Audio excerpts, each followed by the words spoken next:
earlier network glitch. Today, I have some interesting topics for you as always, and of course, we'll be dissecting this together. First, I'll be talking about teasing of President Bola Ahmed Tinubu. Also, I will also be talking about the River State politics. What has been going on in River State? Well, I'm quite a bit late today because I was trying to put up the phone-in session.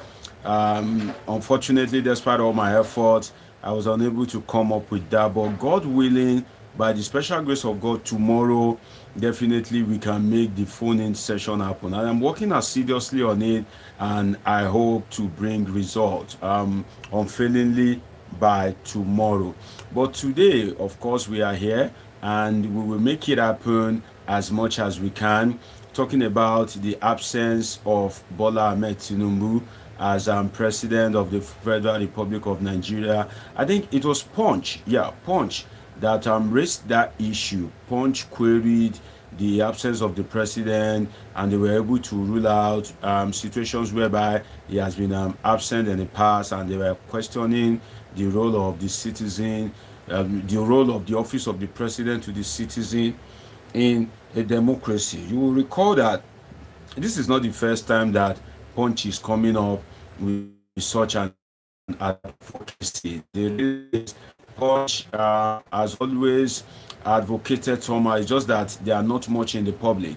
For instance, you will remember during the days of Buhari, whereby Punch, gave an advocacy, and they said, that the Buhari was being repressive against journalists. I think it was during the time of Omoyele Sowore, when Omoyele Sowore was being harassed by the DSS. I recall at that time that Punch, I think, released a strong-worded statement. If you will remember, a strong-worded statement was released by Punch at that point in time, condemning the Buhari presidency. And that really cost the Buhari presidency a lot, because some of these media are being supported by the government, because it's government that made adverts sometimes. So Punch really suffered a lot at that point. One would have thought that if Punch suffered that under Buhari, at least under Tinubu now, definitely maybe Punch will want to kind of like align itself, just as Nyesom Wike suffered under Buhari, but now under Tinubu, Nyesom Wike has aligned himself. So, but that doesn't seem to be the case, because Punch now is also going for President Bola Ahmed Tinubu. So tonight we hope, by the special grace of God, to make it happen. I was looking forward to having you guys phone in, but unfortunately I wasn't able to make it happen. It's quite painful anyway, but then, as I said, I'm going to put in my very best to make sure that we make it happen. But yesterday I was unable to talk about the UAE, the Nigerians that were deported in UAE. So I think before I go to the absenteeism of the president, I think it would be good for me to just touch briefly on that, why I use that to kind of like wait for some of my viewers. So 4 people were deported from UAE. So let's touch on that first before we go to the issue of President Bola Ahmed Tinubu. So if 400 people were deported from a country, that's a lot of figure. That is, that's an unimaginable figure for 400 people to be deported from a country. You can just imagine that 400 people.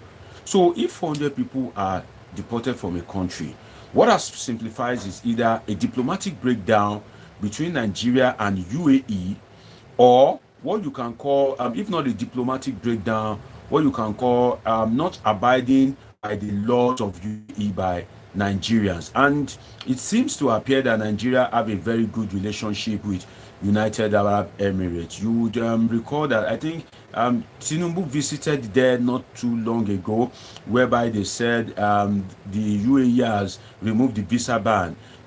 That was one of the flaws of Ajuri Ngelale, that he announced that the Tinubu presidency has no, that the UAE government had removed the visa ban. Unfortunately, that was countered later as false. So 400 people.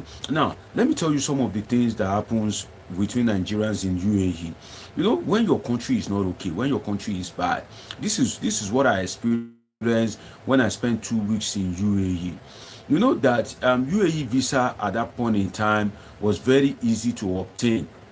You will recall that UAE visa was very easy to obtain at that point in time. People will go to UAE and they will say, oh, we want you. They go to UAE embassy and they'll get their visa with ease. The reason why they are getting those visa with ease is UAE was boosting tourism at that point in time. So the people that normally maybe they apply that they want to go to Paris, they want to go to London, and they are usually being denied the visa. Once they go to UAE and you're able to meet their, in quote, soft criteria, they will just give you the visa.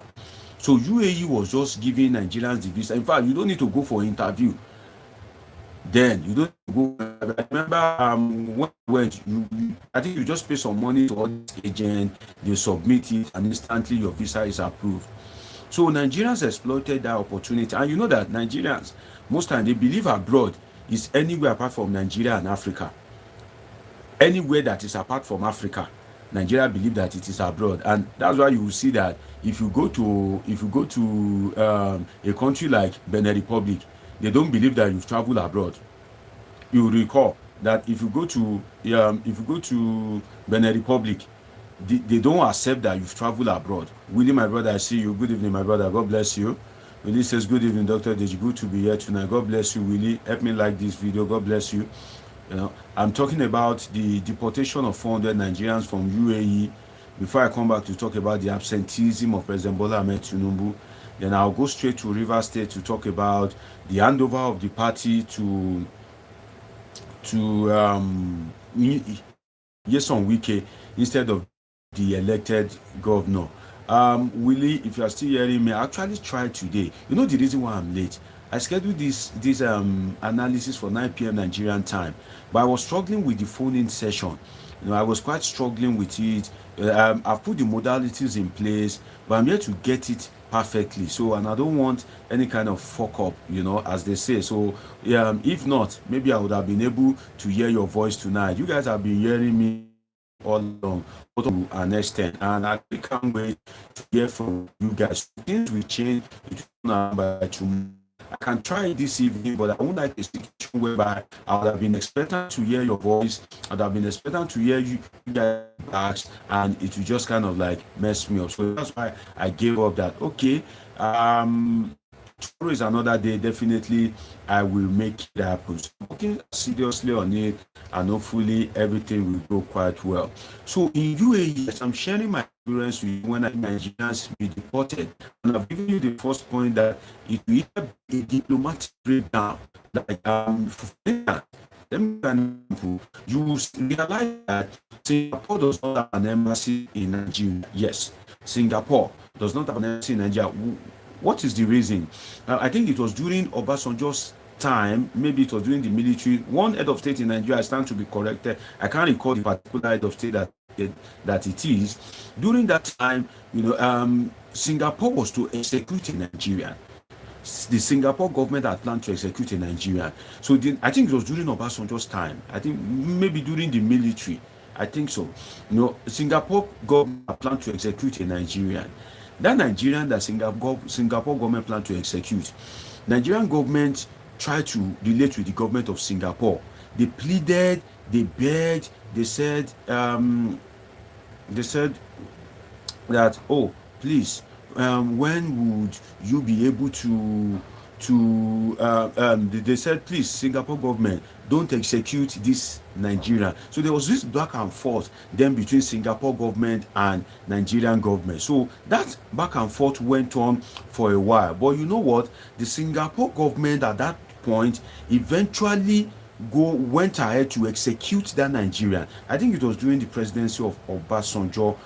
maybe the military government. I stand to be corrected, but if you ask why Singapore does not have an embassy in Nigeria, whether in Abuja or Lagos or anywhere, this is the story that I'm telling you. And that's why I said you need to join my broadcast early, and that's why I ask people to turn on the notification button, because there are some lyrics that I will drop very quite early. There are some things that you don't know that I would just kind of like leave it quite early just to reward my viewers. So as I was talking about Singapore and Nigerian story, so Singapore government, dared the Nigerian government, and they went to execute that Nigeria. When they executed that Nigerian, the leader of Nigeria at that time had to give Singapore emissaries, I think maybe 24 or 48 hours to leave Nigeria.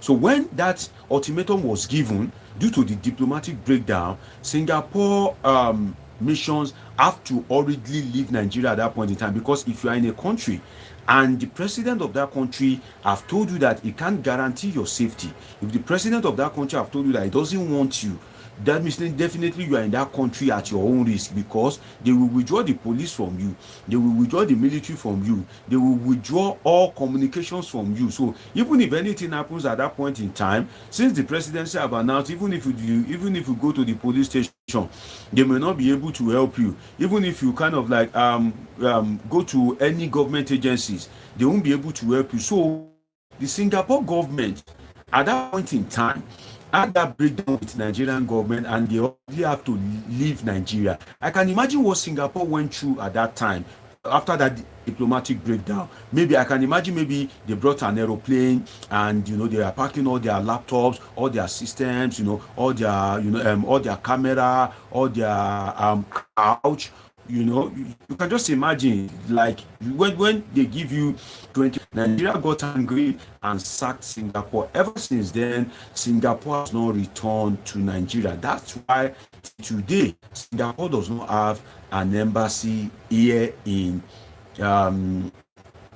most should I say in most part of Africa, because Singapore gained their independence from Malaysia. Singapore gained their independence from Malaysia, but Malaysia has embassies around most African countries. What I don't know is whether they are not Singapore, a neighboring country, maybe Ghana or Togo, as a Singaporean, to reward you for kind of being an early. The success. One Saudi Arabia, when she got to Saudi Arabia, and she was locked, and the judgment in Saudi Arabia is once you are found, now you will die. It's Saudi Arabia.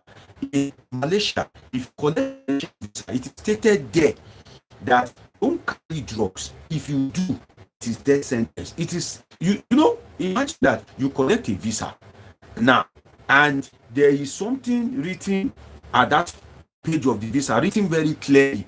So there's no ignorance there. There's no idea. No, but guess what? Our people still go to Malaysia. Our people still rugged, and they catch some of them. And once they catch you, you cannot get. It is sure, it is guaranteed. Even if you use Jesus Christ, Muhammad to beg them, you are surely going to die.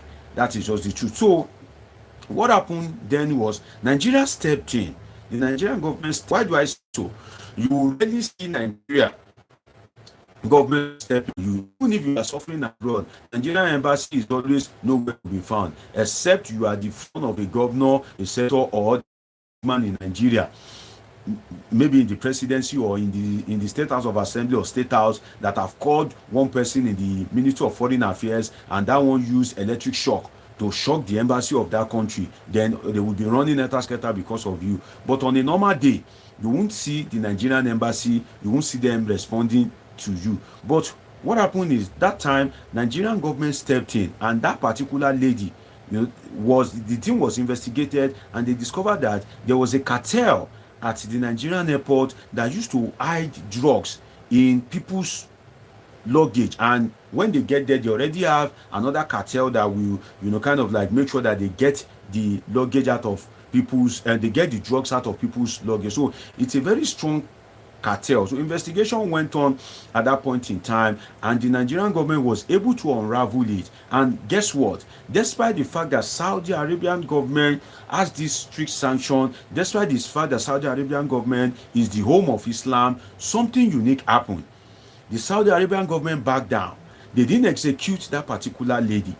That is one of the essence of diplomatic relation. I first gave you the diplomatic relation that broke down between Nigeria and Singapore, and why Singapore did not have an embassy in Nigeria now till date. I've given you that, a failed diplomatic relation. Don't forget, I'm talking about why 400 UAE people will be how do I call it? Why 400 UAE people will be deported?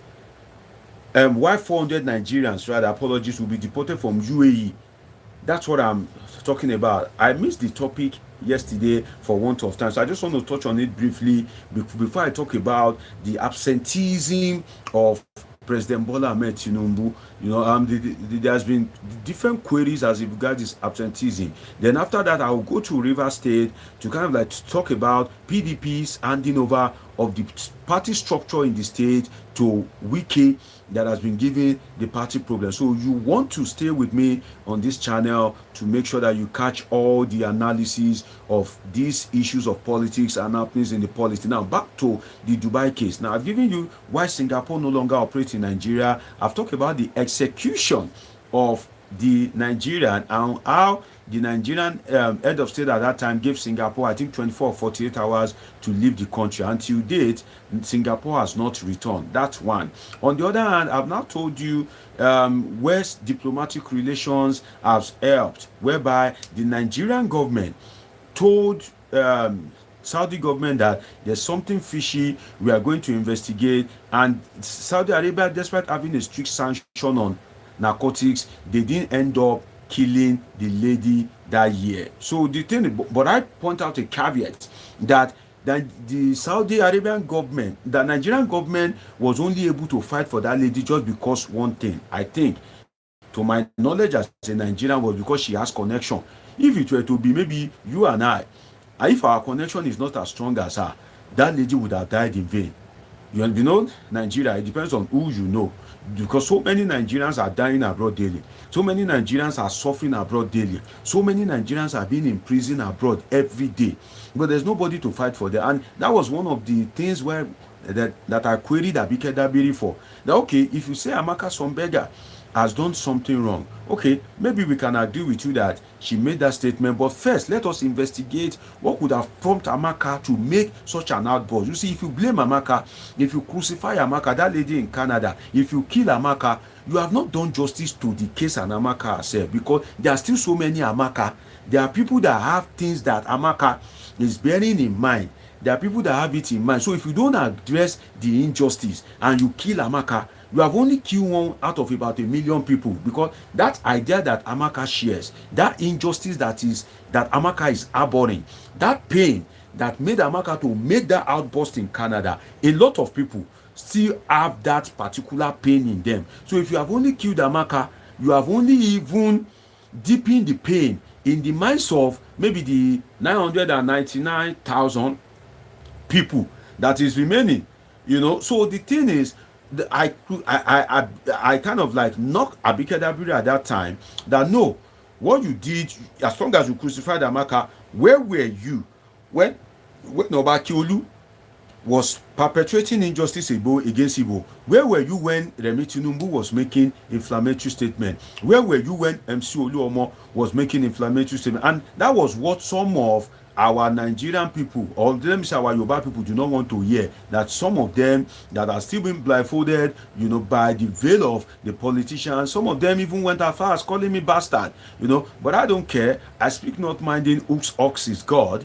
The reason is that I speak according to my conscience and I speak according to my conviction. And that's the essence of a society. You can disagree with people, but you don't necessarily need to abuse them. You don't necessarily need to crucify them. And trust me, sincerely, it's going to be a very interesting time with me today on Politics with Omosholadeji. Those that have been watching me for quite a while, those that have watched me in the past, they know that once you are on Politics with Dr. Omosholadeji, is always explosive. You always go home, or you always spend the night learning something new. And some of the people that joined me early, you can be sure that they have learned something new. Very soon, I'm going to be appointing my class captains for today, because anytime I give lecture, I call it a master, I call it a political master class. If you are watching me for the first time, this is a political master class with a doctor of philosophy in political science, what you guys call PhD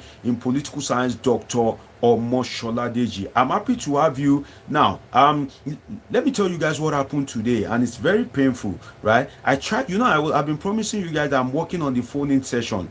I almost got it perfect today, but unfortunately, I wasn't able to perfect it. And after telling you this story, because you are my early watchers, I'm going to tell you about the word almost.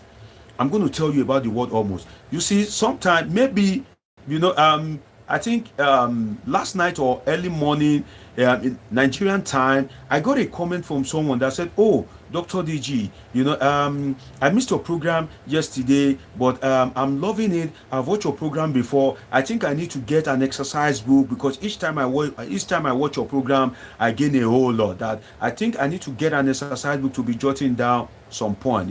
I just applaud the person, and I just give all the glory to God. So if I tell you what I'm encountering as regards the phone-in session, trust me, I'm going to tell you about the word almost. This is where you learn about politics and happenings in the polity. Do well to like this video. After speaking about the word almost, I'll be appointing my class captains for today. I can see some of my regular guys. I acknowledge all of you. Very soon I'm going to appoint my class captain. One of the things you need to do for me is to like this video. Please like this video. If you are not seeing the like button, close the comment section, just press the X. If you are seeing people's comment, close it. You will see the like button. So what happened to me today as regards the phone-in session is, I almost got there, but I'm not there yet, right? The thing is, I want a very, what I can call a close to perfection phone-in session. I'm eager to hear from you. You guys have always heard from me, but I'm here to hear from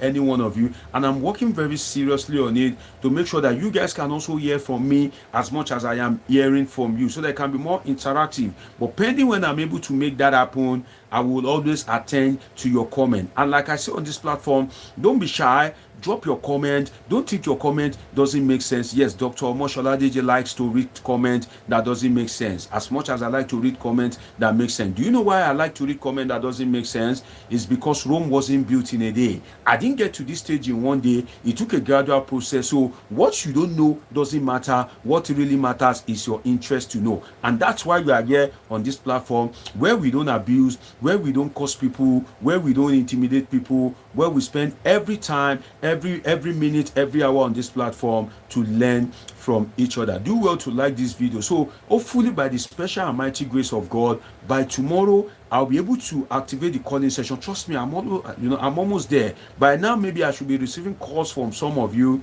but I want to perfect it a little bit more. So by tomorrow, things are going to turn around. And trust me, tomorrow is a Saturday, so we can always make it happen. And I will be glad to hear from some of you that are my regular viewers. I promise that if you are dropping your comment and I know you, if you are treating an hot topic and you want to make a very hot contribution, and that thing is heavy in your heart and you want to pour it out, if I'm giving other people 2 minutes, because I know you in person, because I've known you in person in my comment section, I might try to give you 10 minutes, I might try to give you 5 minutes, so that's why it's good to always interact on the platform, so that I get to know you, because I familiarize myself with my viewers. So hopefully by tomorrow we'll be able to make the phone-in session happen. Again, I'm happy to have you. I appreciate every time you spend with me, because like I always say, you can be using your time to watch a movie, you can be using your time to of course it's Friday, you can be spending it in the club,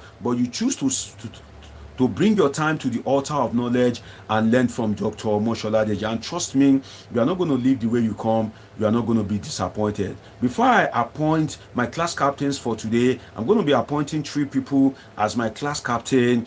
And What is my criteria for appointing a class captain? It means that it is not your first time here, and I've known you before by virtue of your participation in the comment section. So I know that you know the modus operandi. What are the roles of the class captain? Just to be monitoring how things are going, to make sure that nobody abuse each other, to make sure that nobody intimidates each other, to welcome my first-time viewers, to welcome my subscribers, and just make sure that everything is going on fine. And if they report you to me and I find you worthy of any infraction, then unfortunately, as much as I love you and I want you to love me back, I may just need to ease you out. So you need to kind of like follow the rules of my class captain that I'll be appointing in few moments time. But first, let me talk about almost. You know, I promised to tell you about almost. These are some of the things that I give my early time viewers. When I come online, there are some things that I just throw away for people that are watching me early before the crowd will join. Now, what is almost? Do you know that in anything you are doing in life, anything you are doing in your life, yes, you hear this from me, avoid the word almost. Do you know why? Almost is one of the most dangerous word in life. Almost is persuading you that you are on the positive when actually you are on the negative. Almost is persuading you that you are near success when in reality you have failed. So almost is a consolatory word. In anything you do in life, one of the words that you need to avoid is the word almost. Why do I say so? For instance, I will give you an example that, and she almost survived. She almost survived. If she has survived, she'll be a living being, right? But that almost is just a consolatory word for a survivor, or or an expression of wish. But the truth is, she didn't survive, she's dead. Right? Oh, I almost passed the exam. I almost passed the exam. The truth is, you didn't pass the exam, you failed. So almost in this case is a dangerous word, is a consolatory word. Oh, I almost got there. The truth is, you didn't get there.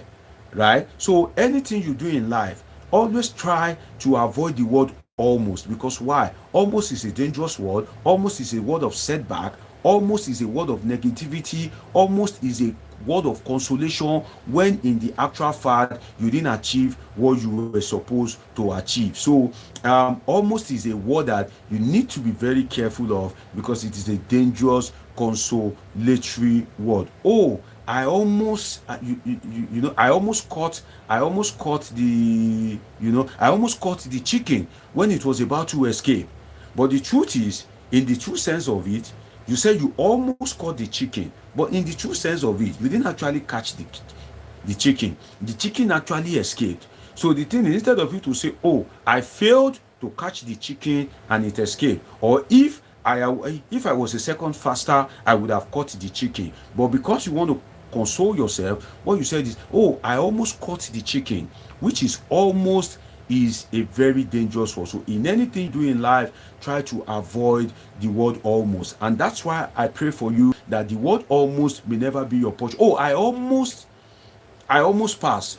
No, you didn't pass. You failed. You failed. So the almost is just a word that you are using to console yourself. Oh, I almost made it. No, the truth is, you didn't make it. You didn't make it.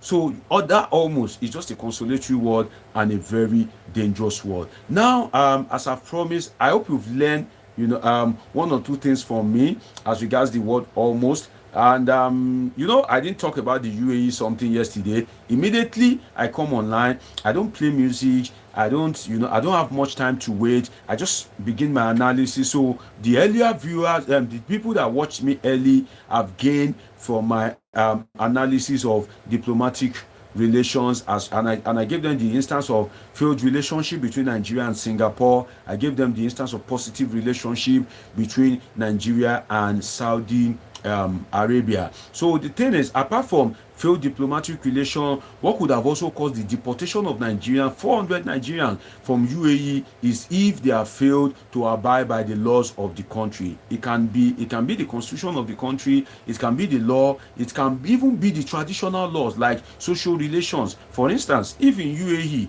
they like cats, and you Nigerians, when you see cats, you believe that, oh, you have seen the witchcraft of your father's house in the village, and you begin to stone the cat, something as little than as that can earn you deportation. And most of those countries, they love cats, right? Especially countries that are Islam related. For instance, if you go to Malaysia, if you go to Singapore, if you go to Philippines, if you go to Myanmar, if you go to the Bangladesh of this world, you will see that they love cats very, very much. So you that you are coming from Nigeria and you hate cats, and when you see cat, you think that you have seen witchcraft, and you go and stone the cat, something as little as that can earn you a deportation, because they don't understand that where you are coming from, cat signifies witchcraft. To them, cat is a pet that should be cherished, that should be adored. Some people, as it is in the West, even call these animals their children. They if you are to refer to the animal, you have to refer to the owner as mommy and daddy. That is strange in Africa, that is strange in Nigeria. Imagine if your dog is bearing bingo and somebody wants to refer to you and they say, oh, mommy bingo or daddy bingo. That's absurd in Nigeria that we come from. But abroad, if you want to make the owner of the dog happy, you need to call her that mommy bingo or daddy bingo.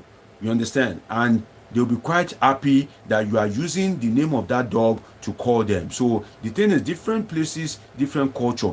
Another thing that could have led to the deportation of those guys from UAE, you will recall sometime that some of the nonsense that some of our youth do in this country, they take it abroad. You see people that they belong to different fraternity. If you like, you can say all these, Eye, Aye, Buccaneers and all that. So you see that when they get to those countries, you will see the Eye in such a way that what they are doing is they are busy aprakayaing. You see those Aye guys, what they are doing is they are busy egedeing, and you see the Alora Silos, what they are doing is they are busy women. Where if you don't understand what I just said, where I don't pray that you should understand it, is based on research. Don't forget I'm a social scientist, right? So, and I've conducted series of research on even some of these societies. So you must have heard in the media some time ago whereby two fraternities went as far as macheting each other. That could really come from people that are insane, because if you are in a foreign land and you carry all this, your dirty Nigerian fraternity mentality, and you carry it to a country whereby you have traveled to seek greener pastures, and you begin to machete yourself, you begin to kill yourself, you begin to destroy yourself, when you guys should be uniting on seeking the way forward, when you guys should be united on blessing the people back home, when you should be remembering the son of who you are, you still carry that fraternity, you carry am for head, you carry it abroad. When the UA police, if they catch you, what you see is you will find yourself definitely in Nigeria. So these are some of the things that could have caused the deportation, because 400 Nigerians to be deported at a point in time, that's quite massive. That's more than the size of a plane. I think a plane will take like over 200 persons. So for 400 to be deported at a time, that would take like 2 planes. And another thing to consider is those 400 were deported and Nigerian government did not do anything. Nigerian government did not kind of like make a protest that no, you can't deport 400 of our citizens. That means that those people that were deported have committed serious infraction. Some of them could be cultism, some of them could be violation of the UAE laws, custom and traditions, some of them could be overstay. Because some of our guys there, the 2 weeks I spent in UAE that year, you see some of our guys that, Nigeria is very difficult, Nigeria is very hard. Some of these people have even been scammed by agents, whereby they collect big money from them and they tell them that, oh, when you get to UAE, there is jobs. Maybe you yourself have come across those adverts that, job in UAE, but the agent just want to scam you, and when you get to UAE, you realize that there is no job, and maybe you have to rent a little space for you to be sleeping. And some of you that are living in fancy houses, that are receiving AC, that your wife has been cooking for, all of a sudden you find yourself in a foreign land living like a slave. So the frustration is much, and if you fall into that category and the UAE authority are able to grip you, UAE authority do not want to hear any story that, oh, maybe it was one agent that deceived me. You are going to find yourself automatically straight back in Nigeria. So 400 is much, but for Nigerian government not to have taken any action, that is serious. But the deportation itself, for a reasonable government, is an indictment on the government itself. What do I mean by that? For your 400 citizens, youth precisely, to be deported from UAE, that shows that your country, something is not working in your country. Because for the UAE authority to be able to unpick 400 people, how many UAE citizens can you unpick here like that? So that itself, if Nigerian government are a government of sense, if Nigerian government are a government of is a government of rationality, a government of thinking, a government of planning, that deportation alone that Nigerian government is aware of should make the presidency to sit up, should make the people in the cabinet to start crying that, oh, what a failure we have been. If Nigerians have been, if Nigeria has been successful, these 400 youth will not be languishing in anguish abroad. And it's not only in UAE. Go across board. There are so many Nigerians in the diaspora. If you go to Asia, I remember sometimes where videos were making the rounds on social media that of how our ladies from Nigeria are being molested in Italy, that they were being trafficked to Italy for prostitution. At some point in time, there was also videos of how some of our ladies are being tricked to Libya, are being tricked to Egypt to go and do maid work, and some of them are being abused, some of them are being molested, some work without being paid, some are even being molested by the man they are serving, a family man that has his own wife, that has his own kids. Some of them will still be forcing our girls to sleep with them. What kind of indignity is that? So if Nigeria has if Nigeria were to be a serious country, that alone is enough for Nigerian government to sit tight. It's enough for Nigerian government to serious. It's enough for Nigerian government to up his sleeves and get to work immediately. That, oh, Nigeria must be great because Nigeria, that is a nation of surplus. Our citizens cannot continue to languish in anguish in foreign land. But what do we have? We have leaders that, despite the fact that our citizens are going to suffer in this country, they will still loot our money and take it to these countries. Imagine that. Nigerians are going to these countries because country is hard, right? If Nigerian politicians, they loot our money and they leave it here, Shebi, it will still benefit the economy. Nigerian government will loot, Nigerian politicians will loot our money and take it to go and buy a house in Dubai. That same Dubai where Nigerians are suffering.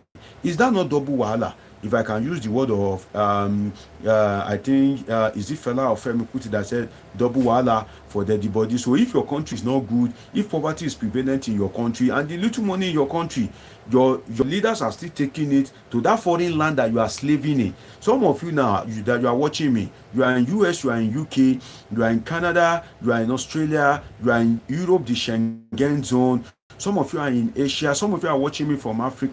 Some of you don't have paper. Some of you are still praying to God. And I pray to God Almighty that luck, that favor that will grant you your heart's desires, that will make you legit wherever you have been staying, that God Almighty will bring that favor your way in Jesus' name. I'm a Christian. You can say in Allah's name. If you're a Muslim, you can say in Ogun's name, in Shogun's name. If you're a traditionalist, is allowed. The most important thing is God Almighty should just hear your prayer. So the thing is, Nigerians are facing quite a lot, and unfortunately, Nigerian government is not doing anything. So now let me go ahead to appoint my class captain for today. And Willie, I don't know whether you are going to be with me for long. I even got my first comment from Willie. So if I appoint my class captain, do well to warn John Sausage if he's still watching me.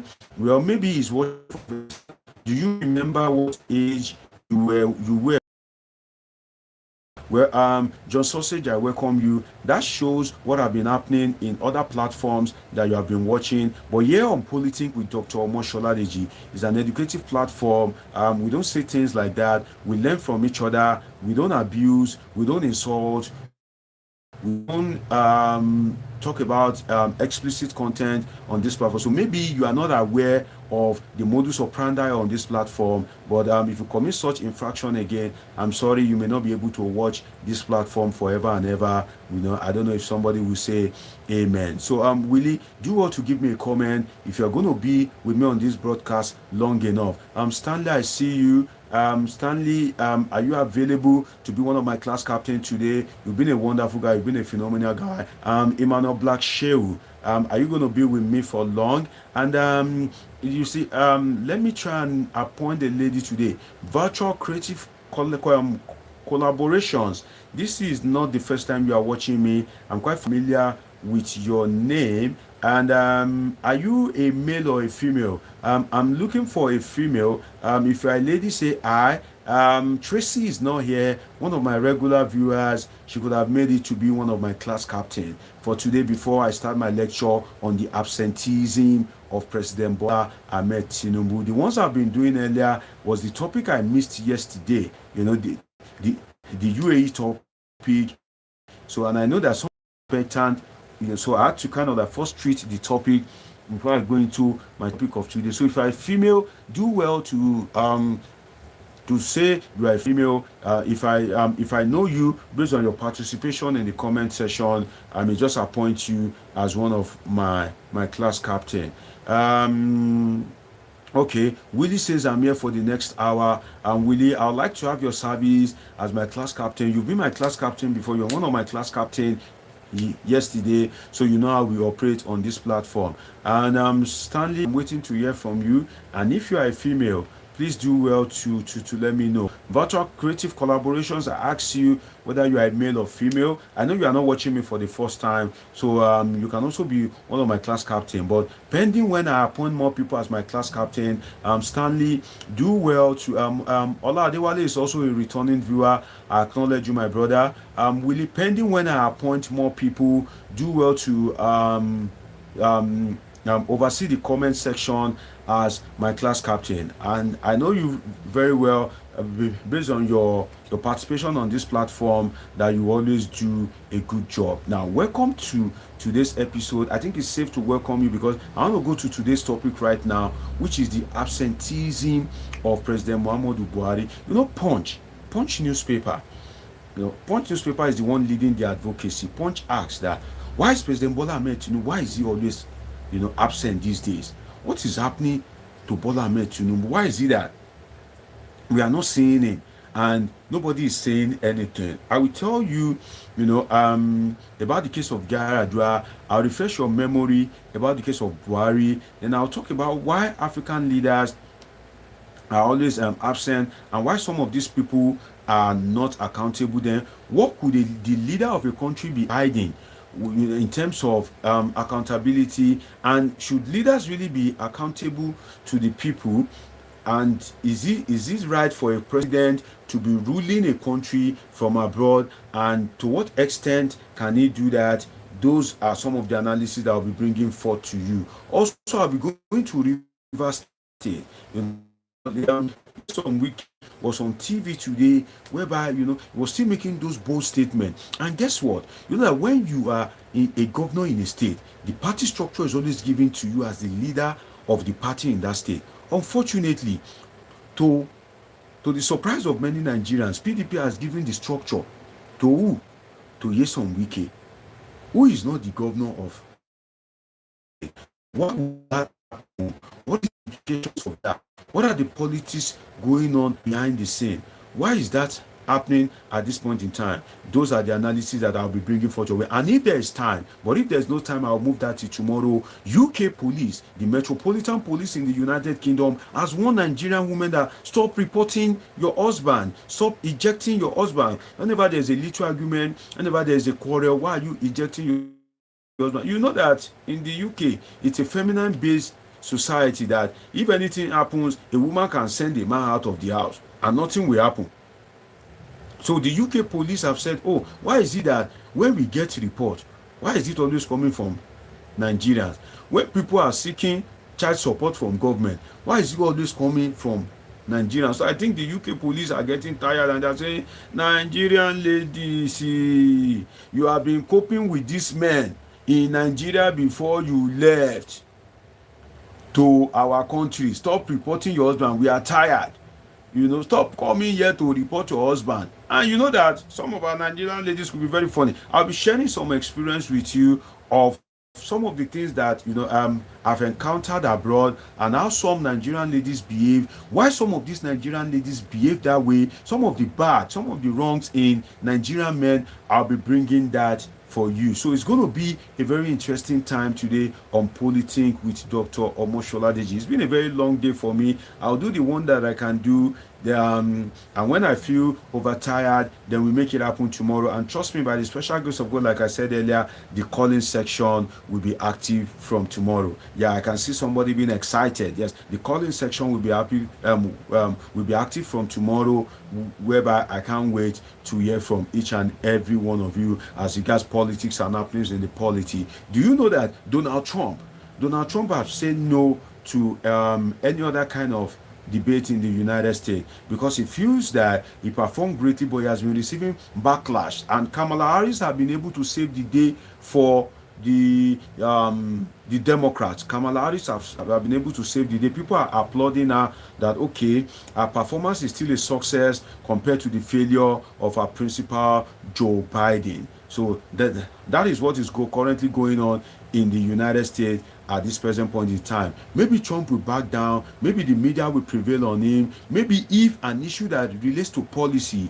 or there's some things that needs to be cleared policy-wise, maybe Trump will change his mind. Maybe he's just being, maybe he's feeling the heat at this point in time. Maybe as time goes on, he will change his mind. Now, let's go to this issue of President Muhammadu Buhari. Well, may we not have a Buhari again in Nigeria by the special grace of God. Now, President Bola Ahmed Tinubu, he departed Nigeria to China.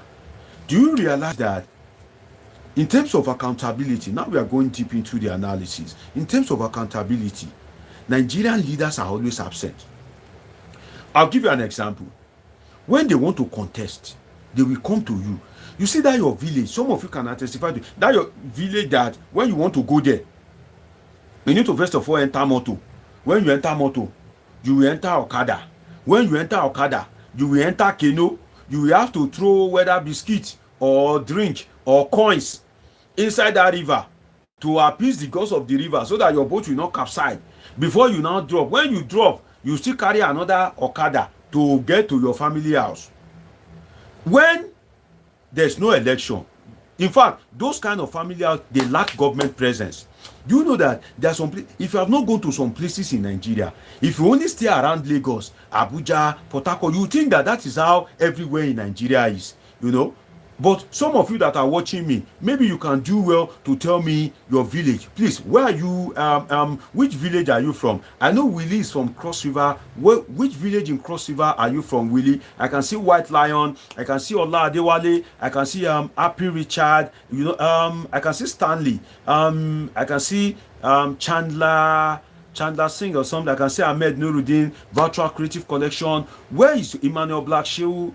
And a whole lot of people here. Where is your village in Nigeria? If you feel comfortable to share it with me, please put it in the comment section. All those villages in Nigeria that, in fact, some of them lack government presence. You can't see anything that, in fact, some of them simple police station they don't have. Because why? They don't go into conflict. Some of them, when they have conflict, they have to go to their traditional ruler. There are some villages in Nigeria that are still that backward. If you don't know, there are still so many villages in Nigeria that are like that. But guess what? During election, politicians will get to that village. You will see politicians in those villages. They will enter that motor, drop, carry that Okada. After that Okada, enter that canoe, throw coins for inside water. After that, carry Okada to go and tell those village to vote. When you tell those village to vote, Oladewale said, but when we do Olegba, it means say thief snatch am, thief collect am.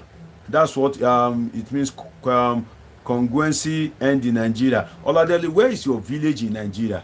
I want you, if you are watching me, do want to tell me your village, okay? And so some of those villages, you see that politicians will still find their way there. But after election, you will never see them in those villages again. Not that you won't see them, also you will not see government presence in those villages. It is only during election.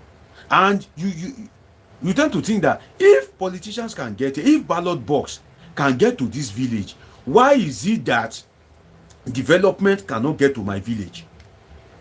Have you guys wondered that if ballot box can get to your village, that means that the vote of your village people, as people usually say, are important. The vote of those old women, the vote of the babalawos, the pastors, the imams, the wicked uncles, the wicked aunts in your village. That means that their vote is important.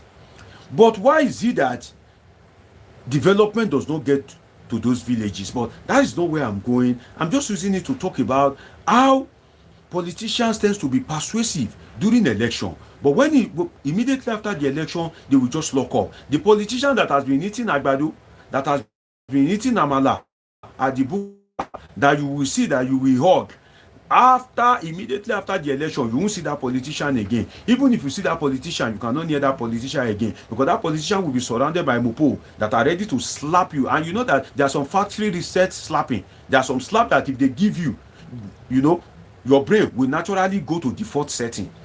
It will reset itself. And who are the people that are usually good in giving such a slap? It's our, that when we are young and we are misbehaving, and our parents serve you the first warning, and they serve you the second warning, but then they get close to you, that their slap each while is factory reset. All of a sudden, you that you have been misbehaving, that you have been behaving anyhow, you just go and sit down somewhere calm. What does that mean? That slap don't work. It don't reset the knot where they go wrong. It don't reset them for your brain. So our parents are the people that are good in giving factory reset slap. I received a lot of factory reset slap when I was young. Maybe because I was stubborn. Maybe because of knots they my head. We know the two are lying. You understand? Especially from my mom. And she don't notice me very well. And she tear me that slap like this instantly. My brain will reset. So our parents are the ones that are good in giving factory reset slap. So you see that the Bola Ahmed Tinubu, nobody will know his whereabouts.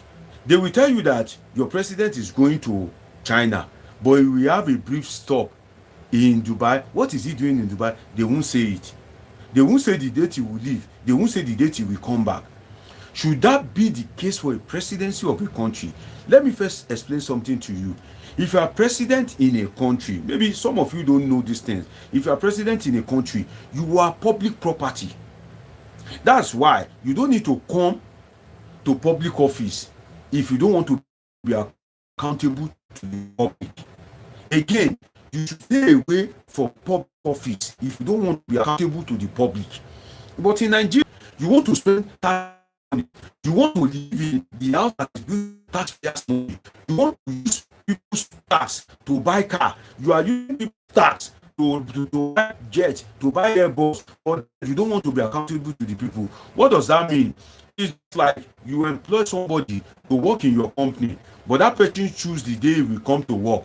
That person choose not to tell you the excuse for not coming to work. That's exactly how it is. So if the president departs the country and is not saying anything, that means that the president just choose to go away on its own. It's like that your worker that you employed and has choose the day that he will come to work by himself. That is exactly what it means. So some of you that are encouraging these things, let us be along, let us be fair. I can see some of your comment. I ask you, which village are you from? Because I know most of you are from Nigerian origin. Which village are you from in Nigeria? Where is your hometown? Do well to drop in the comment section. Do well to like this video.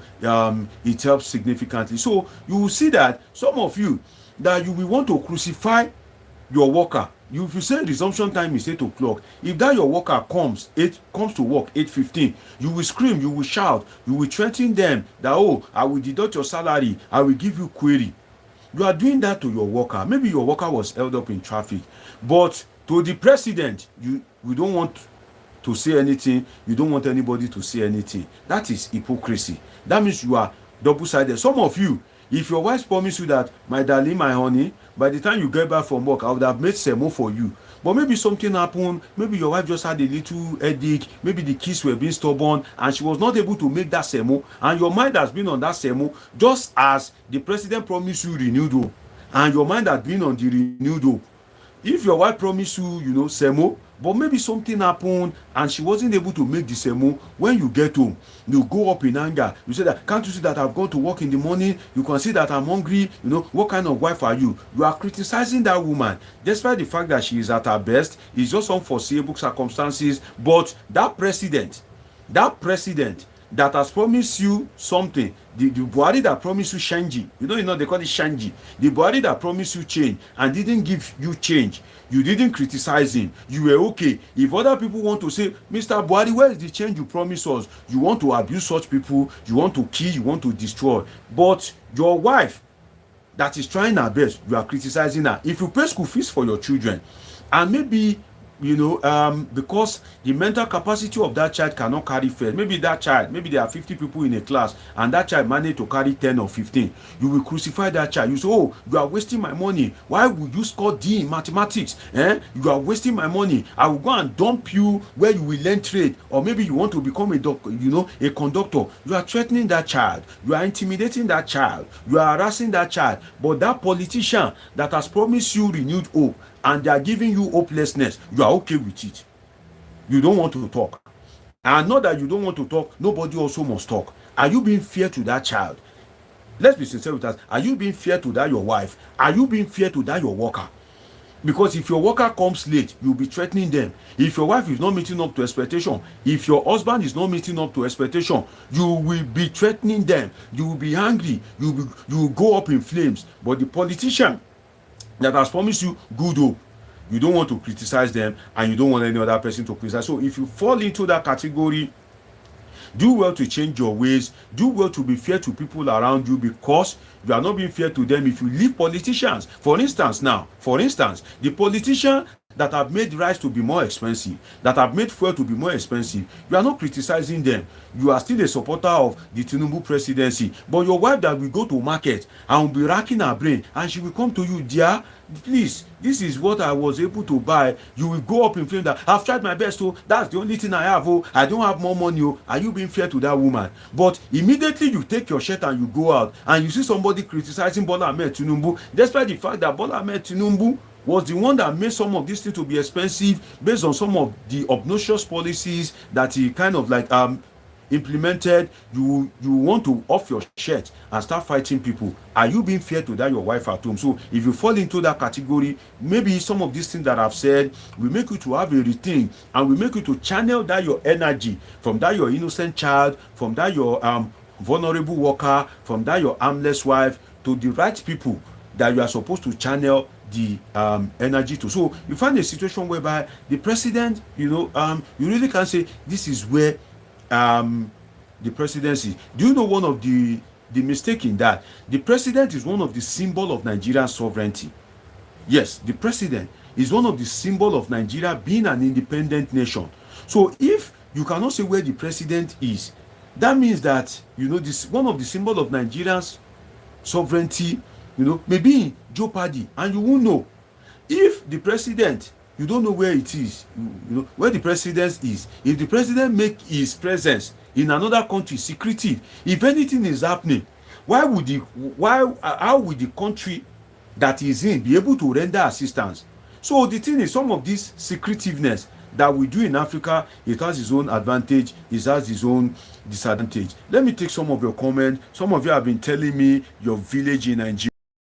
In this video, press the X, you will see the subscribe button, you will see the like button, you will see the notification button. Do well to like this video, it helps. And White Lion, I see you. Happy Richard, I see you. Ola Adewale, I've been dropping quite a lot of comments. He says, but okay, I've taken the old leg by issue. Okay, Willie says he's from Cross River, but from Akwa Ibom. Say, Willie, I mentioned Akwa Ibom. Why are you confusing me? Yesterday I said you are from Akwa Ibom. You say no, Cross River. I get her now. Willie, so you are from Akwa Ibom. Willie is from Nung Obong in Isit Ubiom local government area in Akwa Ibom State. Shout out to you, Willie. You remember that advert, that in-drive advert, that guy was coming out from a luxury car, and they say, and they show the village people, the village uncle that want to kill him, thinking he has bought a new car. I hope we don't have such village people. Shout out to you, Willie.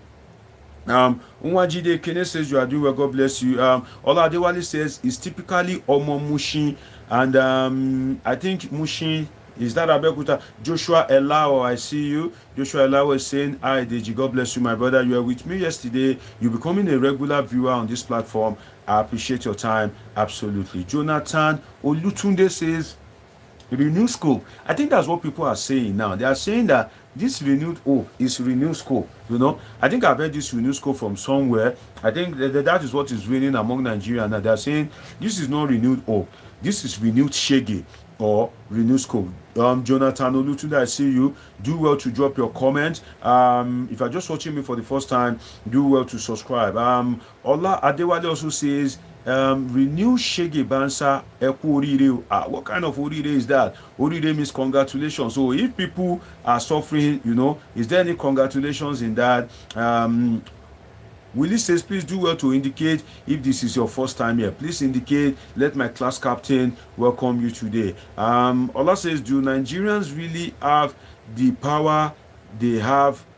Do Nigerians really know the power they have when united? Ola, I guess that they don't know. Okay, he also tells me that his hometown is Mushin in Lagos State. He is a Lagosian, and Joshua says Nigerians are not awake yet. Well, the thing is, maybe by the time we get to 2027, Nigerians will be awake. Class captain Willie, do well to welcome Oladapo Okumuide. Says, this is my first time here. I just jammed this. Willie, try and help me welcome him. And Oladapo Olumuide, you are welcome. This is Politing with Dr. Mosholadeji. I am a political scientist with a PhD in political science, and this is where we learn about politics and happenings in the polity. Do well to subscribe. Do well to turn on the notification button. Surplus Link is here again. It says, well done, brother. Ugo is following up. I think I'm Surplus Link. You are one of the people that gained my contact from VOP, right? Because the name Ugo sounds familiar. You have dropped a comment as regards VOP before. I told you guys that I don't joke with my viewers. I familiarize myself with my viewers. I know each and every one of you because all of you are not up to the words in a PhD thesis. So if I can write a PhD thesis, if I can study in Africa, Europe, and Asia, definitely all your names here, are not even up to the names in a sheet of paper. So definitely I try to familiarize with you. Okay, Surplus says, yeah, VOP, yeah. You can see that I try to know my viewers one-on-one. Even if I'm not seeing your face, I try to kind of like familiarize myself with you. Tomorrow, by the grace of God, I will be able to activate the phone-in session whereby you can share your perspective on topics of politics and happenings in the polity. So let's go back to this analysis as regards what Punch says about the absenteeism of the president. I told you that the president went to China on August 29 to attend a forum on China-African cooperation. Now, that China-African cooperation, let me quickly say something as regards it. Do you notice something that a foreign country will create a forum for Africa?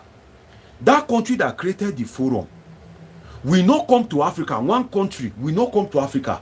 African head of state, 50 something of them will go to that country. Is there sense in the head of African leaders at all? Let me break this down for you. I'm talking about the absenteeism of the president. But when I see some of these things, I just use the opportunity to teach you, for you to just gain that knowledge. Notice that France will do African Forum. France that is doing African Forum, France is one country. This country, for them to organize the African Forum, for instance, they want to gain something from Africa, right? Because this country will not just organize something for free. They have their own target, they have their own plans. They will say they are organizing a forum for Africa. Luz Bassi, I see you. You were here first time, I think, yesterday, and you are here again today. Luz Bassi, I see you, and God bless you. Olada Kose was cited in an hospital in UK. I'm still coming there, my brother. I'm still coming there. God bless you. Do well to like this video. Let's go into this analysis. See, I will not forgive myself if I didn't say this about the nonsense. In fact, let me use incorrect English. For the first time, the nonsensicality, if there's any English like that, of African leaders, whereby China is one country, one country, right? China wants to talk about its socio-economic relations with Africa, right? China is one country. But China will now invite the leaders of African countries, about 50 of them, to come to China. Is it not China that is supposed to come and meet them in Africa? That he will say, okay, you African leaders, pick a country of choice. Maybe Nigeria or maybe Ghana. Just pick one country of choice. Then the president of China, the emissaries of China will now come to Nigeria. Is that not how it's supposed to be? US, we also organize a forum for Africa. What an insult. What an embarrassment that African leaders will leave the happenings in their country, will leave the issues they are supposed to attend to in the whole of Africa. So that means that when they are organizing some of this forum, Africa is leaderless at that point in time. So if African head of state go to China to attend the forum, that means that moment that the forum is happening, Africa is leaderless. So you ask yourself, why is African leaders so weak? Why is it that, they can't put on their thinking cap? Is it because that African leaders, they go about with all this begging bowl? Anywhere there's free money, that's one thing about African leaders. Anywhere there's free money, you see Africans there. In fact, if they ask some of you, what is the foreign policy of Nigeria? You don't know. I that I'm a political scientist, I don't know much too. But I can only safely say the foreign policies that is globally acceptable, which is, for instance, quid pro quo. Do me, I do you. You scratch my back, I scratch your back. You love me, I love you. That is one of a universal policy, a universal foreign policy in international relations. I can ascribe that to Nigeria. But if you ask people, what is really Nigeria's foreign policy? Some of the people in Ministry of Foreign Affairs, they don't even know Nigeria's foreign policy. That's how bad it is. So if African leaders, if they all go to China for this African forum that Bola Ahmed Tinubu went for, why can't China come to Africa? And if you see some of the things they are signing there, it is how China will exploit Africa. It is how China will expand its, its imperial traits on Africa. Yet it is African leaders that will go and meet them in China. You can imagine, won't you be happy if the president of France come to Nigeria? Why is it African, not Nigerian leaders? They are not meeting only Nigeria, African leaders, about over 50 of them will now go to China. Do we need to lay hands on these leaders? Do we need to cast and bind every spirit of no sense, every spirit of not thinking right? Do we need to start, do we need to start calling on the God of Elijah, for those spirits to die by fire? Because I don't understand why African leaders are not thinking one person will summon 50 people. Why can't that one person come and meet the 50 in their territory? That's what Africans are going through. And some of them will still go there, like during the days of Buhari, that they'll be going to sign memorandum in Chinese. How can they give you something in Chinese? You are signing on behalf of a country, and the language you don't understand. Some of them will still sign. Maybe they've even signed your village away. Some of you watching me, maybe you don't have village again. No? Maybe the Buhari government or Tinubu government have just signed your village away. That maybe what are we now, 2024? Maybe they've signed that in 2030, China is the owner of your village. Maybe they've signed your village away. You'll be thinking you have village. You will still come and beg me last. That my village people should adopt you so that you can be part of us. Because maybe they've signed some of your village away. Those are some of the things that African leaders do. So the president, after the about 5 days that he spent in China, he met Nigerians. I'm talking about the absenteeism of the president. For some of you that are just joining us, as raised by Punch. And I said it earlier that Punch, do you know that Punch, we should applaud Punch. Punch also tackled Buhari during his time, and Punch paid for it. The Buhari government did not patronize Punch at all. Loyalists of the Buhari government, they didn't place advert in Punch. They didn't give Punch any kind of like media something. Now, it's the government of Bola Ahmed Tinubu. Punch is still tackling Bola Ahmed Tinubu now. So let's give it to Punch. In fact, if you are to buy a newspaper in Nigeria, I recommend you should buy Punch newspaper. Because why? They've been trying to hold government accountable. They did it during Buhari's time. Now they are doing it during Tinubu's time. Let us applaud them. So the president, after spending like 5 days, he met the Nigerian forum in China. Do you know that it was that Nigerian community in China that was when Tinubu responded to the fuel price increase, and he was even confident to say we still take more bold decisions. Tinyi buying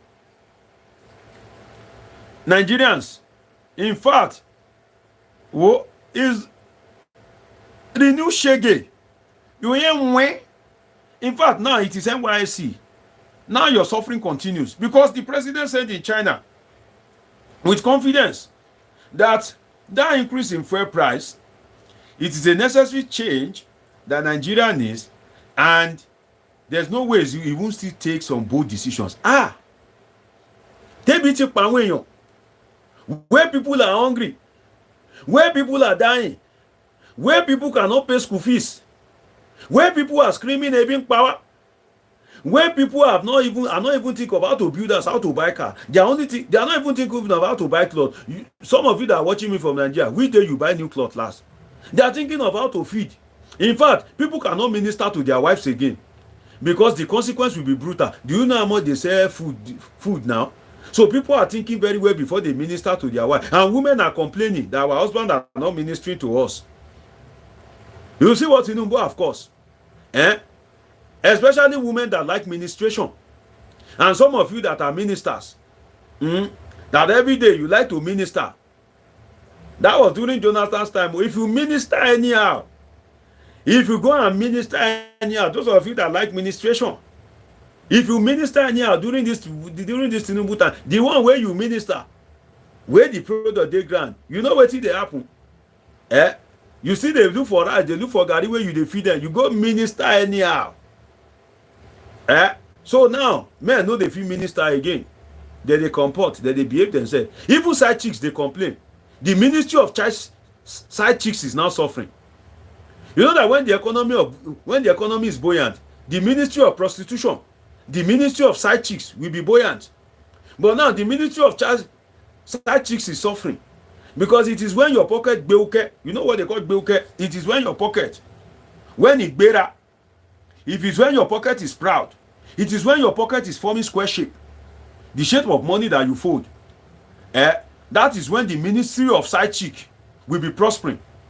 But now that economic hardship, they've increased fuel price. Even the ministry of side chick is suffering now, and side chicks are complaining.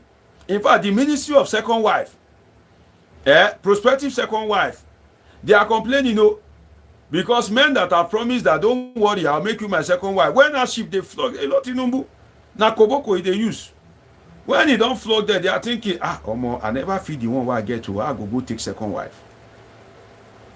So economy is not smiling. Things are hard. People are crying. Let me take some of your comments. I'm speaking about the absenteeism of the president. Before I go to Rivers State, interesting things are happening there, right? Then I also talk about UK. There are one Nigerian ladies say, what's happen? You are coping with this man in Nigeria. When you get to our place, now only Nigerian ladies, they report their husband. If these men are stubborn, give them some, some milk. Give them some natural resources. Don't be stingy. Don't be quick to come to us and say, we should restrain them. We should send them out. They are saying, Nigerian women, behave yourself. I'll come to that. And I'll give you what I've seen in diaspora, both from the female side and from the male side. You don't want to miss it. Trust me. You don't want to miss it. Let me take some of your comments. If you are watching me for the first time, do well to like, do well to subscribe. This is Politics with Dr. Mosholadeji. I'm a political scientist by training. Some of you don't even know there's a profession called political science. As they are engineers, as they are lawyers, they are also political scientists. And I happen to be a political scientist with a PhD in political science, Doctor of Philosophy in Political Science. So if you are just watching me for the first time, do well to like, do well to comment, do well to turn on the notification button. Don't be intimidated. Okay, don't think your comment doesn't make sense. Rome wasn't built in a day. I love to read your comment, and that's why I'm going to read, the comment of some of my watchers now. Willie, thank you for welcoming Oladapo and Oladapo Okumuide. God bless you. And Surplus. Okay, I think I've taken that comment. He's watching me from UK. Surplus is like my village people. He followed me here after listening to my analysis on VOP Radio TV. Shout out to you, Surplus, great guy. Luz Bassi, I'm happy to have you here again today. And Ola Dewale has been very, very active in the comment section. Thank you, my brother. Let me take some of your comments. It says, is Nigeria in a fix right now? But how do we undo the damage done to the psyche of all the gullible people? Well, my brother, you know that hunger, the way hunger they reset brain. Some of our people that they told them that, oh, Igbo is your problem. When hunger started beating them, were they not the one shouting a big power? Were they not the one shouting? And the AB is yet to come. Oh. If the AB has come, we would have thought, okay, the AB is yet to come. Oh. AB reloaded. They are shouting a big power. You know? So, and let me tell you, it says Nigeria an integrity-driven country where fairness, equity, and justice reign? Maybe not. I agree with you. Maybe not, my brother. Stanley says they did not kill me. And Baruch Okoye, third time here. Deji, you doing well. God bless you, Baruch Okoye. Glad to have you. If you're watching me for the first time, please like this video. It doesn't cost you anything to like and subscribe. Okay, do well to subscribe, do well to turn on your notification. This is the platform where we learn. We don't abuse, we don't cause, we learn. Okay, we learn from each other.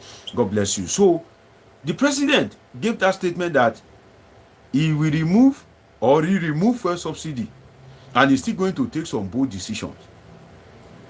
You know, they are planning to sell universities in Nigeria now. Some of these Nigerian universities, they want to sell them. If they sell them, do you know it will now be more like a private institution? How will the son of pure water seller, the son of Alagbojeji, the son of Elewa Agoyin, the son of Onibredi, how will they go to school? Have you thought of that? So the President Tinubu is coming chapter by chapter. By the time he reach chapter 5, you go feel it. If you are not yet feeling it, you go feel it. You know. So Nigerians were told they will make a brief stopover in Dubai. Brief stopover. But they said stopover in Dubai, this like witchcraft. The president just appeared in London, bam. He dey take una by surprise. They do na April Fool. He just appeared in London. By surprise. Why did he appear in London? They said he is going to honor the invitation of King Charles. Another thing, whereby it is African leaders that will be going to honor invitation. Why? See, I can tell you, I have my master's in international relations from the University of Nottingham in UK. So I know about international relations. King Charles, the monarch in UK, will not request to see Tinubu if it is not to his benefit. He will not see Tinubu for Tinubu's benefit. Get that clearly. Get that clearly. Prince Charles will not request to see Tinubu for Tinubu's benefit. No, they don't do like that. They will request to see Tinubu for the benefit of UK, for the benefit of his kingdom. Next time, I will go into the analysis of how UK that colonized Nigeria rubbish our own monarchical system, whereby the Ooni of Ife now, Adeleke in Osun State, the governor can decide to remove Ooni of Ife. As Ganduje remove Sanusi because he doesn't like him. But King Charles in UK can orchestrate the removal of a prime minister. They rubbish our own traditional institution where they keep their own intact. That's another analysis for another day. That's why I told you, if you are yet to subscribe, you're on a long thing. Subscribe, turn on the notification button. Tony Elegun Anya, I'm sorry if I mispronounced. He said, I know a good analyst when I see one. I stumbled on your live 2 days ago and I had no choice but to hit the subscribe button. Thumbs up to you. My brother, God bless you. Tony Elegun, where are you watching me from, Tony? Where are you watching me from? That's why I said, if you are opportune to YouTube recommend my video to you, God has destined that you and I will be friends. You can see that there's no way you will come here every day that you won't gain something. Because why? You are hearing from the expert mouth. I will come and analyze it for you one day. How Britain ruined our own traditional system, but their own system is going passé. But here, in fact, the traditional rulers, they don't even have respect again. Like I said on TV, when they called me for analysis, when Tinubu carried Oni of Ife to Aso Villa and they were giving monarchs money to stop end bad governance protest, I said it live on TV. I said, what is the relevance of Oni of Ife to my life? That you go and give Oni of Ife money to come and influence me not to protest. They play. Tinubu, they play. Just, they play. In fact, you too like to they play. The time that you are using to play, Tinubu, can't you praise God? Can't you be using it to pray? Pray instead of play. Nigeria needs you to pray, to work hard, not playing. If we invite Oni of Ife to Aso Rock, those are the strategies of 1830. 1830. Before my great-grandfather meet my great-grandmother, they work. Not all this Gen Z. You know, say we still dey hear word small. But all this Gen Z, when we dey young, if they tell you, my friend, sit down there, you just sit down. Now so you go dey look. Yes, daddy. You sit down. They don't born you and make you say pim. But this Gen Z of today, my friend, sit down there. Daddy, why should I sit down? And you must give them a reason why they should sit down. If not, they won't sit down. They're going to tell you, say, why should I sit down? Daddy, why should I sit down? They want you to convince them. So you are relating with Gen Zs. You now call Oni of Ife with his white 10-yard agbada to Aso Rock to give him money and say, oh, go and influence that people should not protest. What is the relevance of Oni of Ife to my life? What is the relevance of Oni of Ife to my life? That you don't give me money. You give him money that I should come and stop people to protest. Instead of giving him that money. In fact, maybe if you have come to Mushin, or to Shagamu, or to Kano, or to Aba, and you begin to give people money, maybe they won't protest. But you not give the money to Oni of Ife. Oni of Ife that will sit on the money. And you know the man has been marrying many wives now. Now one wife he get before, maybe now all those money, shout out to you Oni of Ife. Because the way they marry wife these days, the way your wife, the way that they born these days, I don't understand that. So you go give Oni of Ife money, say, imagine, maybe they are sitting in Aso Rock and they say, Oni of Ife, take this money, convince the G not to protest. Oni of Ife, so my money dey your hand. I dey come Ilefe, I dey come collect my money. Wait, Tinubu say may you give me. So the president just appeared in UK. If a president of a country is going anywhere, quote me, if a president of a country is going anywhere, the wishes of his country, the witchcraft of his country must know he's going, so that they can use their witchcraft to protect him. The security agencies of his country must know he's going, so that they can be giving him world news. Say, Oga, Russia don't start to dey bomb Ukraine. No, that country where you want go, no pass through Russia and Ukraine. May they know they go bomb us. You know say now you be our president. No pass there. The security agencies must be aware. Are you with me or you are sleeping? If you are sleeping, wake up. Because the political scientist in me is just they wake up. So he cannot wake up and you will be sleeping. Wake up. They will say the president is a public property. There's no privacy, there's no private life. When you are the president of a Nigeria, you are a public property. Because why? Since you become a president, all your life is being financed by public money. Everything you do. Do you know the expensive wine they drink? That's why you see a so rock budget. Some of you will see 2 billion. You will shout, 2 billion. What are you eating? They play. When they are drinking maybe one wine that costs 2 million. You know, say one wine will cost 2 million day. Okay, you never make money. Okay. Don't worry. When you make money, you will know. You understand? Tony say no sleeping on this matter. Now VG with it. Today na Friday.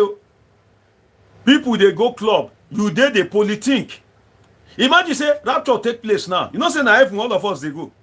As we dey so, you know say na heaven. Because God go they look say you guys are politicking. Angel. Oh yeah, check the list of politicers. Release them, let them go heaven. Let them go there enjoy themselves. But I know some of you, Willie. Some of you that smoke, you will object, say objection, my lord. My role model, fella Nikolakpo, that's not where he is. He's not in heaven. Some of you that like any. Some of you that like star. Some of you that like stout. You will protest and say, objection, my lord. The drink I like is not in that heaven. Let me go to where my drinker. Some of you that like DJ. Some of you that like all these worldly songs, go jiggy jiggy jiggy jiggy jiggy jiggy jiggy. When Olamide they tell you go jiggy jiggy jiggy. Some of you that like to go jiggy jiggy, you will object. You will say objection, my lord. Those angels are boring, Take me to where Fela is. Take me to where Portable is. But don't worry, if rapture take place tonight, because you are here politicking, now heaven straight. So you better go and tell your people now, say, if you are here to politic, and some of you that are watching me, you are here to subscribe. Immediately you are subscribing, you are writing your name in the book of life. So if rapture take place and you never subscribe, may you not labor in vain. So subscribe if you are just watching me for the first time. So as I'm saying, the president is a public property. And I'm giving you the security reason, whereby anywhere your president is going, you must know. The security agencies must know. If they don't know, if any global emergency happen, where is my class? Stanley, you have not been performing tonight. Stanley, I have not been seeing your performance as class captain. Do you want me to dethrone you? Willie has been performing. Help me welcome AA. AA is my first. Help me clap for him. He said he have subscribed. God bless you, AA. Kizi Ogbaje. Sorry if I pronounce it wrongly. You know. He said, Doctor, you are doing a great job. I've subscribed. God bless you. And wish to draw your attention to the leader of Burkina Faso, Traore, that is among the few that are changing the narratives of imperialism.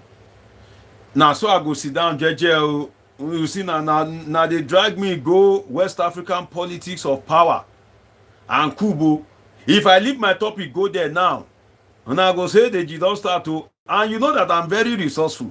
Now, so I sit down, JJ, make I just now. Some of you watching me for the first time, something don't happen. No. Something happened days ago. Now, so I sit down, JJ, I won't round up. Now, so one guy, Aaron, now, so he go bring American politics. Now, so we enter him, begin swim in American politics. We're talking about Russia, Ukraine, you know, and all that. That's why it's always very entertaining and interesting on this platform. And by tomorrow, by the grace of God, I've told my village people, please, let my calling session, let it work. My village people say, because I want to do it today, remain small, but I was unable to. They tell me, say, why you not tell us that you want to do calling session? I beg them, say, I beg you, my people won't hear me. Now, people want to hear me. So from tomorrow, there will be a calling session. Now, so we enter that analysis of US politics that night. The next day, I still come again. I say, oh yeah, let's talk about the debate of Donald Trump and Kamala Harris, and it was PPP. We talk about their performance, their policies, and their prospects. If you miss it, maybe tomorrow when you wake up, go to my YouTube channel, go to the live section. You go see picture of Kamala Harris and Donald Trump. Click that video. Forward and small, because at the beginning I spoke about Borno State, that flood where happened. After that, I can't jump into the US analysis. Now, my brother want to drag me to Burkina Faso, right? But I'll come back to that. Deji Akinbade says, I be village man. Ah, which village are you from? Deji Akinbade. So, please, subscribe, like. Okay, God bless you. So, the president is a public property. A public property. You cannot say your president will have a brief stop in Dubai and he will suddenly appear in UK. When do you have the power to appear and reappear and disappear? You just go like that. And Nigerians are not aware. And the money you are spending there is Nigerians' money. The plane that you carry go there, you are maintaining it from Nigerian sports. So Punch was querying that. Kudos to Punch. Shout out to Punch. Right? So, and I told you that when the president appeared in London, that the King Charles must have invited him for the benefit of UK. So that means Tinubu spent taxpayers' money to go to UK, to go and talk about what will benefit UK. If you ask me, how did I know? I told you I have my MA, which is Master of Arts in International Relations, PhD in Political Science. If you go to hospital and your doctor tell you have malaria, you believe him. If you give you drug, you use it. Political scientists will talk. You want to question it. Go and read about imperialism, neocolonialism. Go and read about it. Go and read about globalization. You understand some of these things. So that means the president, like other African presidents, would have used African money, Nigerian money, to fuel Nigerian jets and fly to UK. Use Nigerian money to feed himself, to go and talk about what would be of benefit to UK, because the King Charles will never invite him to talk about what will benefit Nigeria.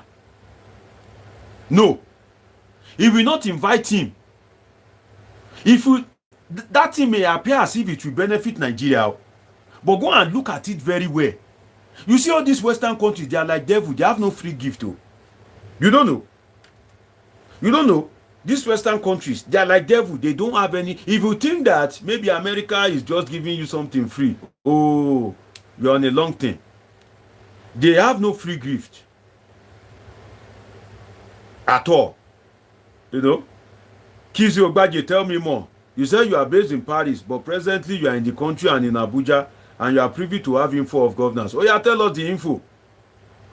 Tell us the info. We want to hear from you, Kizzy Ogbaje. Oh yeah, tell us quickly.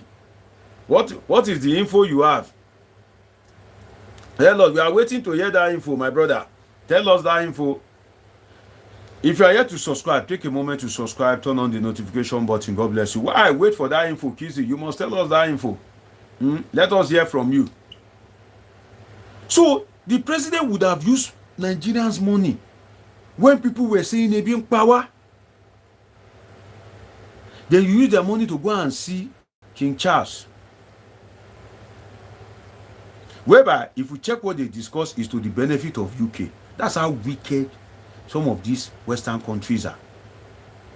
Then suddenly, a State House statement was issued on September 6th that said that the president had directed relief for victims of Maiduguri flood. Now, let me go somewhere. Follow me. Let me go somewhere. Follow me. Again, let me go somewhere. Follow me. If you want to leave before, this is not the time to leave. Follow me somewhere. Now, quote me if I'm wrong. You would not see a Nigerian president ratify the increment of petroleum product when it's not in the country? If some of you are old, descendant of Methuselah, tell me in the comment section, you dare not, you cannot increase the price of fuel. Do you know what takes into increasing the price of fuel? Fuel affects the life of Nigerians in every way. You cannot increase the price of petroleum product when you are not in the country, because labor will come after you, manufacturer association will come after you, students will come after you, workers will come after you. So you must be on ground to be appeasing these people, to be explaining. But you know what Bola Ahmed Tinubu did? He increased it while he was abroad. Very confident guy. Like when he said in Lagos that, you know, he allegedly said when he brought out an hanky, he said, and he waved and said, "What is this that I put in my pocket?" They said hanky. He said, "No, it's Lagos that is in my pocket." That time when they said so. Abbas Ibrahim, I see you. Thank you for enjoying my program. From tomorrow, you guys will be able to call in. So you can see that this guy has already conquered the system, because you cannot. I'm waiting for your comment to tell me, Dr. Deji, no, you are lying. So president increased fuel price while he was abroad. I'm waiting. That's why I always say, don't take my word for it. Do your research. You cannot. But what did Bola Ahmed Tinubu do? He increased that fuel price, knowing fully well that 568 that it increased it to is causing maybe some hardship. He still increased it by 45%, and he no dey the country. Are you guys learning anything? And he wasn't in the country. He even die abroad. He even have the confidence to say it's a necessary sacrifice and there's still some sacrifice to be made. Bola, your juju strong, oh. Bola, you get confidence, oh. Bola, no dey fear, oh. Bola, who do that your juju? Who do that juju for you? You need to come and take politicians there, oh. You need to come and take my viewers there, oh. Bola Tinubu. Because he has done what no other president has done. That confidence is crazy. That you will remove fuel subsidy when you are not in the country. No president has taken that risk. Then that you will just appear and reappear and disappear. What other president have done is they will go to a country. They won't say what they are doing there. They will just be there. But you know the country that they are. For instance, Yaradua was in Saudi Arabia. Buhari was in UK for medical tourism. You know they are there. But Tinubu has been junketianing from one country to another with less explanation. So he just appeared in UK. Boom. Just like that. When they announced that removal of fuel subsidy, you know what first came to my mind? I was like, did the president came back into the country and his presence wasn't announced? That this is too much of a risk. What is protest evolve? And some military guys use that opportunity. You know, it is easy to sack you when you are not in the country. Some of you don't study about politics and government. Some of you don't learn this thing. You'll be spending all your time to watch movie. You'll be spending all your time to watch comedy skit, to be looking at all those women with big backside. That's what some of you will be spending your time to watch. You have been watching movie. You have not learned anything. Use some time to watch something that will benefit you. That was how they removed Gowon. Some of you did not know. Yakubu Gowon. That did that Biafra war from 1967 to 1970. You know, Gowon was very strong. He unleashed Nigerian army. They perpetrated a lot of evil on Biafra land. You can Google it. You see some of the picture whereby some kids at that time, you will be seeing their bone, their skeleton. They cut off food supply. Do you know how they removed Gowon? He went for something in this African Union something. And they don't show that they don't calculate. Say, okay, he don't go. Now in the strike, military, they remove him. So, You cannot leave a country in a volatile situation. And people are angry with you, and you just go like that. Don't you learn, Bola? Bola, you know I have. Bola Tinubu, you know I warned you yesterday that if you don't behave yourself, I will release politicians to go and toast Remi. Oh. My politicians are rich guys. Oh. Bola, if you don't know, Ola Adewale is a multi-millionaire. Joseph Eden. I mentioned some name in the comment section. This is an association of Abbas Ibrahim. Now multi-millionaire. You see AA. He called himself, he no mention his name, he just they use AA. These are big guys. So we unleash them to go and toast Remi Tinubu. If you don't behave yourself, Bola.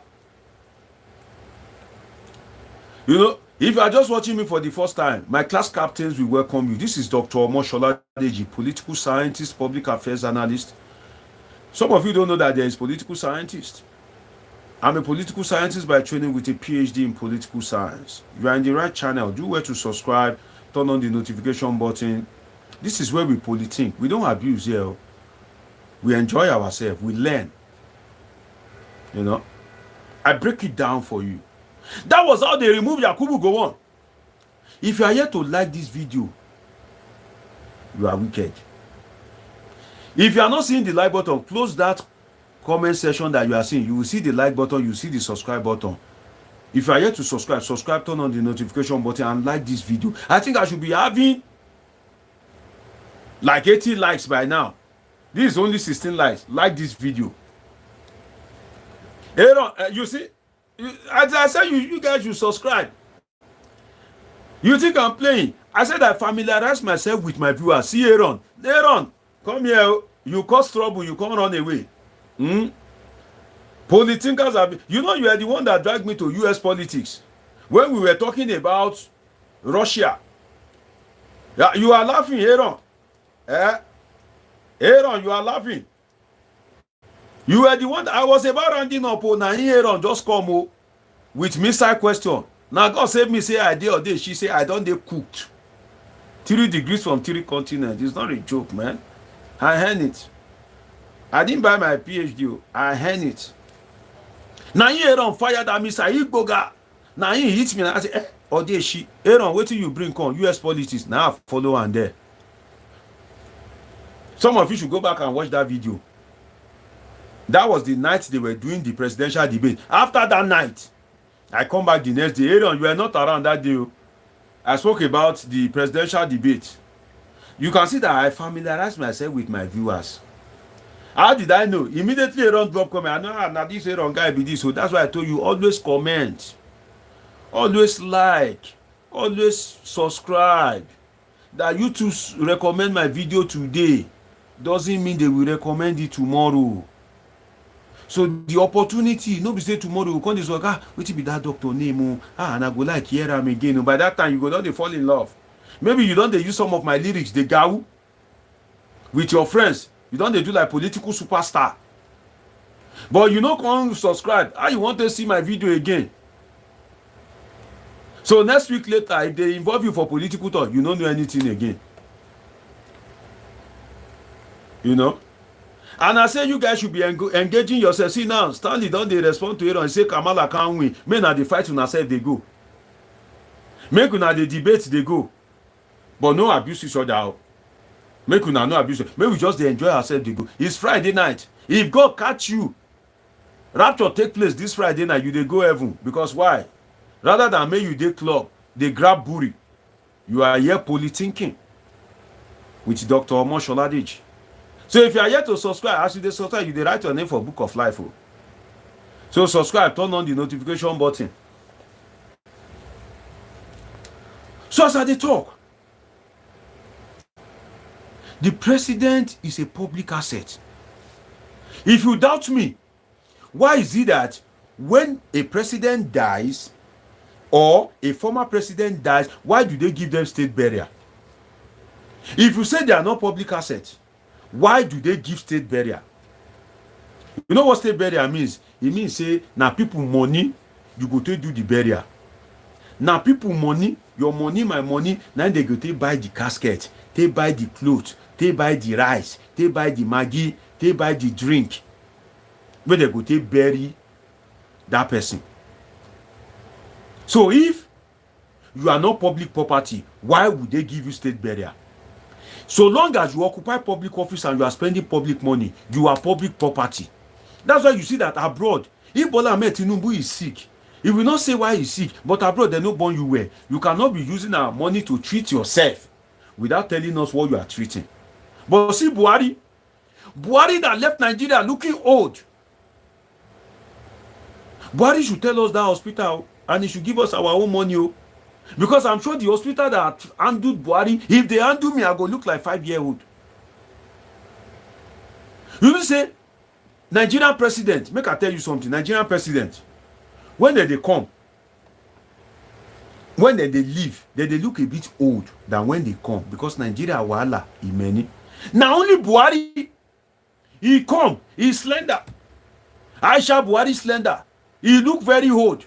When Buhari they leave, you don't see his skin like newborn baby. Why? Buhari no dey stress himself. You don't see him picture where they use toothpick. If you like kill yourself, if they remove meat. If like say Aisha, e no only good for other room. If like say Aisha na good cook. Because as soon as they suffer, as soon as they cry during Buhari, Baba they removed, Baba they use toothpick. That's why Buhari is one of the presidents I've ever seen in Nigeria that he came in looking like an old man. He left looking like a youth. Don't take my word for it. Go and Google search Buhari in 2015. Look at his picture in 2016. Oh yeah, Google Buhari 2023. Look at the picture together. You get what I'm saying. You will understand what I'm saying. I go discuss with Obi. I discussed with Obi yesterday and day before yesterday. You know, come class. You dey miss Aaron, you are a bad student too. You dey miss lecture. You know, every session you have with me is a political master class. Now, free class.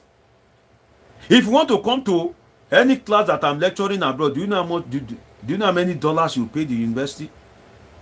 Do you know how many pounds you pay? Some of you people where the UK, where Japa, where use education Japa. Some of you now Africans like me, they teach you for some of those universities. Do you know how many pounds you pay to that university? Do you know how many pounds you paid? How many £1,000 you paid as an international student? But yeah, they give you now the knowledge free. But for some of you now to subscribe now, voila. If you are watching me for the first time, you better subscribe now. Because I don't tell you now, sir, they always pray. If you watch me, you enjoy me, you not subscribe. I no pray say me YouTube recommend my video for you again because you dey wicked. Some of you to like na problem, just to click like. No be money oh, I no ask for money oh. I've never received scholarship in my life. All the school that I went to, I paid thousands of dollars. Now the knowledge that they give you free, you they enjoy it. But to click like, some of you they just recommend my video to you. Now other people when they click like for my past videos, now I make YouTube recommend my video to you. You know they watch me for some minutes, they enjoy me. But to click like so that other people go fit come to enjoy it, na problem for you. To subscribe, na problem for you. If you don't see the subscribe button, close that comment section. You go see the subscribe button. You go see the notification button. You see that this is a mature platform. See as my people, they enjoy themselves for comment section. Nobody, they abuse each other. Hausa no abuse Igbo. Igbo no abuse Yoruba. No, we don't do that here. We enjoy ourselves. We politique. We laugh. We enjoy. So if you are seeing me for the first time, in fact, drop in the comment section, say you are here for the first time. Let my class captain welcome you. My class captain, Willie, are you there? Stanley, class captain, help me, they welcome them. So public expenses, if you are in public office, you are no longer private. If you are private, you can decide to be public. But if you are, help me welcome Kizio, first timer. Class captain, where are you? Where are my class captain? Please help me be welcoming my first timer. If you just subscribe, help me be welcoming them or help me be clapping for them. I have my class captain. This is a political. You can see my class captain. Stanley, one of my class captain, no time. Stanley, they work like 5G network. You know they tire. See, Stanley, they welcome all of them. Oh. First timer, if you are perfect, hey, I see you. You see, and I never even appoint Nyesom Wike. He don't appoint himself. Oh, he too, they help me welcome first timer. Shout out to you, Nyesom Wike. They help me welcome them, they go. If the spirit of, in fact, Mazi, you were with me yesterday and day before yesterday. Make I include you as one of my class captain. Mazi, where are you watching me from? Because I'm about to appoint you as one of my class captain. Tony says, nobody welcome me the day I subscribe. Tony, I welcome you in the name of the Lord. You say that, Tony, now you are the clap for, because you're welcome, come late. Make I give another one. So help me forgive my class captain. Help me welcome them. So, the president removed fuel subsidy while he was abroad. It has never happened in the history of Nigeria. No president get that confidence. Even those that are military, that have military background, you know the military guys, that they believe that they get crazy. Buhari, he didn't do that. Obasanjo, he didn't do that. Because why? If he boomerang, it's very easy to remove you. And I've given you an example of Yakubu Gowon. How they remove Yakubu Gowon. He was out of the country. If Yakubu Gowon know that they will remove him, he will not leave Nigeria for that African Union something. It was that opportunity that they used to remove him. So you ask yourself that, Bola, are you not a student of history? Why would you leave Nigeria at that crucial time? And you are abroad. They are announcing the removal of fuel subsidy. They are arresting Joe Ajero while you are abroad. What if Labour affiliates have taken to the street immediately? And angry Nigerians have joined them, and the country have gone in flames, and you are abroad. Oh God, they will remove you. It's the easiest thing when you are away. Don't you learn from Yakubu Gowon? Do I need Yakubu Gowon to pray for you, Bola? Do I need Yakubu Gowon to lay hands on you and begin to cast and bind? Are you not a student of history, Bola Tinubu? That you are abroad. You are removing. You must be in the country so that anything that won't happen, make it happen for your front. Because as labor they shout, as manufacturers they scream, as students they scream, you go they pacify them, say, okay, this is why we do this, calm down, you know, I promise you this, I promise you that, things will be better, you know. President don't leave countries at crucial time, but your people are angry. You are riding Airbus, Kakakiri, with people's money. Bola, I don't like to always warn you, Bola. If I warn you too much, I will release politicians to go and be toasting Remy. And you see all these my politicians, people watching me. They have been looking for guests, you know. They have been looking for guests to toast to. They will toast Remy pieces. As Remy, they wake up for money. She go just the see message from like 100 people. Hello, beautiful. Hello, pretty. And I trust my viewers. People like Ola Adewale. People like Stanley Ojoro. People like Tony, these are wicked guys. Nyesom Wike, Uzoma Akpala, these are wicked guys. If I unleash them with Remy, they go toast Remy pieces. Remy go fall in love by fire by force. Because it be like say nothing where we feed do Bola, we say go pay now. But I know say if I release politicians, make them begin toast Remy, go pay now. So what a costly mistake. A mistake that could have cost you your presidency. That you are lucky today doesn't mean you should be lucky tomorrow.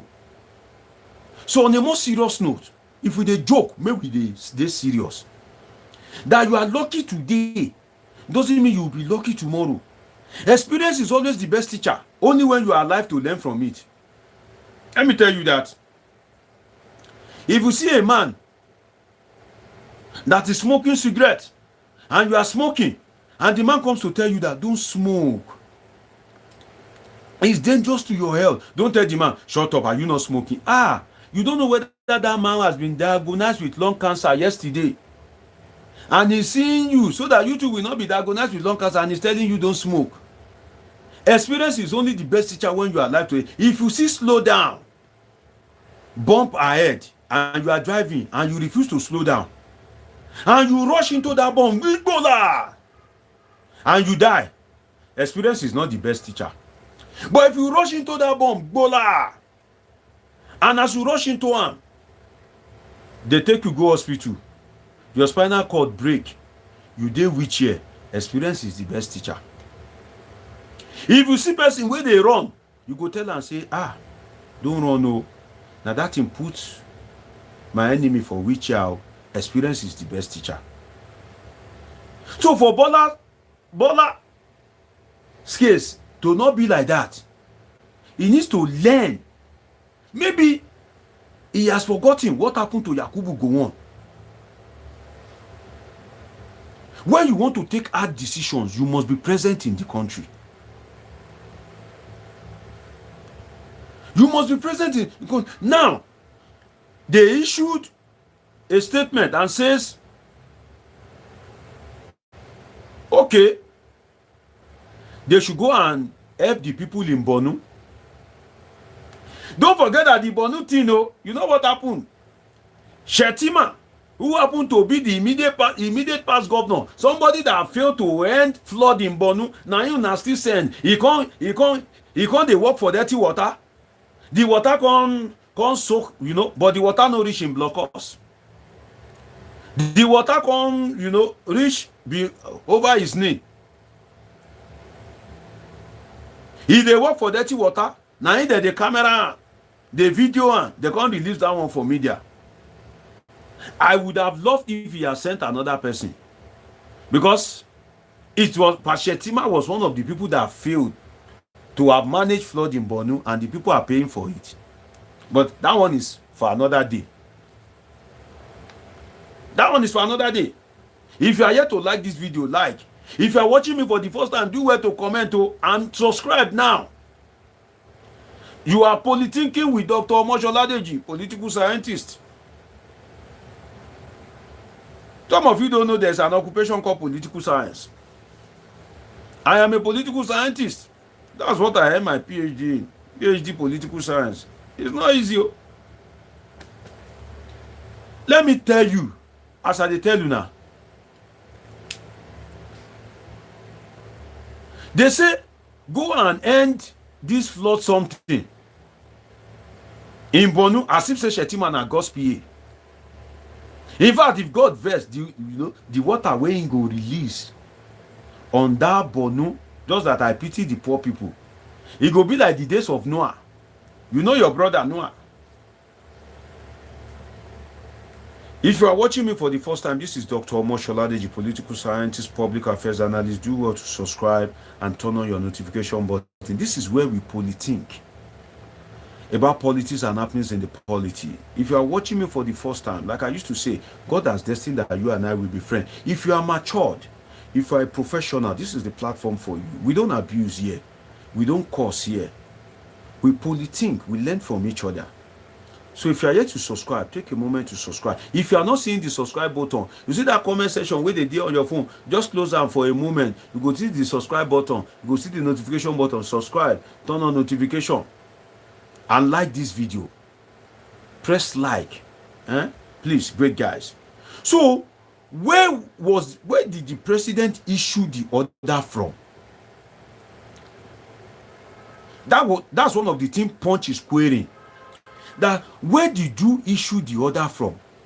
That order that they should go and end flooding, they should go and evacuate and provide relief material in Maiduguri. Where are you issuing that order from? They don't know. So how can a president issue order and you don't even know where the president is? You don't know where the president is. Joseph Idem says Shetima promised the flood victim 50 trucks. See, I hate one thing. I don't want to hear rice again. Bola, I don't want to hear any rice again, Bola Tinubu. Because anything, it is rice. Nigerians are protesting. You say you want to sell, customs should release rice. Nigerians say end bad governance. You say you want to sell bag of rice at 40,000. Flood happen in Bonu. You want to give them rice. You know they. Don't let us have a situation like under Buhari, whereby for like 6 months, it was crazy. Nigeria was just talking about cow. Have you guys forgotten? Nigerians were just talking about cow. A whole country for like 6 months. If you tune into the media, you tune into channel, they are talking about cow. You go to Arise, they are talking about cow. You go to NTA, they are talking about cow. Silverbird talking about cow. Now, this is Tinubu time. What we hear is rice. If you complain that they should end bad governance, they will say, oh yeah, come and take rice. If you complain about fuel, they will say, oh, they will reduce the cost of rice. Now there is flood in Bonu. The vice president is still saying he will give 50 truck of rice. Why is it that every time it is just about rice? Is governance only about rice? Don't turn my people to destitute. Don't turn Nigerians to destitute, whereby anything you just want to give rice. That is you putting Nigerians in a state of destitution. You know when they put people in a state of destitution, whereby you just want to give rice. So when the president issued that order, Punch is querying that, Mr. President, where are you giving this order from? You cannot give order in vacuum. You said they should go and evacuate and give relief material, but we don't know where you are talking from. Are you in London? Are you in Dubai? Have you gone to France, or you are in China? That's what they are querying, which is a very important query.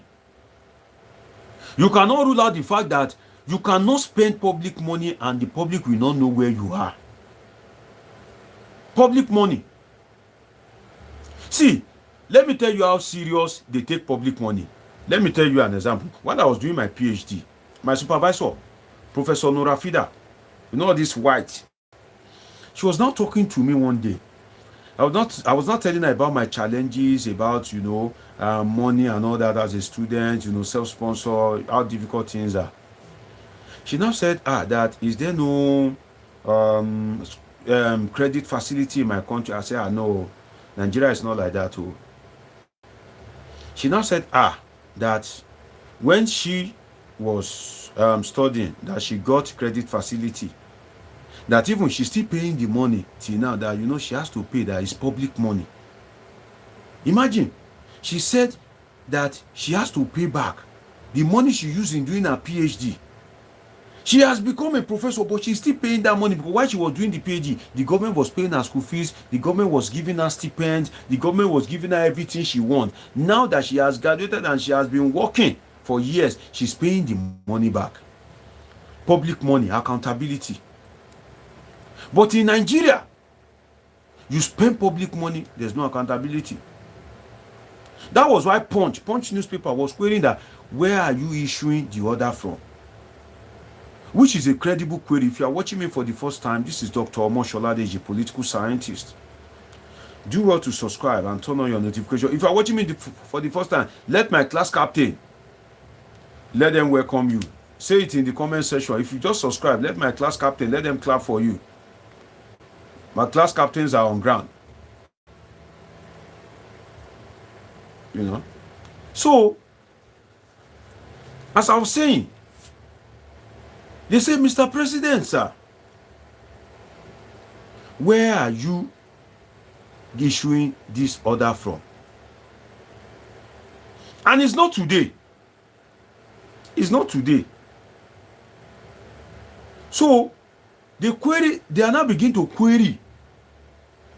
They said, they now remember that on April 23, Mr. President, sir, you said you went to Netherlands to visit the then Prime Minister, Mark Rutte. From there, you left to Saudi Arabia for the World Economic Forum, held between April 28 and April 29. After that, your whereabouts was unknown. You just disappeared till May 8. No, May 9. It was May 8 that the presidency announced that, oh, the president will be coming back from Europe tomorrow. But the last time we heard of you were in Saudi Arabia. So all the time we are not hearing from you. That, you know, it was not your where you are wasn't disclosed. You went to Europe. Did you go to a beach in Europe and be enjoying with skimpy guests? That where were you? They just announced on May 8 that, okay, the president will be back May 9. And that was it. They also said on January 24, Punch newspaper, also on January 24, you left for 2 weeks. You call it private visit to France. Private visit. You didn't tell the people. No recourse to the National Assembly, no recourse to the people. You just said private visit. It's just like your wife that is spending your money, just pack her bag and say, I'm going on a private. Don't expect me for the next 2 weeks. What do you want to go and do? Where are you going? It's private. Eh? If it is a private visit, you should have used your private jet. You cannot go on a private visit with the Nigerian presidential jet. The Nigerian presidential jet is to serve your official, is for official use. That means when you are doing something that pertains and relate to Nigeria, that's when you can use the jet. But if you want to go private, for that moment that you are private, you cannot use the Nigerian presidential jet. If it were to be in America, maybe it will be in front of the National Assembly now to answer some questions. Get me very well. What am I trying to say? What I'm trying to say is, you can have your right to private life, but there is something called accountability to the people. You can be healed. Anybody can be healed. In fact, in my own culture, in Yoruba, you don't mock people that are sick. You don't mock people that are childless. You don't mock people that are dead. Those three. It's a cultural practice. You don't mock people that are sick. You don't mock people that are childless. You don't mock people that are dead. That is why Oshiomole, you know Oshiomole, that short, small stature guy, former governor of Edo State. That was why when he insulted Obaseki's wife that they are childless, for you people that are Yoruba will say, in other words, if you have 20 child, they are insufficient for God to kill in one day. And the people that say God, they just mind words, they are missing, you know, they are referring to Awon Yemi. You know Awon Yemi?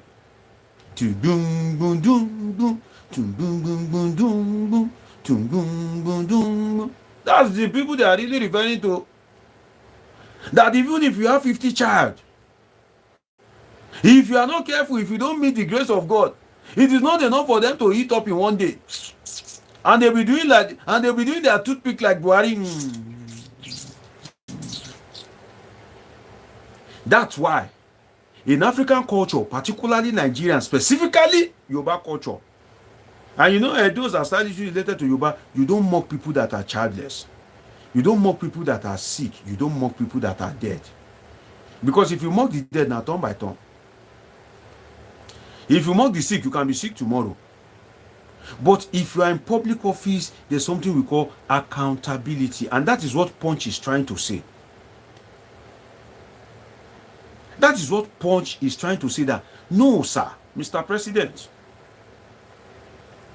you must be accountable. If you are watching me for the first time, do well to subscribe, turn on the notification button. This is Dr. Omoshola, the geopolitical scientist. Some of you don't even know that there's a profession called political scientist. There are some professionals called political scientists. Yes, there are. And I'm a political scientist. PhD political science. Okay? So do well to subscribe and turn on your notification button. Please press the like button, great people. You know, Leod in Yako, something like that says, hello again, DG. Leod, where are you watching me from? Great guy. So, when people are demanding for accountability, see, it's not easy. It's not easy. As much as there is stress in that office of president, there's enjoyment there. There's enjoyment there. If you want to know there's enjoyment there, let Tinubu make you one-day president. You know when Bola Ahmed Tinubu was governor of Lagos, he used to do one-day governor. For some of you that are a bit old and familiar with that thing, one-day governor. Do you guys remember? So now, if he's doing one-day president, if you chop life, you will not say no, that they enjoy. So Punch is demanding for accountability. And when I read that story, I can't help but agree less. That when you are going to a place as a president, you are the symbol of the sovereignty of that country. Your timetable is not your own. You must carry people along. So why is it that Nigerian leaders, they would like to copy bad thing? You know, go copy the good thing that Yaradua did, that he brought petrol price. You know, see, some of you guys don't know this. That's why I tell you, subscribe. Let me be telling you. Some of you are engineers, some of you are tailor. Here is a political scientist. Some of my mates, they are doing political consultancy. They won't come and give you this knowledge for free. In fact, I'm a nice guy. Maybe I'm too nice, sir. How many political scientists do you see come and give you political education? They are making money. Yaradua. You won't copy the good thing that Yaradua did. The bad thing is Yaradua went to Saudi Arabia and he was there for months receiving treatment. But the good thing that Yaradua did, do you know that when Obasanjo was about to leave as president, he increased the price of petrol. When Yaradua came, he brought it down. Yaradua is the only president in Nigeria's democracy that have reduced the price of petrol. Don't take my word for it. Do your research. Talk, say, there's one Dr. DG.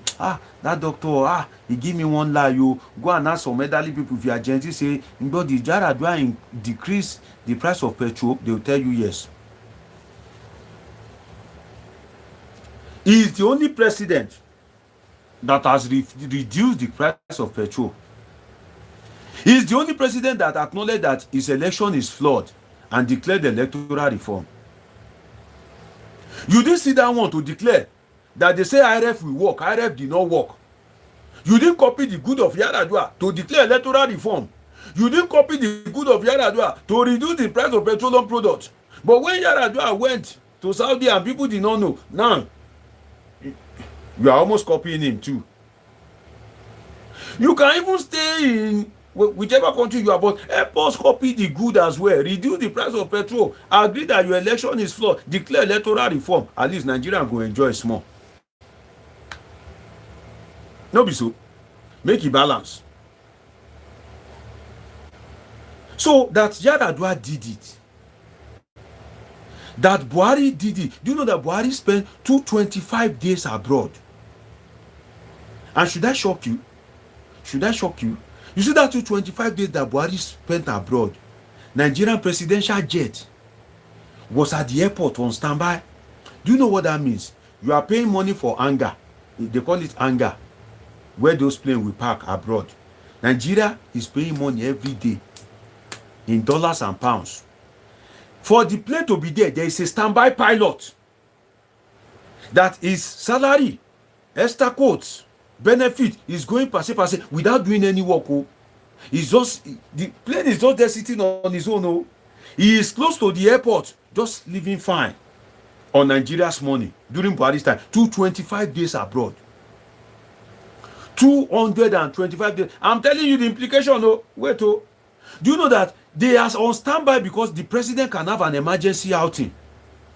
The president can wake up now and call the security that, get me ready for trip in the next 30 minutes. The president has spoken. The pilot must be available. The co-pilot must be available. The air hostess must be available. These people were placed on standby in the United Kingdom on Nigeria's money during Buhari's time. For 225 days.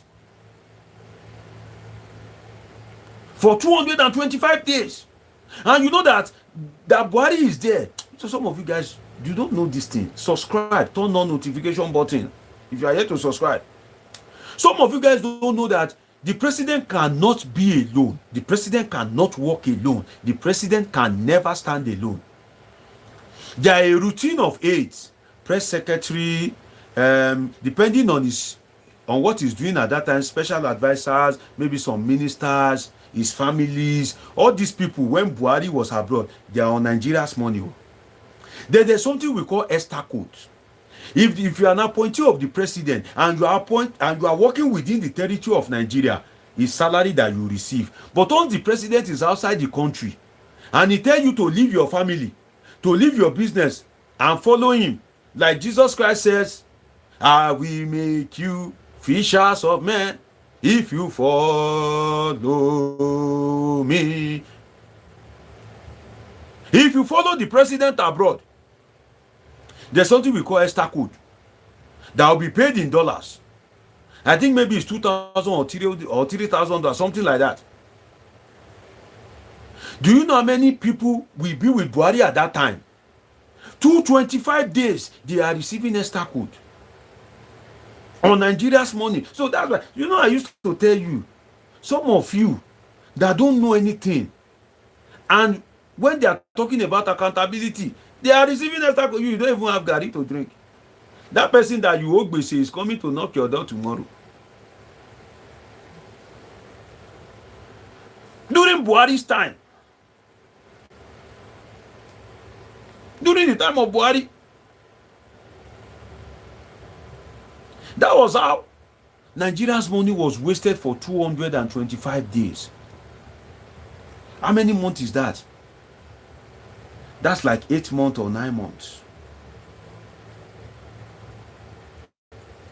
If they ask you now, what was the sickness Buhari was treating himself for? Nobody knows. Nobody knows. It was when he first traveled that he said, oh, is 80, that air infection. After that one, he didn't say anything. And because his people, they felt he was being outshined by Oshibaju. When he was traveling, this later travel, he didn't hand over to Oshibaju again. He said, Dr. Deji, did you vote for Peter Obi and Dati? Who told you I was around when they vote? Who told you? He said Tinubu doesn't pay for fuel. Fuel subsidy removal doesn't affect Bola Ahmed. It doesn't. It doesn't. It doesn't affect them. If you are here to subscribe, do well to subscribe, turn on the notification button. This is Politics with Dr. Omoshola Deji. If you are not seeing the subscribe button and you are watching me for the first time or you are here to subscribe, close that comment section. That comment that you are seeing, just press that X. You see the subscribe button, click it. Click that little bell by the side. That's the notification button. And like this video. Like this video. God bless you. So, he went to different countries and Punch is querying that accountability. That from April 28 and 29, when the World Economic Forum ended, then you only came back May 9. The presidency just announced on May 8 that, oh, the president will be coming back tomorrow.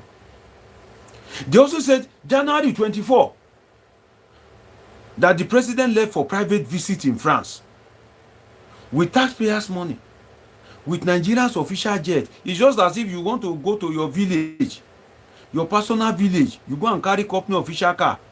If that car get accident, you go tell wetin the car they do for village. The company get branch for your village. Punch is also saying August 19 that he went to France for something they call brief work stay. Brief work stay.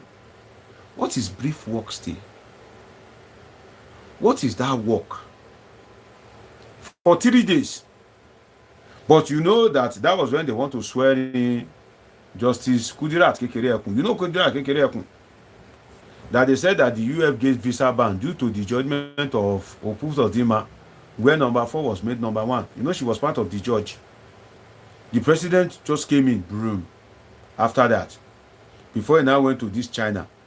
And now Punch is saying that, where are you now? Though, you know, say Nigeria, now get you. Now, that this now where they operate like witchcraft eye. There have been some news on the street, on social media street, that, oh, they signed the president in London. There's, you know, some people say he's walking into an hospital and all that. How not they know? How? Person of it just walk again. Eh? Nigerians, now we can. Person of it just sneak again. Huh? Person of it just, you know, do something codedly again.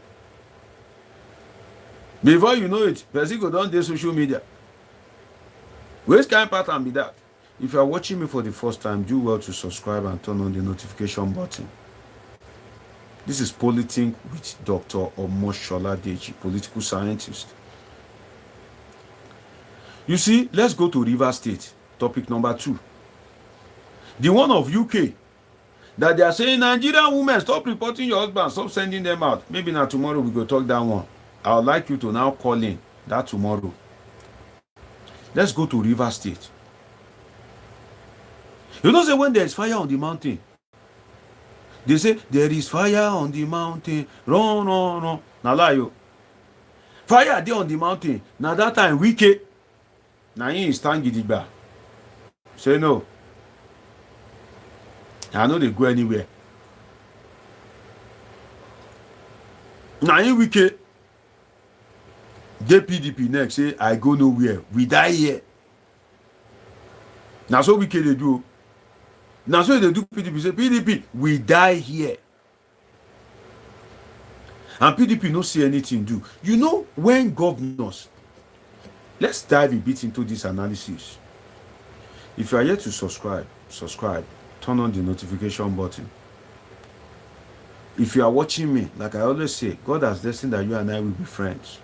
Some of you have been watching me for like 10, 15, 20 minutes. You are enjoying me. Oh. And I know you want to see me again.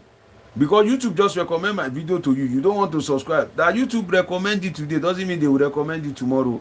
So tomorrow you will come to scratch your head and say, Dr. Digi said he's going to talk about this topic. Oh, and I didn't subscribe. Oh, you don't even forget my name. On Sunday, those of you that have been asking me, Sunday is when I have chosen to speak about Edo election, the dynamics of the election.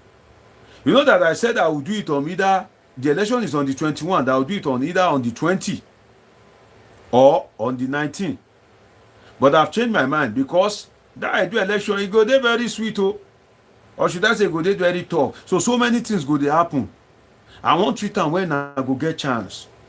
Come and hear the analysis. I prepared the outline. You know that I told you that when I'm coming here, I don't just come. I prepare as if I want to go and give lecture in a political master class. So on Sunday, let's meet here. Watch out for my channel. Turn on the notification button because I will create the flyer. I usually do it like maybe 2 hours, 3 hours ahead before the program. So if you turn on the notification button, YouTube will tell you that Politics with Omoshola Deji is live now. Call-in section will be activated from tomorrow, where you are free to share your perspective. What are you feeling in mind? Come and say it. Come and tell me. I want to hear you. God has sent me to hear you and take your message back to him. What do you guys want? God has sent me to hear you. Then I'll take your message to him. So that thing that you have in mind on politics, on happenings in the polity, come and express it. Nobody is going to tell you shut up. So long as you don't abuse, so long as you don't curse people. Don't come here and start cursing people. No, I don't like it. I hate curse. And I hate tribalism. You can see in the comment section, people are enjoying themselves. So take a moment to subscribe. Turn on the notification button because the days ahead are going to be very interesting. Brand new undiluted analysis are going to be coming your way from Politics with Omoshola Deji, your favorite political scientist. Now let's go to Rivers State. We've talked about Punch querying of Bola Ahmed Tinubu. I've given you the historical perspective. I've given you the in-depth analysis. I don't want to repeat myself. If you are just joining us, you have missed, but you are welcome. Let's talk about Rivers. You see, the feud between Fubara and Wike. Let me first of all appreciate Wike before I flog him. You know, that's how I do. I don't have friends. I don't have enemy. I love Bola Tinubu. I love Atiku. I love Peter Obi. I don't have friends. I don't have enemy. Bola Ahmed Tinubu, you do anyhow, I flog you. You do well, I praise you. I speak not minding whose ox is God. And some of my regular viewers can say it. I don't hate anybody. I don't hate anybody. So let me praise Wike before I flog him. Because Wike, you get cane to chop, you get serious koboko. But let me serve you first. Let me serve you food first, so that you will get energy before I flog you, Wike. Because you have not been behaving yourself. First, let us talk the one against Fubara first before we flog Wike. Let us flog Fubara first before we flog Wike. Follow my analysis intelligently. Grab a coffee, grab malt, grab juice, grab wine. If you don't get money for that, grab water. Sit down. See, first, one thing about Fubara, if you are yet to subscribe, like I say, take a moment to subscribe. It's free to subscribe. Because very soon, I will limit some of my interesting analysis to only subscribers. Now that time you go pay me. I have plan for that. Only subscribers. Now then go they enjoy me. You will never subscribe. You just say YouTube go recommend me for you again. You're on a long thing. So take a moment to subscribe. Now, for Fubara, before I flog Wike, first, anybody that has done anything for you, let us appreciate such a person. Let us appreciate such a person. Sincerely, it is not easy. It is not easy. Let's be sincere with ourselves. In a country where politics is very lucrative and everybody wants to occupy political office, if somebody brings you and say, oh yeah, come, let us appreciate the person. You know, I'm speaking against Fubara now before I give Wike his own. You know, who I best? You say you don't have a job. Do you have the kind of qualification that I have? Should I tell you my calendar?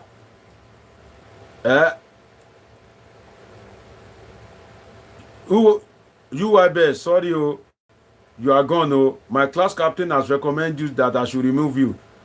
You know, I usually tell people we don't abuse on this platform. And one of my class captains, Stanley, has recommended you for removal. Sorry, you are best. Now so you go. Sorry, go in, gone. Now so I remove him. He can never watch me again. We don't abuse on this platform. You are telling a PhD holder, somebody that school from 3 degrees in 3 continents. You are saying he doesn't have a job. Wait. Do you need to check yourself? This is what Oyinbo calls community service. You guys are not giving me money. And I'm giving you my brain for free. It's called community service. That I'm sitting here speaking to you doesn't mean I don't have so many things that I could be doing. But I don't want to say some of the things that I'm into. I'm a busy man 24/7. In fact, I don't do it. It is some of my friends that tell me, DG, you can't have this kind of brain. And people lack political education, and you cannot sacrifice some time to be educated with all these degrees, all this brain that you have. That, in fact, do you know what happened? They used to call something monetization on YouTube. I have qualified. I have refused to be monetized. One of my friends saw me. She was very angry. I said, what kind of thing is it? I said, I will do it. He said, why now? I said, I'm just enjoying what I'm doing. Till now, I'm yet to do it. But I'm enjoying what I'm doing. That is called community service. You are devoting your time to give people your intelligence for free. Some of the people that have been watching me regularly, that's why I say, if you don't know anything about politics and happenings in the polity, don't worry. Watch me for 2 months. In fact, watch me for 1 day. If you have not learned anything, go and unsubscribe. Go.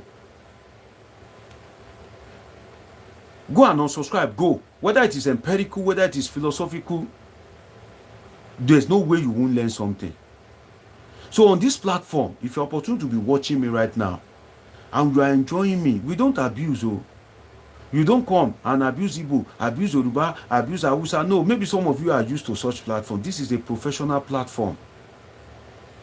And that's why I appoint class captain. My class captain are on ground. If you abuse, they will recommend you for removal. You can't watch me again. Bye-bye. Go and be watching comedy skits. Let intelligent people be learning. You go and be watching comedy skits. Go and be watching comedy. Go to all those platforms that they used to curse themselves, that they will be abusing themselves. You see, I usually say it is somebody that have nothing to say that will be abusing. You want camera, you don't have anything to teach people. You'll be abusing, you'll be using it to divert attention, to waste time. The people in the comment section, they will be abusing themselves. At the end of the day, when you are done with the video, they will ask themselves, what have I gained? Nothing. No. This is a professional platform. Stanley, you are a good class captain. You deserve a medal. Thank you for spotting that. UI best is gone forever. Case closed.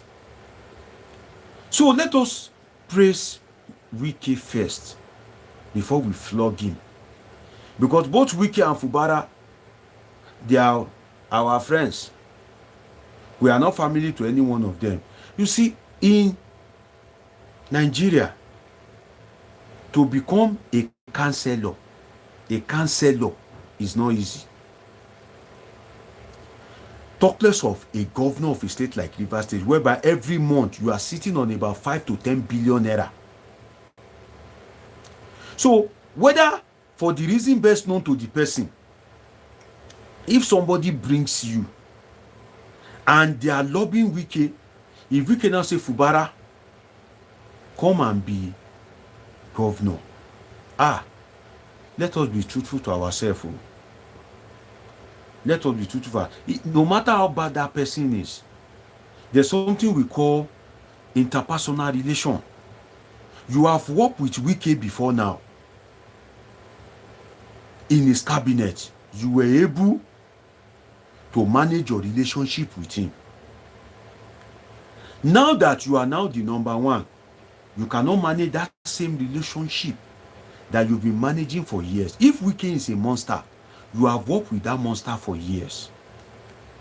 If Wike is insultive, you have been enduring that insult for years. If Wike is a stupid man, you have been coping with that stupidity for years. So if somebody, there's no perfect human being, if somebody gives you an opportunity to say, come and occupy this position, where people are lobbying, do you know during the election, do you know how many people will go to Babalawo? Do you know how many people will go to India to do juju? Do you know how many people will put a for share in their pocket? Do you know how many people are calling Wike said that Nyesom, the son of Wike, oh yeah, favor me, select me, pick me. Let us talk about Fubara first. Let us give Wike his own applaud before we flog him. I'm still coming to flog Wike. Serious flogging. But let me give him his accolade first. Now I'm flogging Fubara. Now, if somebody did like that, appreciate that person. Because there's no way you would have seen what that person wants. When Wike was selecting you, was imposing you on others, you can't say you don't know Wike. You can't say you don't know his character. So it will be deceitful. It is even lack of integrity on your own part to collect something by deceit. I'm still coming to flog Wike. Hold on. So for me, Fubara himself is as bad as Wike. Let us be clear on that. Because you can't say you don't know Wike will never bring a stranger to come and be governor of Rivers State. But you, Wike, that you bring somebody to be governor of Rivers State, does it mean that you should turn yourself to God Almighty? God Almighty made you who you are. In fact, you yourself, you are a betrayer, Wike. I'm beginning to flog you now. The gbedu go soon enter your body, oh Wike. You know I've praised you. I'm beginning to flog you now. The thing you are accusing Fubara of, you too, you have done it. In fact, I feel like closing video. Now, no like this video. Now, no like this. Now, no ginger me. Just to press like. I have over 100 people watching me. If you are not seeing the like button, close the comment section. You will see the like button. You will see subscribe. You will see notification. Like, subscribe. If you are yet to subscribe, turn on the notification button if you are yet to.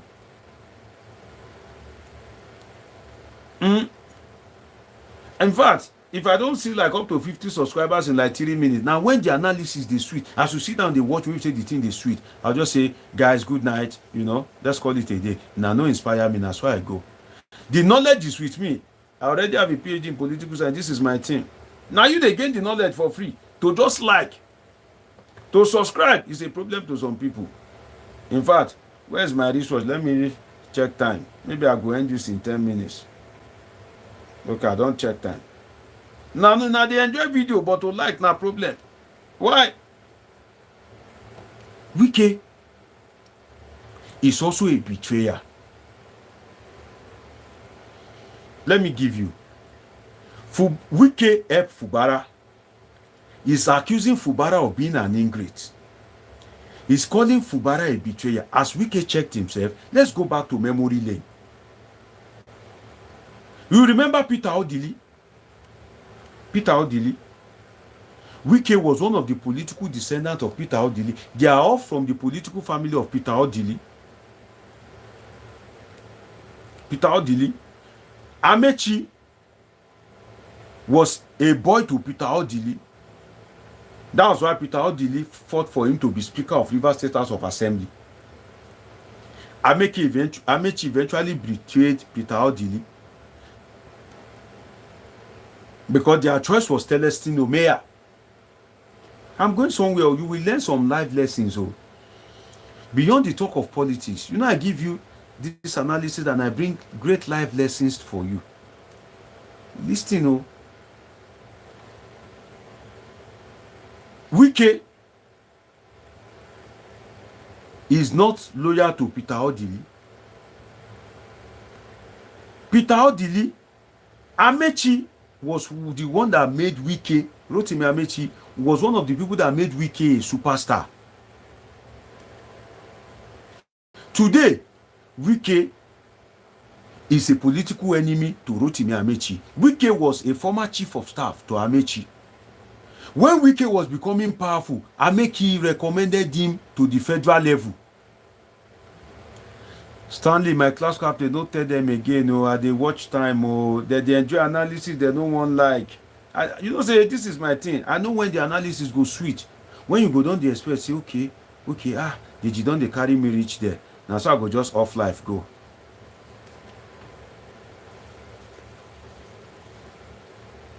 I usually tell you people that Nigerians are strange people. That's why I like the whites.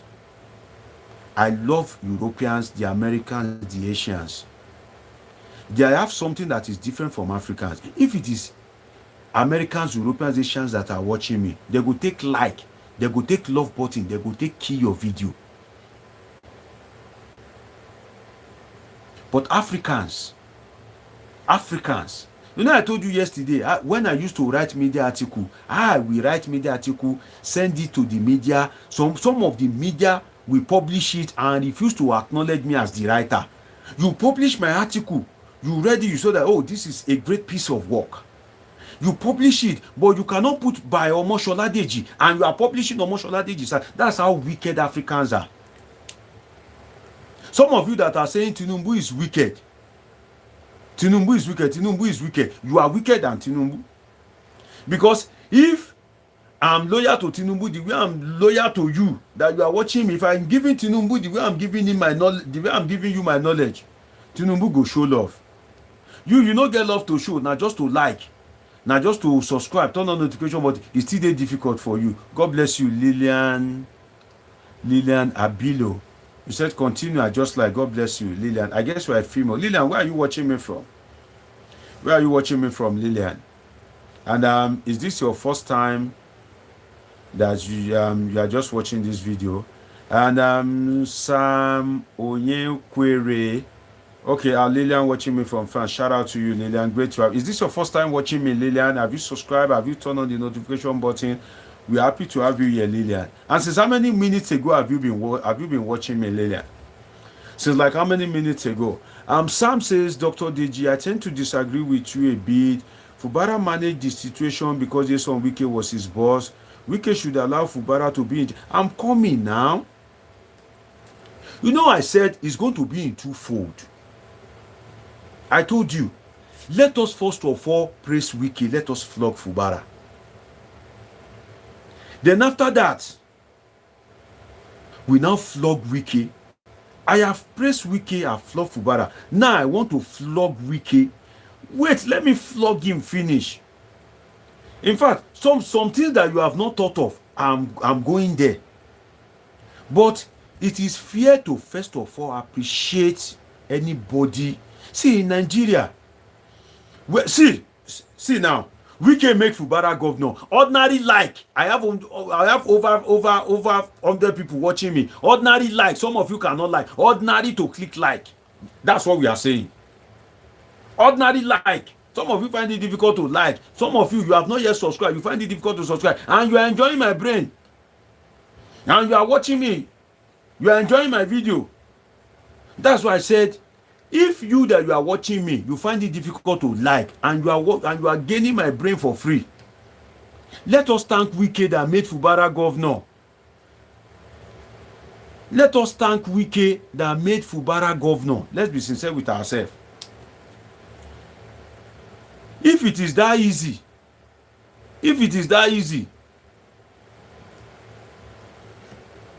Fubara would have made himself governor. So let us thank Wike. It is not easy to help people. There are a lot of people that need help. And Wike would have stepped on toes to make Fubara governor. And that's why I said there are some people that they haven't even sow where they reap.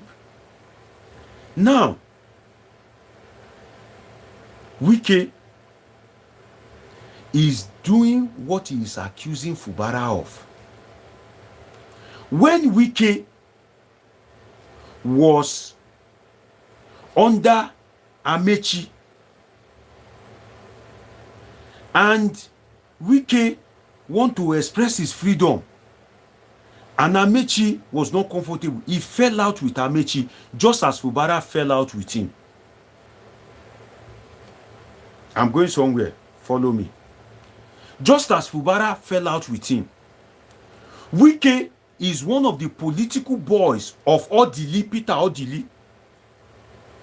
In Amechi, some of all these guys that are big guys now, when Peter Odili was governor, they were local government chairman. They were begging for appointment. Wike has also fall out of line with Peter Odili. What he's accusing Fubara for, he is guilty of it. Wait, I'm not yet done. Oh. Patience and Goodluck Jonathan.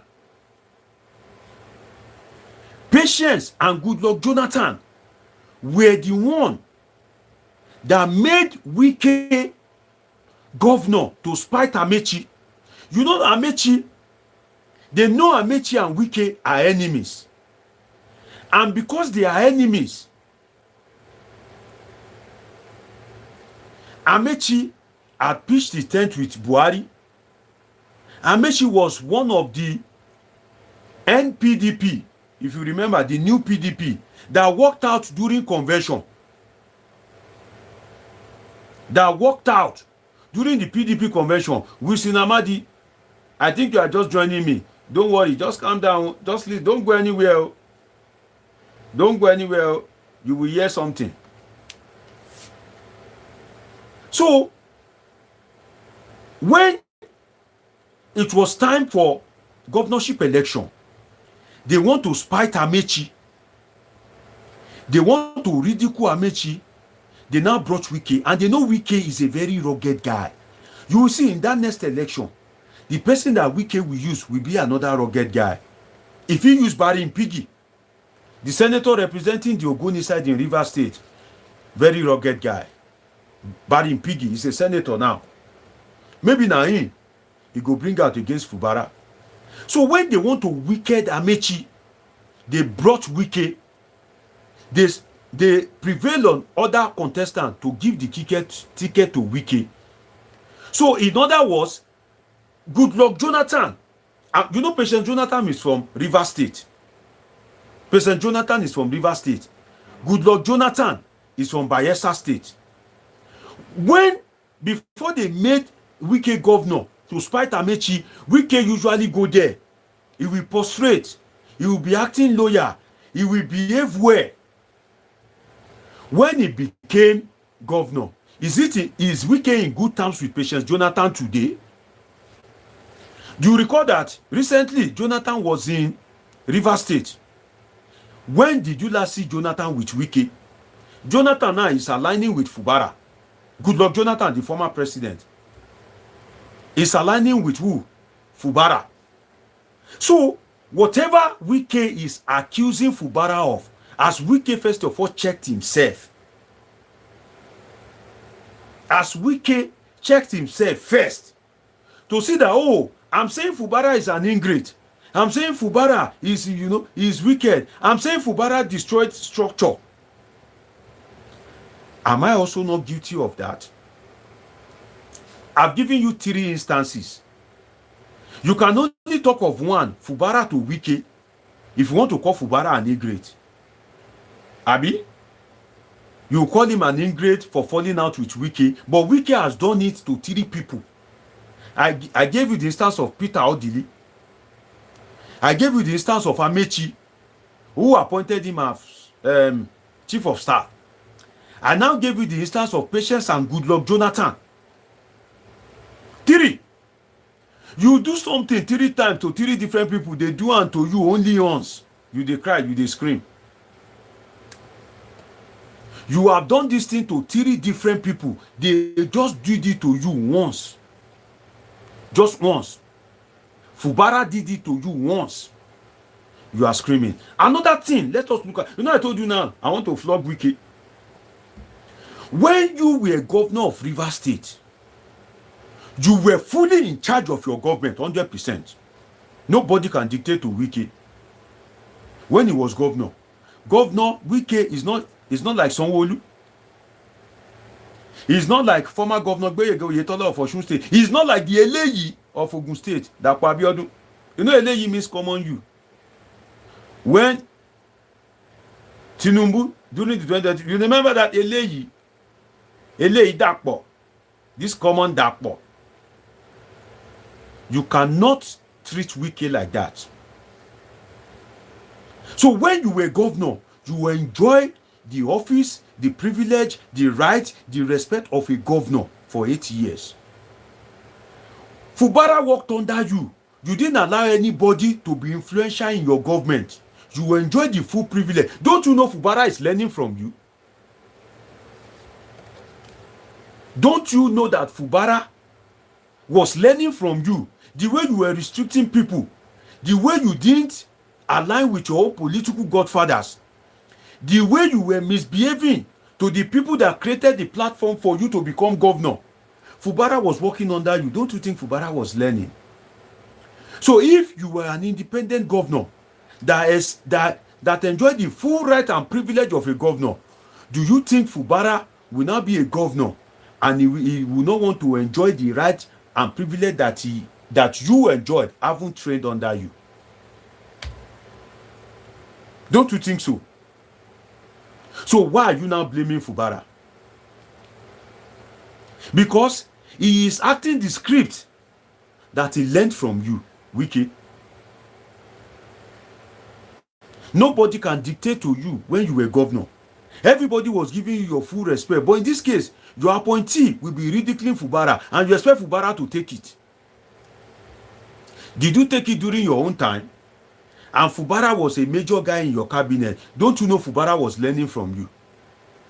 And he will never take such. You know, I've praised Wike. Now I'm flogged. I'm here to flog. I have many canes for Wike. Oh. I have many strokes of canes for Wike. If you are here to subscribe, turn on the notification. But if you are watching me for the first time, you are welcome. This is Politics with Dr. Omosoladeji. Take a moment to subscribe, turn on the notification button. Tomorrow we'll be talking about an interesting topic. And on Sunday, I fixed the day, Sunday, come and hear the dynamics of Edo election. It's going to be hot. It's going to be like no other. So take a moment to subscribe and turn on the notification button if you are watching me for the first time. Do well to drop your comment. Let my class captain welcome you. So, you cannot now put Fubara there and be arrogant. No, the guy will resist now. Why do governors fall out with their predecessors? I'm still going there. I will give you points. Then I will go to state by state. I'll go to Akwa Ibom state. Willie, I don't know whether you are still there. I'm coming to your state to talk about Godswill Akpabio and this guy that succeeded Godswill Akpabio. This guy, I'm struggling to remember his name now. So I'll be going to some state to give you some credible instances. You will see how politicians are behaving. You'll be wondering, why is there always fallout between governors and their predecessors? I will tell you. I will give you the analysis. But let me flog Wike small. Now I've praised him. Let me still flog him more. So when you display arrogance, see, power. If you want to know how a man is, if you want to see the true nature of a man, give him power. You that you are prostrating today, that when you see people, you prostrate. Woman is let them give you power. The people you have been prostrating for, you that you are watching me, you look at the person and say, why has this one not greeted me today? What's it feeling like? The person you are prostrating to greet before, that is power for you. So when you are dealing with a man that have power, one thing you must avoid is arrogance, else you will run into problem. Wike's arrogance landed him into problem with Fubara. Wike's arrogance landed him with problem with Fubara. You want to be the oxygen, you want to be the carbon. Which one do we breathe out? You know? Is it carbon dioxide or what? You know? You want to be the life, you want to be the death. You want to be the positive, you want to be the negative. You want to turn a governor to a houseboy. That when people want to, Fubara will be talking to people. They won't respect him because they know they are going to Wike. And you are now feeling like a god on earth. Sam, you said I should read my comment section. I'm coming. There's time for reading. There's time for learning. You guys are in a political master class. Listen to lecture first. I'm coming to the comment section. But listen to lecture. Political master class. This is a free class with Dr. Deji, political scientist. Listen to me, as that commander and the talker will say. So Wike's arrogance, now if you call it arrogance, we are not doing justice to it. Sophisticated arrogance. Arrogance with sophistry. Sophisticated arrogance was one of the things that ran him into trouble with Fubara.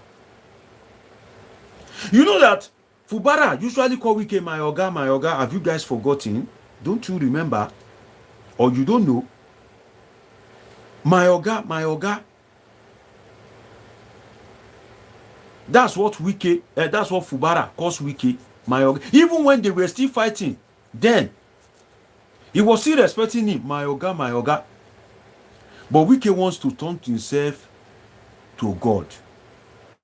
If you want to turn yourself to God because you made Fubara governor, how faithful are you in worshiping God that gave you life, that made you? You made Fubara governor. You were not the one that created Fubara. You want Fubara to be worshiping you, to be loyal. Are you loyal to God? Are you loyal to God, Wike? You make me governor now. You say that you come and become governor. I became governor. Is it not to your own pride? You now expect that if I sneeze, I should come and receive permission from you. If I want to minister to my wife, I should come and receive permission from you. Before I appoint, I should come and receive your blessing. Budget, I should come and receive your blessing. I'm not saying that is what Wike did, but that is how most of these governors, that is how they do. That is what? That is how they do. So if you want to turn yourself to God, the God that gave you life, that didn't make you die when you are in primary school, when you are in secondary school, that abide by you, that protected you, rather, you became local government chairman, you became governor. You became governor. You now do what? You now decided to want to turn yourself to God.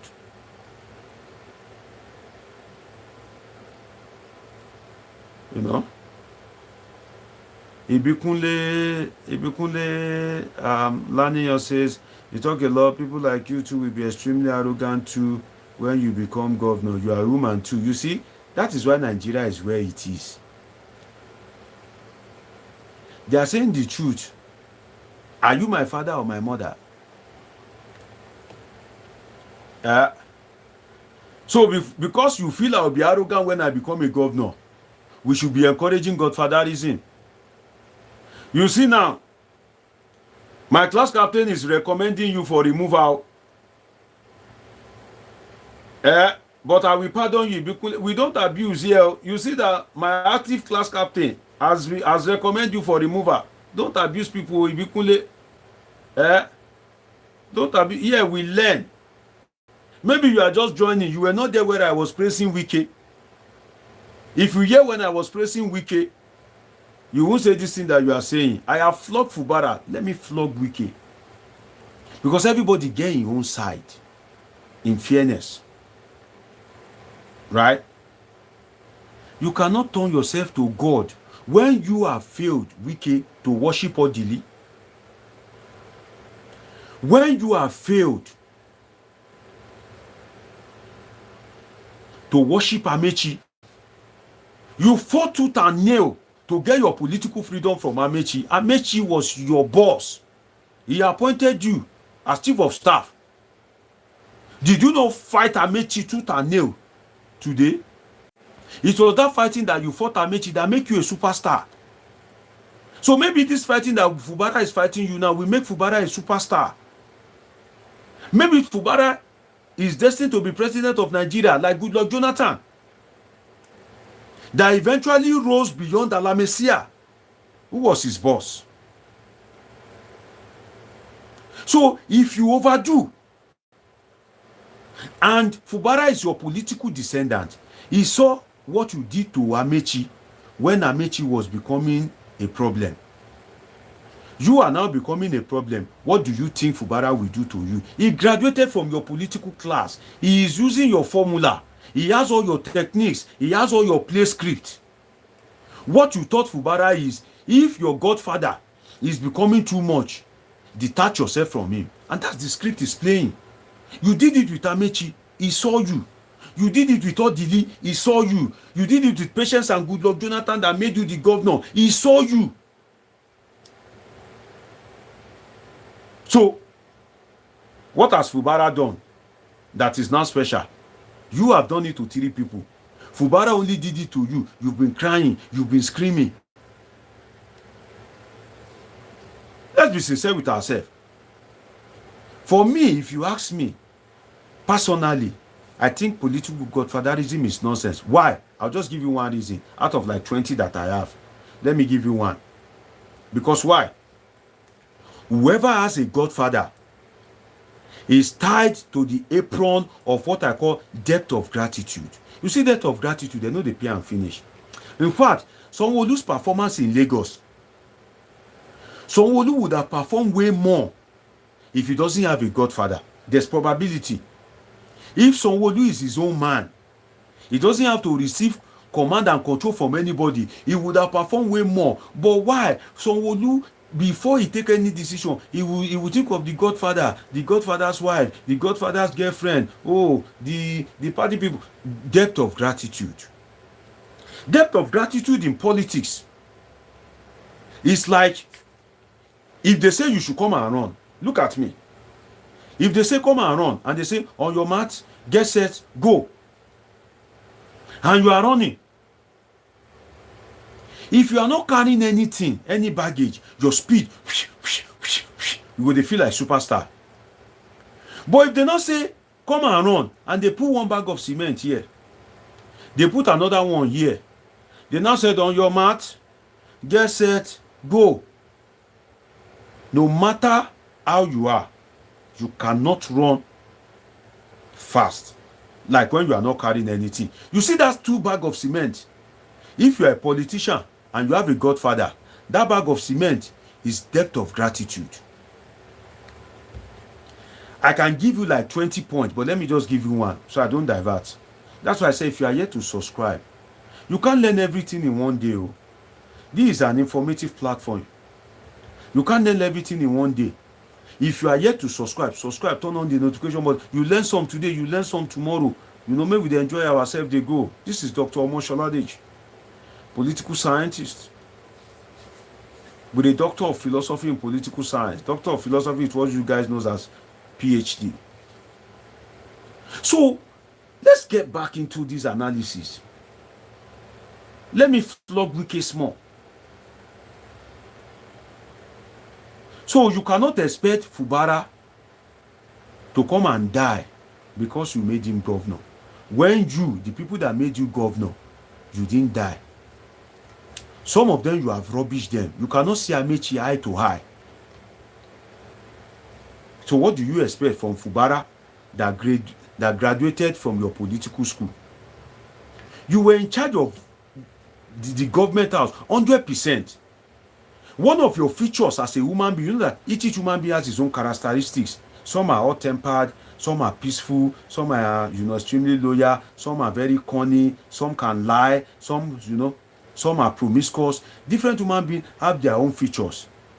If you study one of the political features of Wike is he cannot afford to be subjective.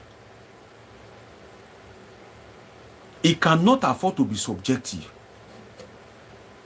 When he's in charge, he likes to be in charge. And I'll give you an example.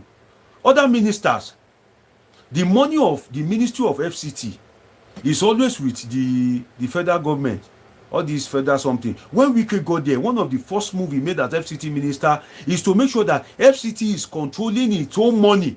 Like Lagos State is controlling its own. Like Oyo State is controlling its own. Like Enugu State is controlling its own. Like Kano State is controlling its own. He fought it in the presidency. And he made sure he got that approval. Don't take my word for it. Do your research. So Wike doesn't like to be a subjective human being. So if you don't like to be a subjective human being, You have to be mindful of how you try to make people subjective, especially if they are your political ally. If you are their oga, one thing you can't take away is knowledge. That your child is learning from you. If you wake up every day and you are calling your wife oloshi, oloshi, olori buruku, were, mad woman, that your child is learning from you. That child may grow up, and when he marries, if he doesn't see somebody to change his orientation, he will be calling his wife mad woman. That was what happened to a child. When he got to school, what is the name of your mother? He said, the name of my mother is Oloshi. Because why? He has never heard the father call the name of the mother. What the father is always calling is Oloshi Arai, Oloshi, Oloshi. So the child thought the name of his mother is Oloshi. So, like the way kids learn, when you are a politician, people that are under you too, they learn. They learn. They learn. That is it. So you can say that when you are not subjective, when you are 100% in charge of your own government, why deny Fubara that right? Why? Respecting a sitting governor as godfather, there's a limit to it. I will talk about appointment, I'll talk about finance, I'll talk about awarding of projects.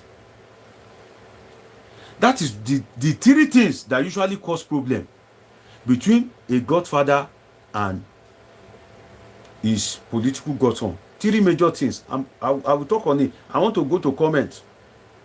I want to read the comment of my people. But keep these three in your hand. I flog Wike. Now, three things that used to cause problem: appointment, finance, and awarding of projects. Let me read some of your comments.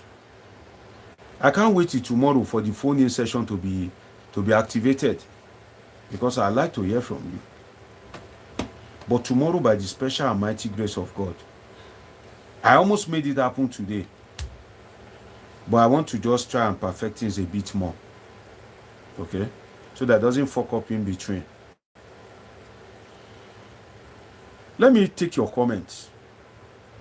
Let me take some of your comments. Tiwalola, I see you. Tiwalola, you are watching me for the first time. I've not come across this name before. I usually know my viewers, you know. You are watching me for the first time, I'm sure. Leodinyako, I see you. And let me just take some comments. Mazi Madwike says you were best. Okay, that one is a gunner. You know? He said, but should a person be undermined while trying to govern a state? You were in a hurry. You can see that I've answered that. And I'm still going to do some insight on it.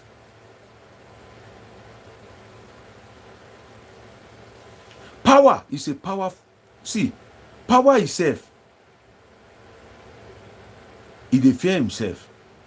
You remember when I gave an instance that when you greet people, you have been prostrating.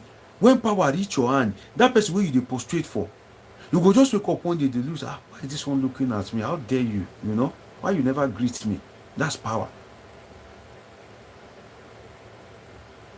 You know. Stanley says, but Deji Wike supposed to be elder boy. He said, Deji, I agree with you about Wike and Fubara. Guys, press the like button. Please press the like button. You know, now Stanley still they remind you now to press the like button, my people. Press the like button, subscribe, turn on the notification button. You know. Lillian says, continue. I just like, okay, shout out to you, Lillian. Shout out to you. You know, Lillian, you're watching me from France. God bless you, Lillian. I see you. And Sam says, in America and Europe, predecessors don't interfere with their successors' governance. Wike bought form. Let me quickly touch on that. Wike was proudly to say he bought form for those House of Assembly members. He bought form for every political candidate under PDP. Where did he see the money? That's where you know that Nigeria is a theater of the absurd. Where did he see the money? Where? Where did he see the money? That you used to, and do you know how much these people used to sell forms? Have you forgotten? How much they used to sell forms? 50 million, 70 million, 30 million. So if there are 30 people in Rivers State House of Assembly and you pay like 30 million for 30 people, that's like 1 billion. Where did you see the money? For you to know how strange Nigerian political system is, if you are watching me for the first time, do well to subscribe, do well to turn on your notification button. That YouTube recommend my video for you today doesn't mean they will recommend it tomorrow. So take a moment and subscribe. If you are not seeing the subscribe button, because some people used to ask me, the comment section that you are seeing on your phone, close it. Press that X, you see subscribe, press it. You see notification button, that small bell by subscribe button, click it. Also like this video. This is where we politiink. So you are live with Dr. Omosoladeji, political scientist. Mazimad Wike, I see you, brother. Then Sam says, Dr. Deji, your analysis is common sense, so to anyone who is enlightened and educated. I pray people will be enlightened and educated, though, but we try our best. Okay, this is community service. You know, this is community service.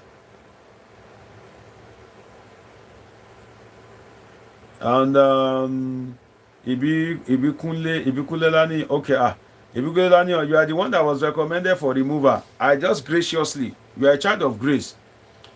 Yeah, we don't abuse, okay?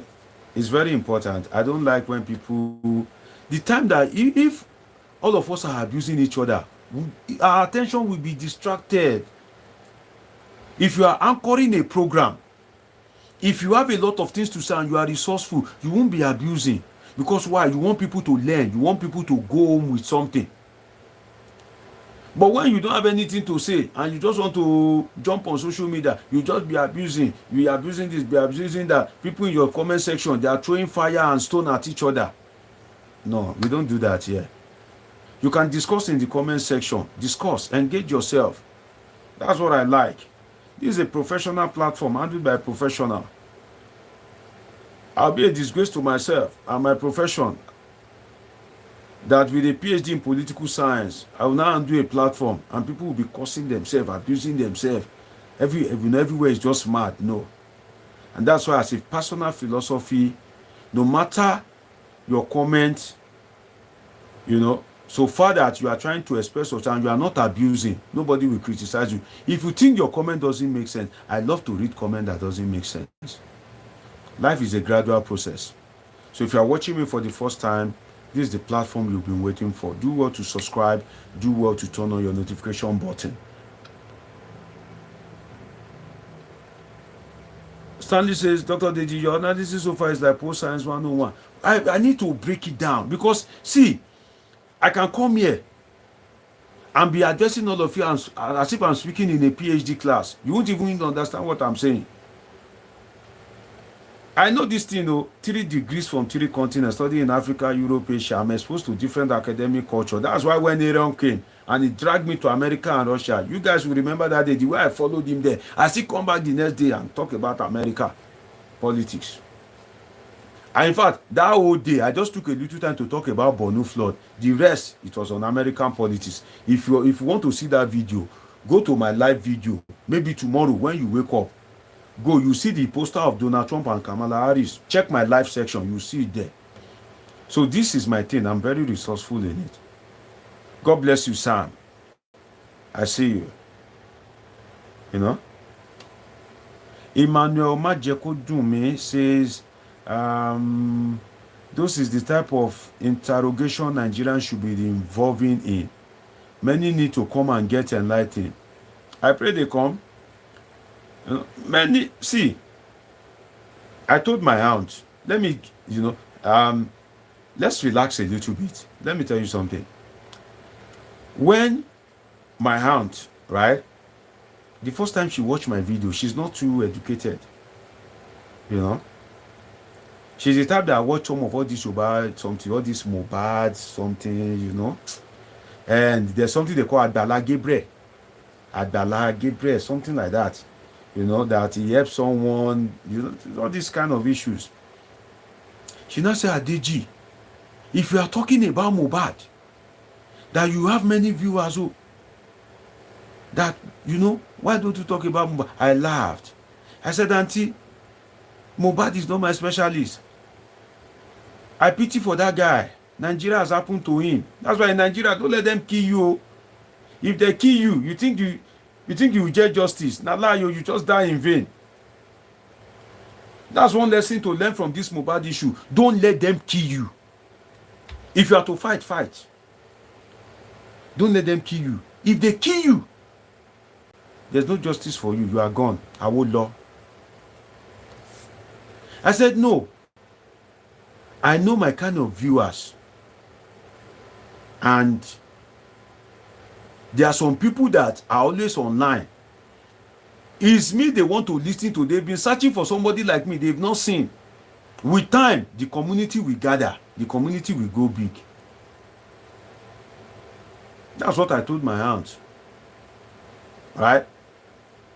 So Bible says, I know my people. From tomorrow, you guys will be able to call me. Let me hear from you too. We are just starting, So if you are yet to subscribe, and you are yet to turn on the notification, tomorrow you want to remember my name to come and watch my video. You'll be saying, that doctor, you've even forgotten. Why? Because you didn't subscribe. God bless you, Emmanuel Majeko Dumi. God bless you. I see you. Stanley Ojuro, you've been a great guy today. You've been a great class captain.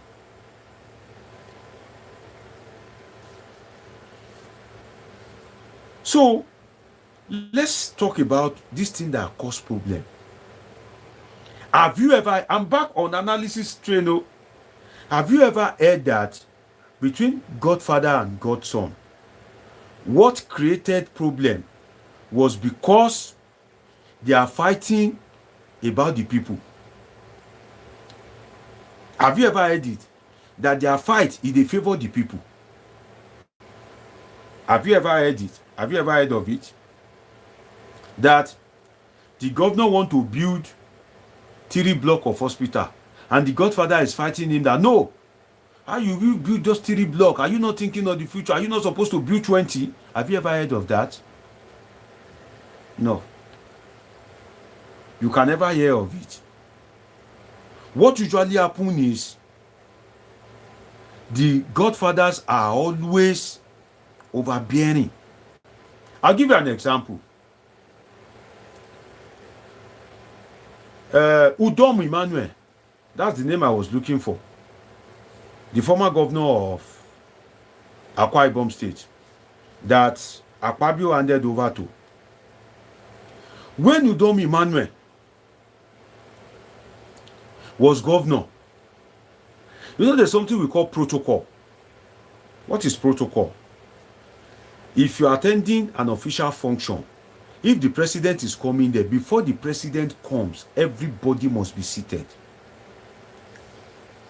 The president cannot be there, and you are a known person, and that is when you are just coming in. No, that is protocol. If the governor is coming to an occasion,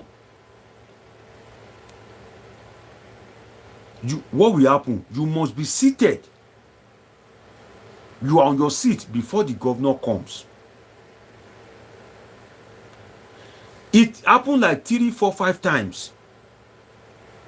That when Akpabio is no longer the governor, he will not come on time. Udom Emmanuel, the governor, would have been seated. That was when Akpabio will come.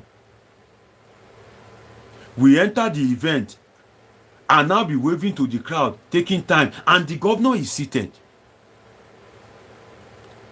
There was a time There was a time that when they began to fall out, they were having an important function. Akpabio did not come early. To him, who is Udom? My boy that I made governor. Udom was already on the podium giving his speech. Udom was already on the podium. You know that when you are a governor, you are the one that will speak last. It's you that everybody came to hear. He was already giving his speech. That was when Akpabio came in. Akpabio was now catwalking with his security.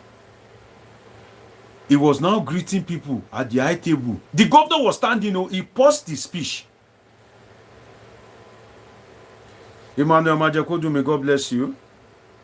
My class captain, Stanley, has welcomed you. God bless you, Emmanuel. You're watching me from the United States of America. God bless you. Where in the United States are you watching me from? Because some people watch me from Texas, some Illinois. There was one person that was watching me from, I think, California. Where are you watching me from in US? Emmanuel Majakodumi. God bless you. I'm happy to have you on this platform.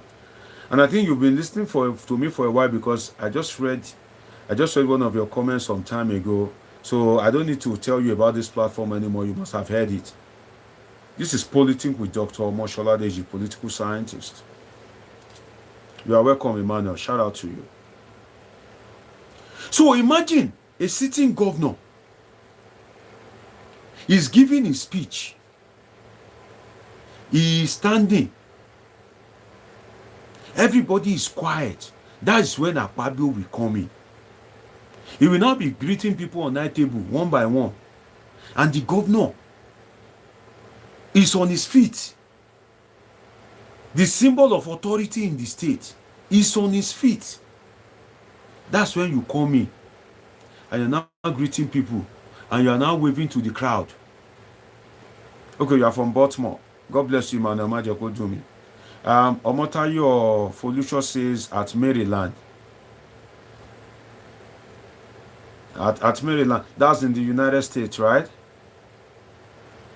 God bless you, Stanley. My everly functional class captain. Please, you guys too should help me do shout out to Stanley. My effective class captain. Stanley, I see you, great guy. God bless you, Stanley.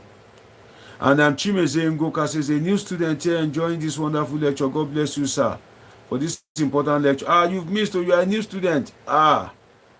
You have missed, but thank God you are here, because tomorrow is going to be interesting. And Sunday, I'm coming with the dynamics of a dual election. If you have missed any of my class, political master class, don't miss that of Sunday. That's why I say subscribe, turn on the notification button, because on Sunday, there will be ice water and there will be fire. There will be ice water and there will be fire. Political masterclass. I'm focusing on Edo. I want to give you the dynamics of the election. You don't want to miss it. I have already structured my lecture. You don't want to miss it. So if you are just watching, subscribe, turn on the notification button. Mazimadwike is saying shout out to. Let me say shout out to my class captain. They give me joy. Stanley, great guy. My ever effective class captain. They see all of you now. Stanley, you misbehave. I trust Stanley. Now he go in get to. Thank you, Stanley. God bless you. Neo, I see you, fresh subscriber. God bless you, Neo. LG, I see you. He says, hi, bro, I just stumbled on your platform. You're just what Nigerians people, we are just what Nigeria people want saying, what I don't see on most platforms. That's why I told you that this platform is different. See, to the glory of God, I studied in Africa. I studied in Europe, in United Kingdom. I studied in Asia. I'm a professional with a PhD in political science. My platform must be different. There are some things that I cannot allow to happen. Most platforms, when I even watch them, you see the person. You are watching him. You are using your time to watch the person, and he's insulting you. And I'll be looking at Nigerians. Are you normal? You are watching somebody. Somebody is insulting your father. Imagine me insulting your father, and you are still watching that person. They use juju tie you. So when you go to some platform, they are just insulting, abusing. People in the comment section are killing each other, throwing stone. No, that doesn't happen here. So if you are watching me for the first time, you are here to subscribe. Take a moment to subscribe. God bless you. I love you all. You don't want to miss Sunday's lecture. Come prepared. Come with your Bible and paper. Political master class. Sunday. Just turn on your notification button. Immediately you see say politics with Omosoladeji is live. Just rush. Come here. There's no work on Sunday. Come and listen to the dynamics of Edo election. You know my niche as a political scientist. If you Google my name, write Omosoladeji for telling the outcome of election. You see the election that I have foretold the outcome. Some of you are just seeing me for the first time. I've been around. I've appeared on Channels TV. I've appeared on Arise. I've appeared on all these DSTV channel. But now God say now you go know me. So now we dey know each other. I'm happy to know you. God bless you. God bless all of you. Omotayo Lusho, I see you. You know, Chimezie Ungoka, I see you. Shout out to you. Neil is saying hello. He say fresh subscriber. I see you. To all my first subscribers, I clap for you. I welcome you. And I'm sure my class captain, Stanley, is readily available. He's been doing a great job.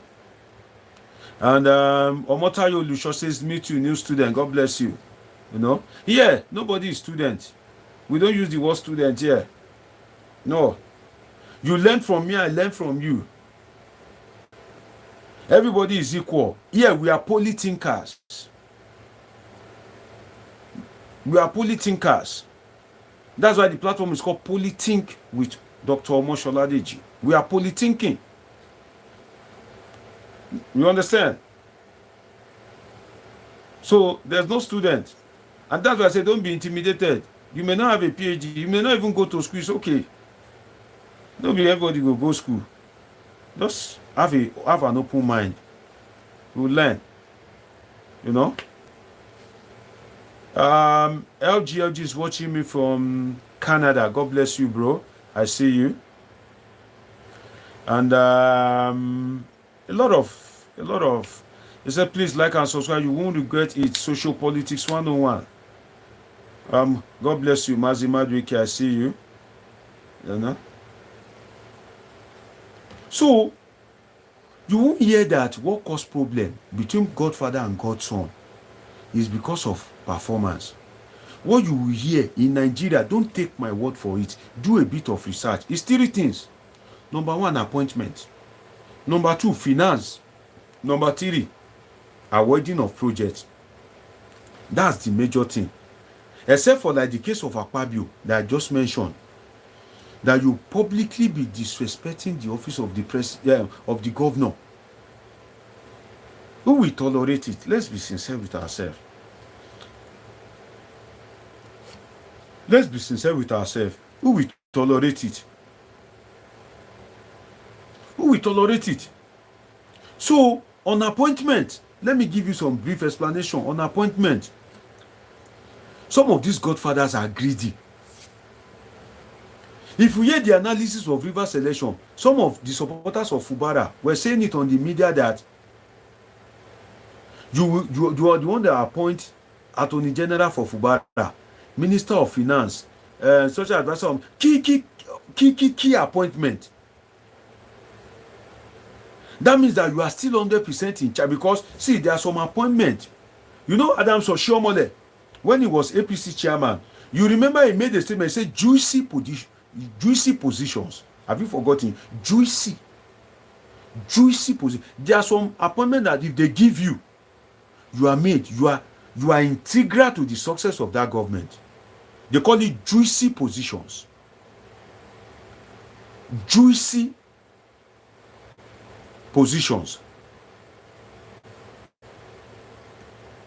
Juicy positions. So all the juicy positions, it was alleged that Wike has taken all of them. Governors like to let the Speaker of the House of Assembly to be their person. You put all your people there. To do what? So that if this guy do weary, Fubara knows now. He knows. So when you have taken the juicy positions, you, the Godfather, you are in charge of finance. You are in charge of appointments. What is remaining? You are in charge of awarding project. What is remaining? Nothing now. So these three things is what usually cause problem. So if you respect protocol, see, politicians overdo. If you are having a private meeting, if you're having a private meeting with the governor, and you say, come, what do you want, Fubara? This is how I feel. Let's appoint this person. Let's not appoint this one. If some of the people you recommended were appointed and they run to you, send them back to Fubara. Tell them, if you disrespect the governor, if he sacks you, you are on your own. No, it's the governor. These guys will respect Fubara. These guys will give adequate respect to Siminalayi Fubara. But if Fubara talks to them and caution them, and they look Fubara like, my friend, get out. What do you mean? If Fubara talks to them, or they are supposed to go and speak with Fubara, but because they know that Fubara is still coming to you, they now sideline Fubara, they come to you directly and you welcome them. Instead of you to send them back to Fubara, to follow the line of communication that it will only be from Fubara to you. Not that they will sideline Fubara and come to you. If you cannot create such balance in such a way that the governor is your boy, but he is respected by your other boys.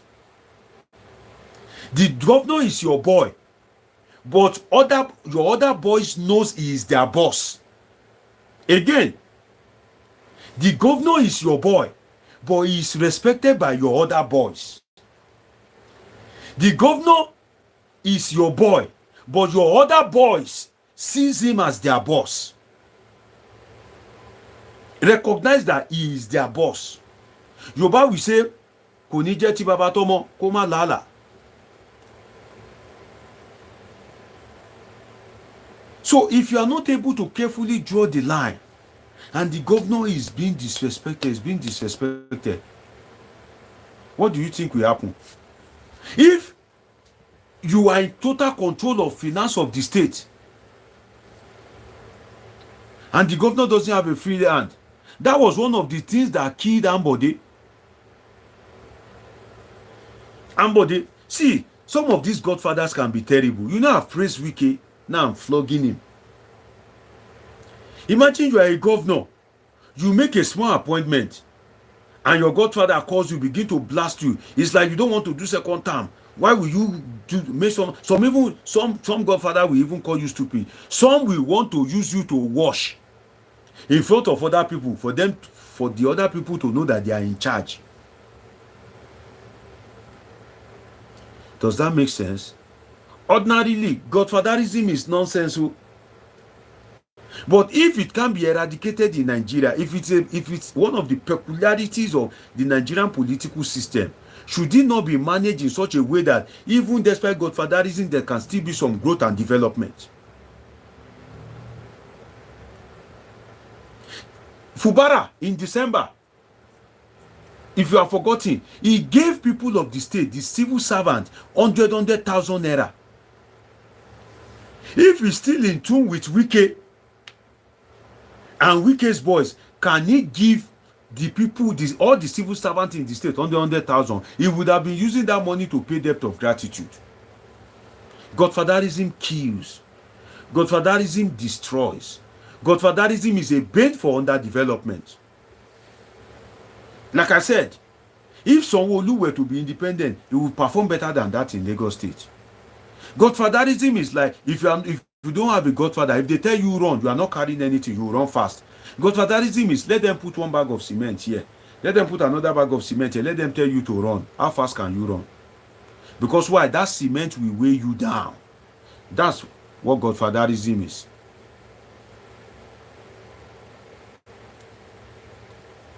That's what Godfatherism is. So if we are to be sincere and truthful to ourselves, you cannot treat a governor with disrespect. Let your other boys know that Fubara is the boss now, and let them see him and treat him as a boss.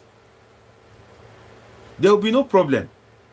But when they are seeing him as a boy, there will be problem. And don't forget that you have your own. Fubara is your boy. Don't forget that Fubara too has his own boys. Oh,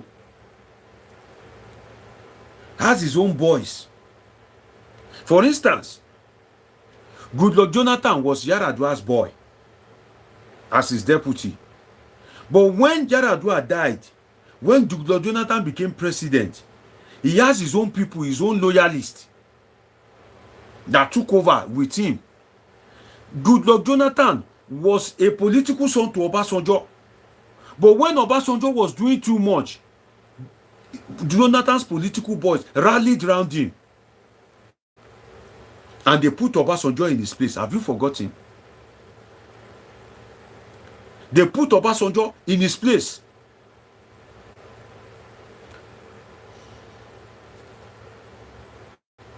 So, mode of public communication is important, and respecting protocol. Now,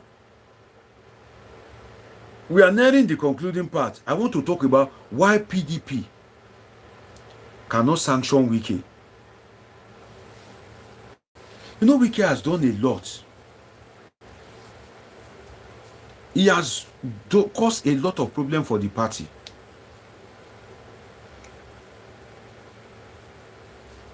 But they have not been able to sanction. So some of you have been wondering. I will tell you why now. But before I tell you why, if you are watching me for the first time, you are welcome to Politics with Dr. Omoshola. Do well to subscribe.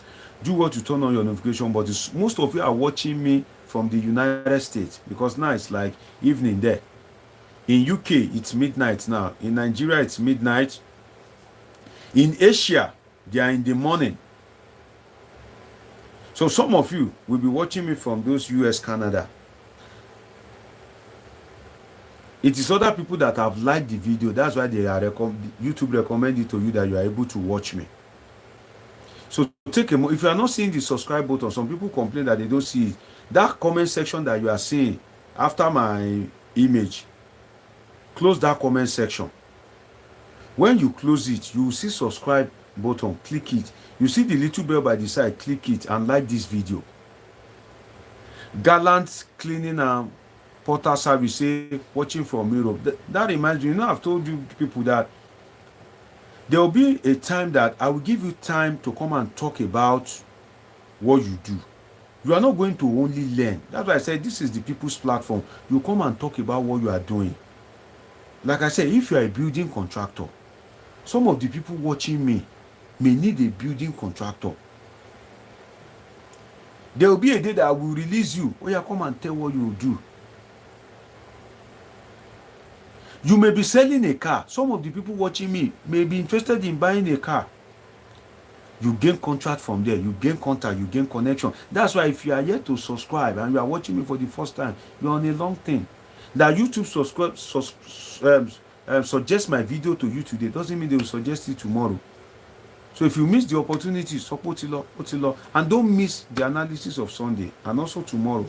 It's going to be very explosive. I'm talking about a dual election. I'll be giving you detailed analysis of it. Gallant cleaning and porter, God bless you. Say you are watching from Europe. Which country in Europe are you watching from? Is it UK? Is it France? Is it Finland? Is it Netherlands? Is it Germany? Is it Austria? Which of the countries are you watching me for? Is it Belgium? That's I'm asking gallant cleaning and portal service. You say United Kingdom. Okay. God bless you, my brother. You are welcome. Make sure you subscribe and turn on the notification button. Stanley says, Deji, can PDP rise again in the political sphere in Nigeria because I think PDP is dead?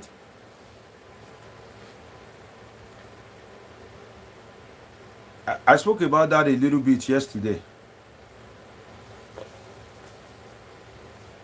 You remember there was a day I talked about 2027 election, how PDP can die and how PDP can win. I also spoke about NNPP, how NNPP can be finished and how NNPP can win. I spoke about APC, Bola Ahmed Tinubu, how he can finish himself and how he can eventually win. Then lastly, I now spoke about Labour Party, how he can win and how he can finish himself. I made it complete for those 4 political parties, if you remember. So, my people, before I round up, I must talk about why PDP have failed to sanction Wike despite his success. Do you know what it means? That for you to confidently come out. See, last night on Channels TV, Wike was the guest on Politics Today, that show anchored by Nyesom Wike. If you see the way Wike was speaking confidently against PDP governors, PDP leaders, you imagine that, where is this guy confidence coming from? It's an unusual confidence. It's a strange confidence. Where is this guy getting that confidence from? I will tell you the reason why. You see, when Goodluck Jonathan lost election and Buhari came in, you know the persecution was very high. PDP did not expect to lose the election. You remember that famous quote that PDP will rule for 60 years? Have you forgotten? That PDP leaders were boasting that PDP will rule for 40 years, for 60 years. But they eventually ruled for 16 years. Right? You know what happened?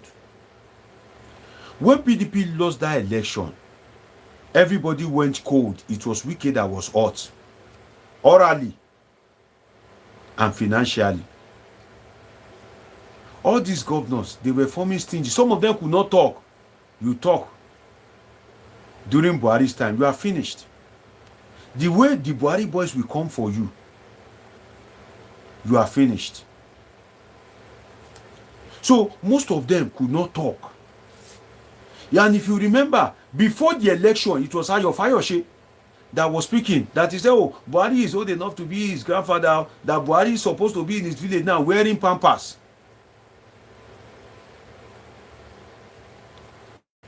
That Buhari is supposed to be in his village wearing pampers. You remember that statement by Ayo Fayose? He was given Jonathan his bed because Jonathan was influential to his second coming as governor. Was influential to his second coming. So Wike was the one that was vocal. Then Wike was the one funding the party. He was the one using reverse money to carry the party. Do you remember the crisis between McAfee and Alimodu Sheriff? Some of you don't remember these things. Why? I can see some people are just joining us. If you are yet to subscribe, you came late, you've missed, but when you subscribe, turn on notification button, you know go miss next time. And thank God YouTube is gracious. You can go back and watch it. You remember the fight between McAfee and Alimodu Sheriff?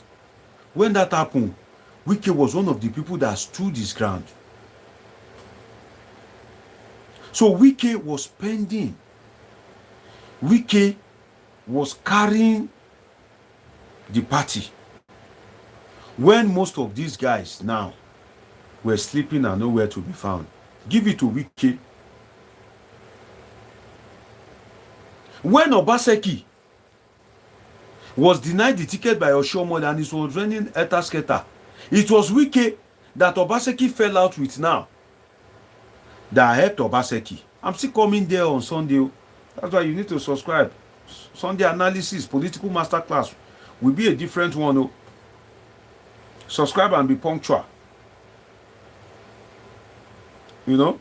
And I like when my people engage themselves in the comment section. I can see Gala says Wike remains the best influential politician. Mazi Maduike is coming from another perspective. Say Wike may be rugged and loose with his mouth, but there's no hiding from him. He shows you who he is. I feel it is a mistake for Wike to have served under Tinubu. I'll tell you why. If I forget, remind me. Oh, I want to give you that as a takeaway. Why Wike made a mistake. But maybe I should make that one tomorrow. Maybe I should welcome you with that one tomorrow. It is a trap for Wike. Oh. But Wike, he too like power. He's not conscious. You see these Tinubu boys. Let me not go into that. If I'm still have energy, if I don't have energy, when I come tomorrow, that will be the first thing I will treat. That's why I usually tell you, subscribe. Turn on the notification button. You can see that this is an informative platform. Nobody is abusing each other here. Everybody, they enjoy themselves on a Friday night. So, why can't PDP sanction Wike? Wike was influential in the emergence of some of these people in PDP that are forming big boys now. I just told you the story of this guy, Godwin Obaseki of Edo. You remember the one of Adeleke? When they almost took the ticket from him and they almost gave it to this guy. Hey, what's the name of this guy? There was one guy that was very strong, that was contending that ticket with Adeleke. So Wike, when people like this guy, this former Benue governor, the immediate past Benue governor, when people like that couldn't spend money, Wike, you know, see, their political spenders in Nigeria of today, they are theory. That they don't know the amount of money, they will spend it to. If they want to get what they want, they are theory in Nigeria today. Number one, Bola Ahmed Tinubu is a spender. If Bola Ahmed Tinubu needs something from you, if it will cost him 1 trillion, he's ready to spend it. He doesn't care. He's a spender. Give it to him. Nyesom Wike is a mad spender. Godswill Akpabio. You see those three? Those three, Wike, Tinubu, Akpabio, these are political spenders. Autumn, thank you. Mazima Dweke, Autumn. When people like Autumn couldn't spend money, how much Benue has anyway?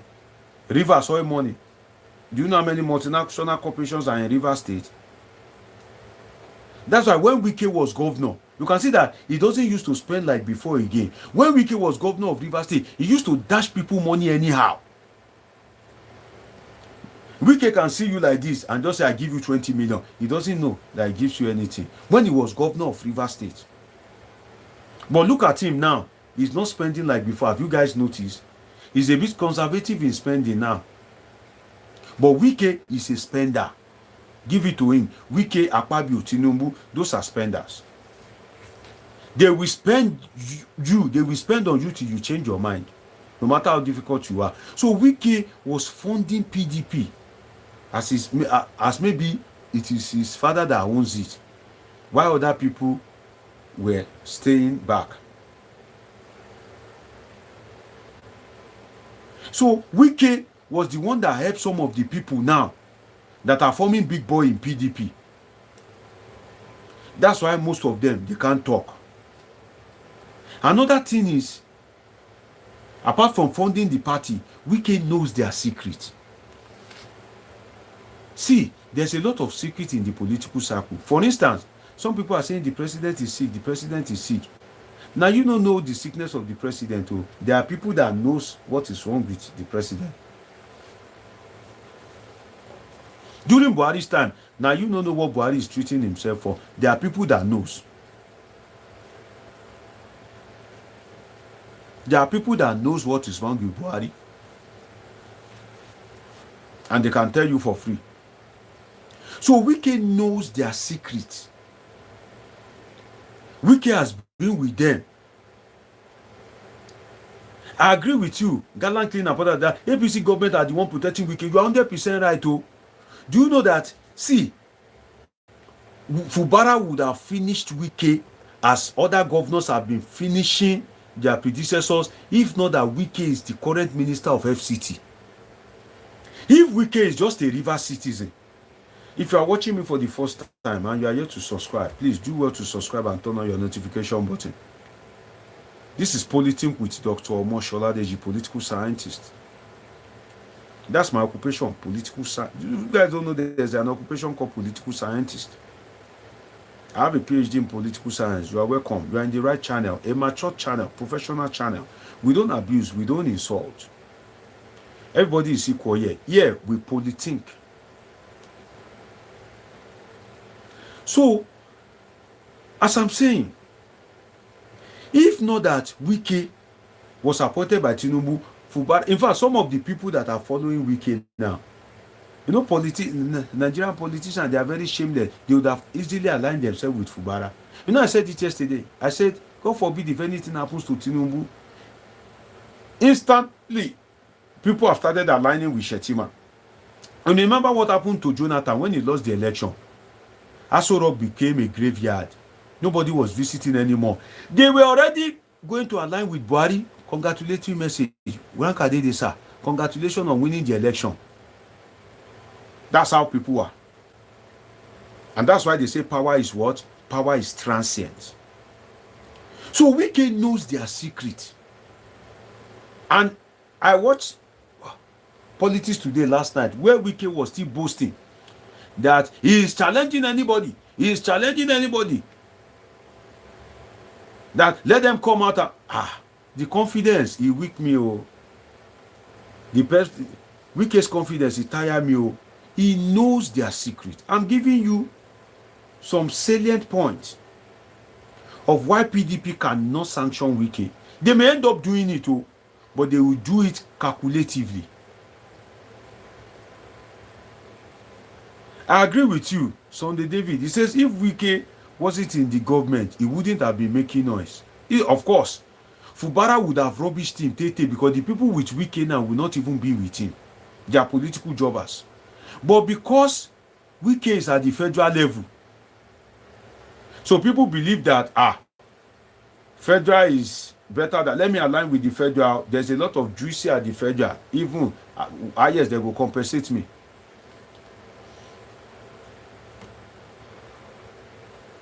You understand? So Wike knows their secret. But if Wike was not a minister of the Federal Capital Territory, having access to the resources of the FCT, aligning with the APC federal government, forget, Fubara would have rubbished him. Straight. Just as Udom Emmanuel of Akwa Ibom State was easy, it was easy for him to cut Akpabio to size. Just as it was easy for Ganduje to cut Kwakwanso to size. In most of these states, they are the same political family. Ganduje was the deputy of Kwakwanso when he was governor. They always bow to Kwakwanso. Kwakwansia, Rankadede. Kwakwanso made him governor. After he left, look at how he was able to finish Kwakwanso easily. Should I give you more examples?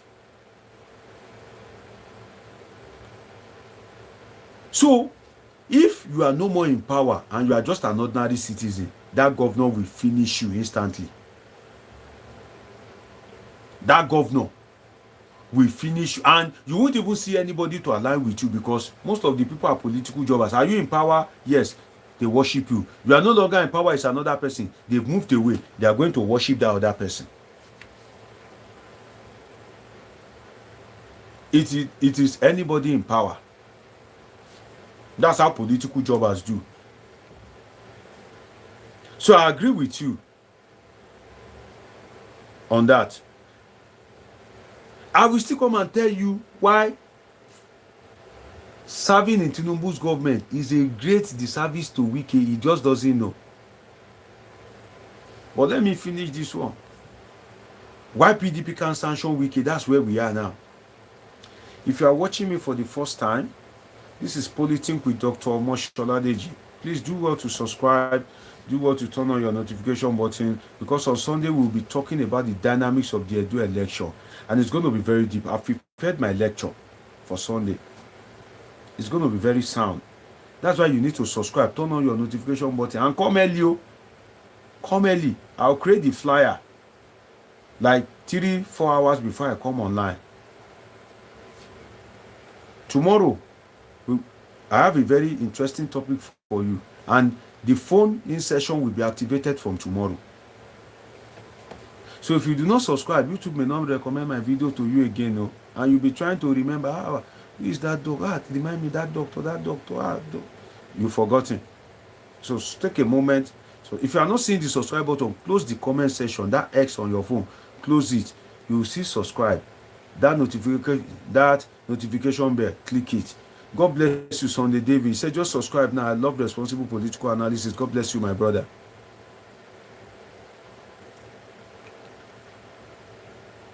Stanley says, Mazi Wike can't be trusted by a bad government. And watch him.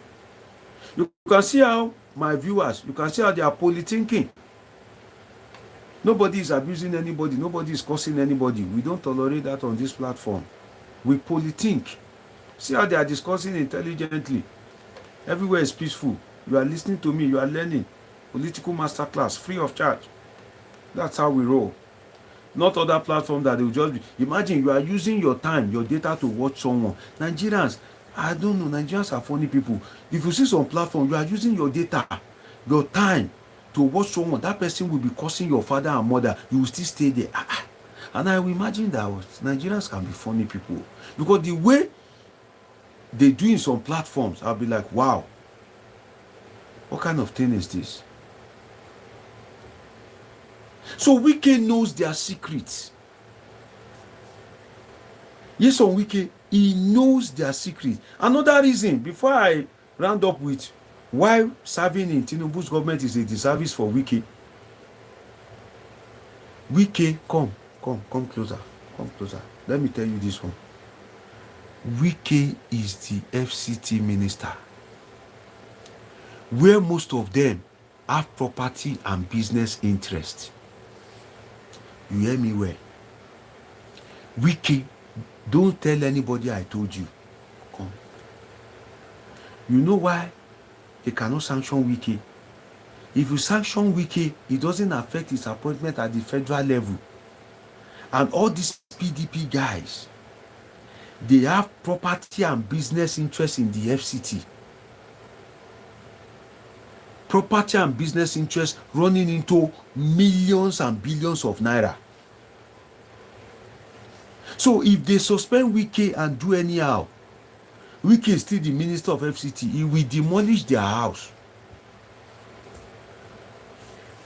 You have a house that worth 500 million naira, fully furnished, that worth 1 billion naira, 1.5 billion in Abuja, maybe in Maitama.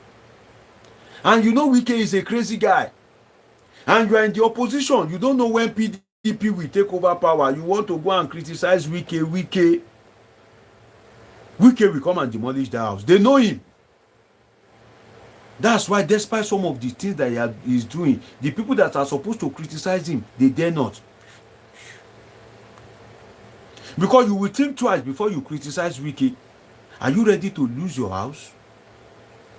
That your house in Abuja, that you are saying, Stanley says, Deji, you are right about Wike, is the fact. If you do too much, and you are speaking, and you have a house that worth 1.5 billion that is fully furnished in Maitama, you don't know when PDP will gain power. And Wike is still with Tinubu, and Wike will never want to pull down the house of a PDP man, and APC will stop him. That's another thing. Wike will never want to pull down the house of a PDP man, and Bola Tinubu will intervene. No. Now dog, they chop dog. Now dog, they chop dog. Now bed, they swallow bed. APC will not intervene. And these PDP guys, they know Wike. That's why some of them, they have business interest running into. In fact, Wike will even finish you if we align with Gbajabiamila. If you're a politician, you are strong. If you don't have property in Abuja, you have in Lagos. Wike will align with Gbajabiamila and Sanwo-Olu. They will come and put down that your property in Lagos. So there's no way you can run from Wike. And so long as Wike want to persecute any PDP leader, APC will never caution him or stop him. In fact, that's what APC wants. APC cannot come out and do it by themselves. So if Wike is now helping them to do it, great guy. They'll just be giving him thumbs up, great guy. They will never stop him. Never. And these guys, they know Wike is a crazy guy. That's why you see that some of them, they wish to talk. They like to talk. But when you are seeing what you have, the property of 1.5 billion. Do you know what 1.5 billion is? And PDP has not been in power or will not be in power for 12 years because Bola Ahmed Tinubu will spend 4 years, Buhari 8 years. So that the last time you tasted power in your party is 12 years ago or no, 2 years, 10 years ago. And you know that this Wike is a were. All the both of it don't lose. And that property that you are managing, that is worth 1.5 billion, 2 billion. That all the amenities are shining. In fact, Wike, if you're a former governor, Wike will go and you see Wike that said, what did the PDP governors did? That Wike said, I will put fire in your state. They've not done anything. See Wike, you can see that the knot in his head has loose commot. They just said they are declaring that Fubara is the leader of the party in Rivers State, which is normal. That's the tradition, that a governor is the leader of the party. What did they do? What did Wike do? He responded immediately that I will put fire in your state. I will put fire in your state. They are here to talk, they are here to do anything. He is already planning how to put fire in their state. You now want to come out openly to be criticizing such a man. He will demolish your house and nobody can fight for you. If Ganduje of APC, Tinubu of APC, if they hear that, which house did Wike want to go and demolish? This Wike life, you say, is the house of that PDP guy. You say, okay, demolish it. They know Wike for who he is. So when you have business interest, expensive property, in fact, Wike, before he demolish it, he will first of all revoke your CFO. And you know that when he revokes your CFO in Abuja, the value of that your property has reduced drastically. Wike will first of all, in fact, when Wike got there, what did he say? He said people should be coming to resubmit their CFO for re-verification. Have you guys forgotten? Have you forgotten? So when he said that one, everybody that has property, all of those PDP guys, all of them, they have property in Abuja. Everybody sit down. They were just looking like a puppy that want to eat his food during breakfast. And they say, we want to pray. Close your eyes, put your hand together. I've heard the singer, say your prayer. That puppy that is hungry, that doesn't want to lose God, he will not close his eyes, he will open his eyes, and he will still be singing, close your eyes. You, when they sing close your eyes, now so you open your eye, you will say, close your eye. But that puppy will not close his eye. So people that are saying, oh, sanction Wike, criticize Wike, some of you that are saying it, do you want to lose your property? Do you want to submit your CFO for re-verification and Wike will revoke it? Do you want Wike to align with Sanwo-Olu and Gbajabiamila in Lagos State to demolish your house? And APC will give him full backing because na dog, they chop dog. That's why they don't know when PDP will come into power. So all those people that have still small, they are just maintaining their charm. So Wike Majayi hello. Wike, continue, enjoy your life, my brother.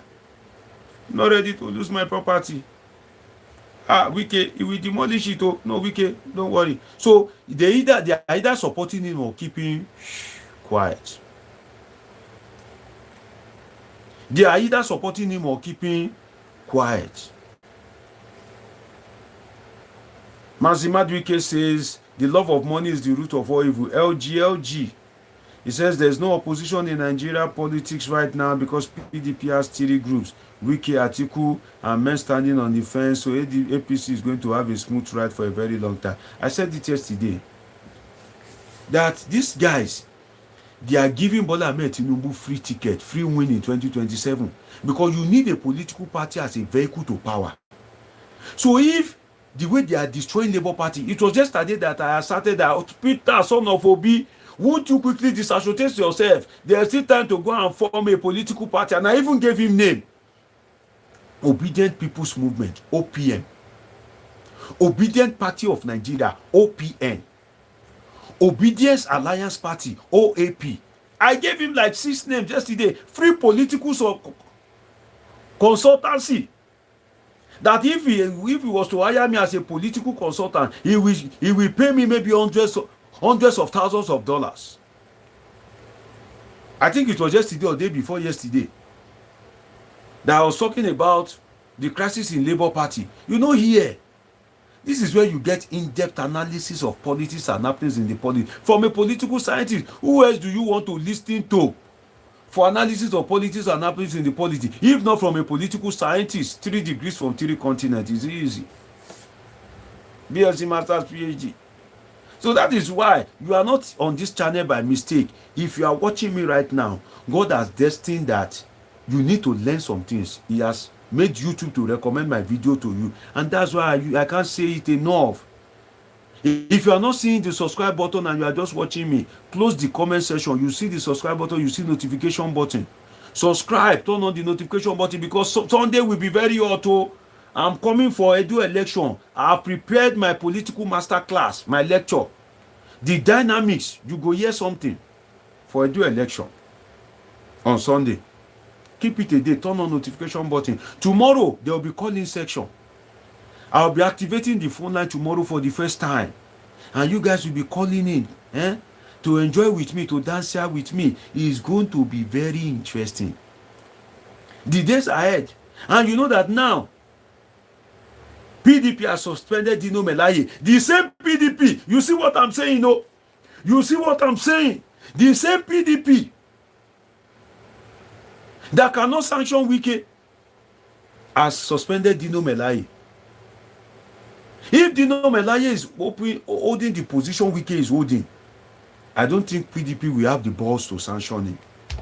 That's why I said always triangulate any analysis I give you. Don't take my word for it. Do some research. Do a little bit of research. Sunday David say, what time do you start your program? I swear, Sunday David, I don't have time. But because I'm a very busy man, my brother. I'm very busy. So what I do is 2 hours, 3 hours before I come live, I usually create flyer and I schedule the live. So if you subscribe and turn on your notification button, they'll tell you, okay, I will go live so time. And once I go live, YouTube must notify you, if you turn on the notification button, that Politics with Dr. Mosholadeji is live now. The same PDP that hasn't suspended Wike has suspended Dino Melaye. Are you with me? That's what, if you triangulate my analysis, if you try to fact check it, that has ratified the analysis I just gave you of why PDP cannot sanction Wike.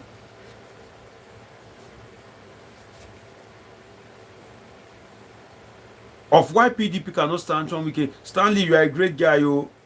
My class captain. Shout out to you once again. You've been doing a very great job. Stanley has been with me for hours, and he watches me every day from the United States. Shout out Stanley. Stanley Ojoro, great guy. You know, when I come to give my political masterclass lecture, I appoint class captain. The class captain are the ones seeing all your comments. If you curse anybody's father or mother, Otilo, you can't watch me again. I don't tolerate abuse. If you show ethnic hatred Some of you that are ethnic bigots, you come and be cursing Igbos, you come and be cursing Yoruba, you come and be swearing for Hausa. I don't take that here. This is a professional platform. So if you are a mature person, you are a professional, you've not seen professional thing to watch, you've been looking for that channel, you are welcome. Now here we dey. So if you are here to subscribe, turn on the notification button. Sunday will be very interesting, and tomorrow is weekend. I will activate the phone-in session. Then I will come. I want to hear from you, and I have a very good analysis for you tomorrow. Very sweet one. People that have been listening to me every day, they know what I'm saying. So if you are just seeing me for the first time, you came late, oh. I'm not going to lie to you. You came late, oh, but you are still here. So take a moment, close the comment section. You see subscribe, you see notification button. Subscribe, turn on notification button, and do well to like this video. I usually tell people, it's those people that have liked this video before, that's what made YouTube recommend it to you.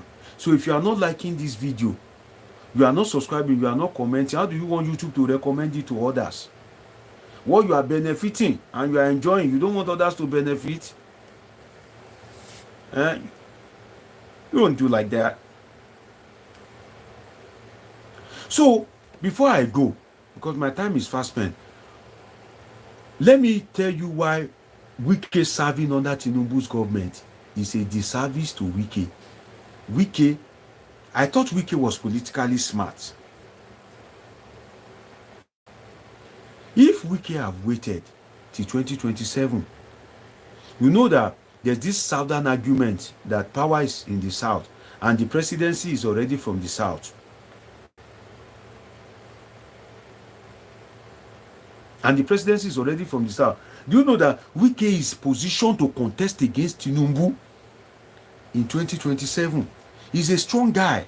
He could have stayed in PDP and fight for that ticket. That 4 years that he is not in power and Bola Ahmed Tinubu is ruling as president, that 4 years he will be using it to be doing political alignment and realignment. Just as Tinubu used 8 years of Buhari presidency to be doing political alignment and realignment for him to win the election. So Wike thought he's smart. The Tinubu boys will only use the FCT minister to kill his political destiny. As it is now, every Southerner can be a PDP presidential candidate except Wike. They will never allow it. PDP would rather break into pieces than give the presidential ticket to Wike.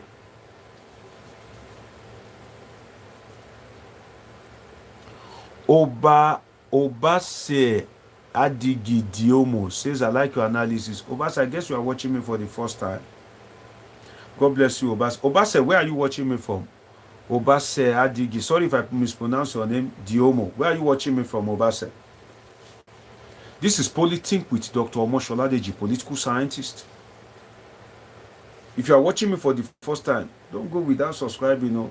YouTube may not record. In fact, I used to say that if you watch me, if you enjoy me, and you are postponing that you subscribe later, I pray that YouTube should not recommend my video for you again. Because that is wickedness. Obaseki Diamo, okay, you are watching me from Lagos. The time in Lagos now is midnight. God bless you, I say Obaseki. Obase, are you from Edo State? Are you should be from Edo or Delta State? Am I correct? God bless you, Obase. I'm shortening it as Obase so that I don't mispronounce it. So let me just call you Obase Diomo. Obase, God bless you. Shout out to you. I see you. Omotayo Olusho, I see you. God bless you. Make sure you subscribe and turn on the notification button. So, Wike could have just waited 4 years. But when a man is used to power, when a man likes power, when a man is greedy for power, they appoint you as FCT Minister. FCT Minister of 4 ministries, of 4 positions. Do you know that the weakest minister in the cabinet is FCT Minister? Do you know why? That's the weakest minister. Let me tell you the truth. Do you know why? FCT Minister jurisdiction is only Abuja, but other ministers, their jurisdiction is every nook and cranny of Nigeria. If you are yet to subscribe quickly. I'm rounding up. Turn on notification button. The weakest ministerial portfolio being appointed by the president is FCT Minister, and Tinubu intentionally kept Wike close to him. They intentionally restricted him to FCT to limit his national outreach.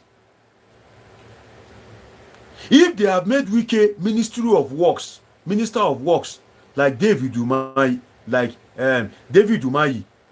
Wike would have become a national superstar and a terror. Because David Umahi has been going everywhere.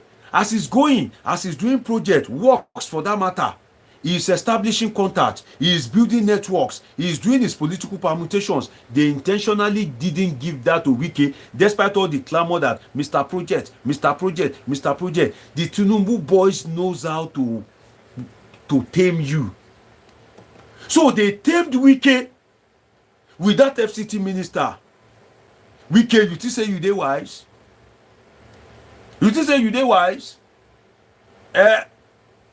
Like the words of Asari Dokubo. You think say you dey wise? Some of you, where they say you are a mumu man, now no be me talk am. Because I say you think say you dey wise. Some of you are saying, oh, you are a mumu man. Now they talk am. The only thing I talk now, Wike, you think say you dey wise. Now Mazima Wike, LG, Obase Diomo. I dey see you now for comment section. Now Sunday David. Now LG. Now then they say. Now then they complete am. Me, I only say you think say you dey wise. Now then they put you are a mumuma.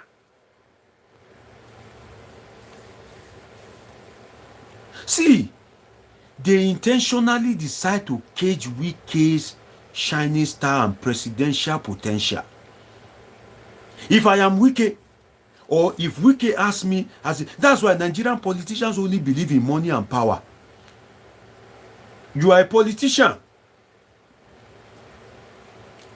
You are playing politics at that high level. You don't have a political scientist. Are you okay at all?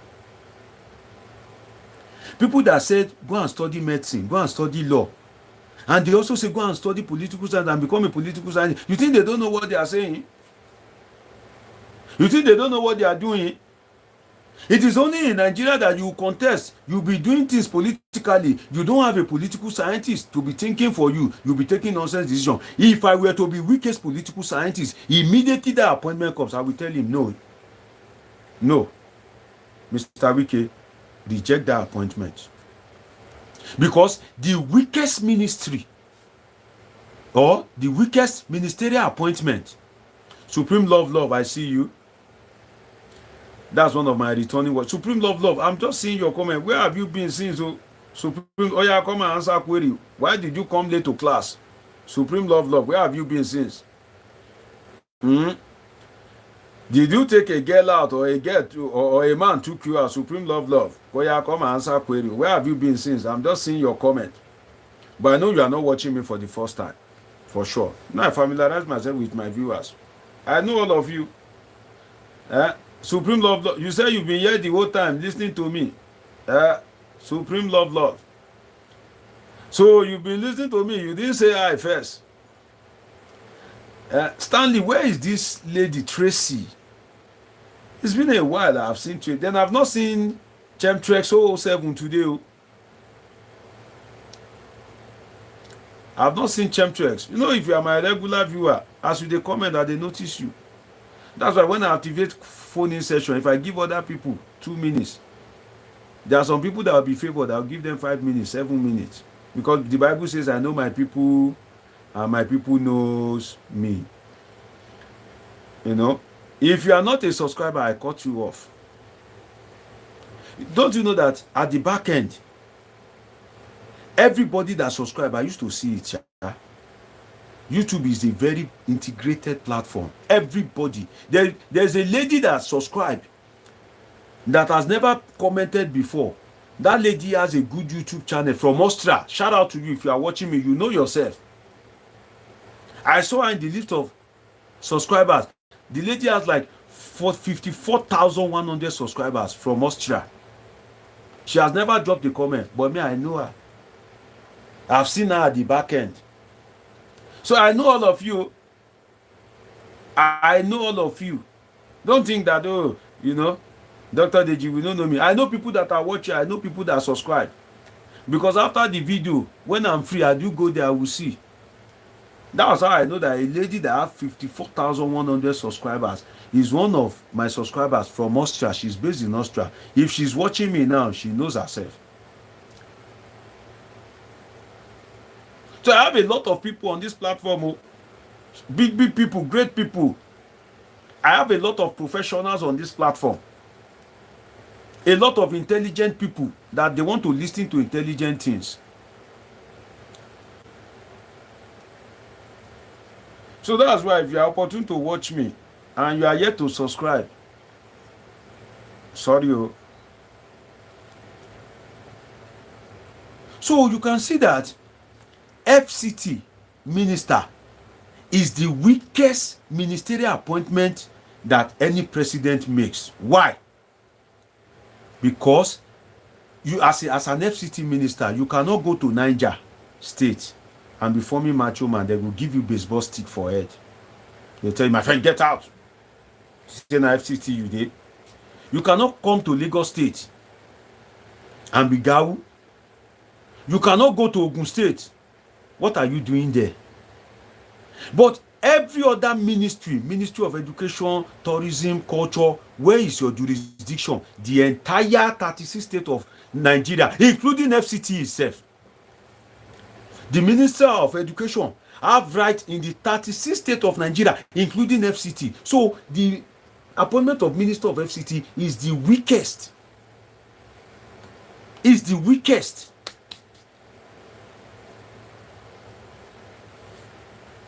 And they intentionally put Wike there so that he will not have that national influence, because they know that Wike is a power-oriented guy.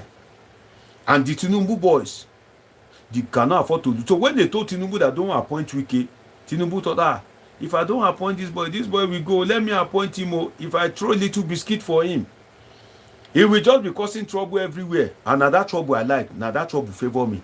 Now that trouble go make me win again. Have you forgotten when Akpabio said Wike should still cause trouble in 2027 so that Tinubu can win easily? Have you forgotten that statement? Do I need to lay hands on you before you remember? Do I need to pray? Do I need to go on 3 days fast? You understand? That was what happened. So Wike is the weakest of all the ministers because only his jurisdiction is FCT. You want to compare FCT to 36 states. Hausa land, Yoruba land, Igbo land, like they now put you in FCT.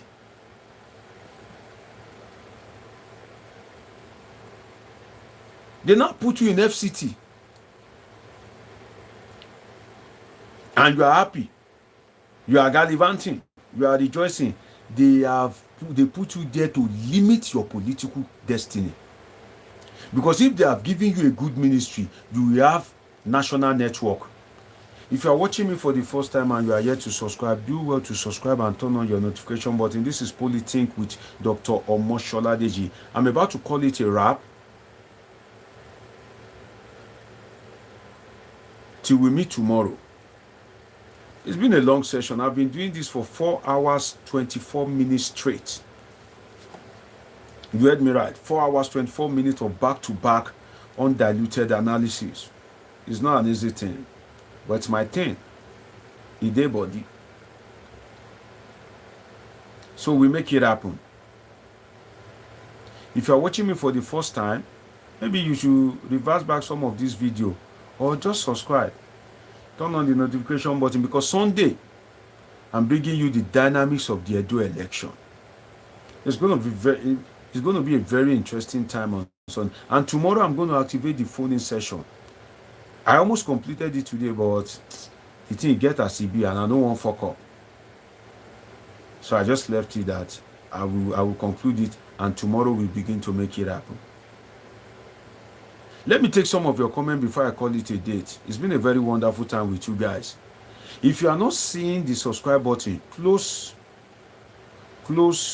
the comment section that you are seeing as you are watching me. Once you close it, you will see the subscribe button.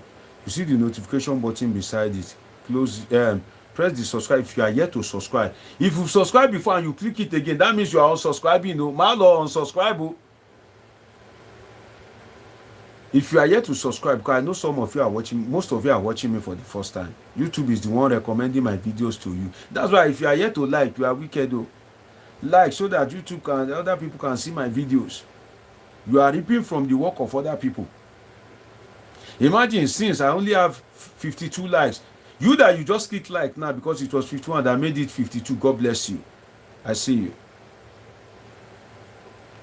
Somebody just click like now to make it 52. So subscribe, turn on the notification button, and let's make it happen. Immediately I finish reading this comment, I sign out. Let me take some of your comments.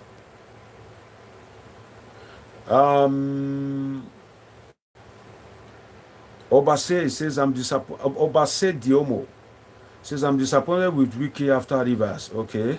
LG says Wike won't be relevant before 2027.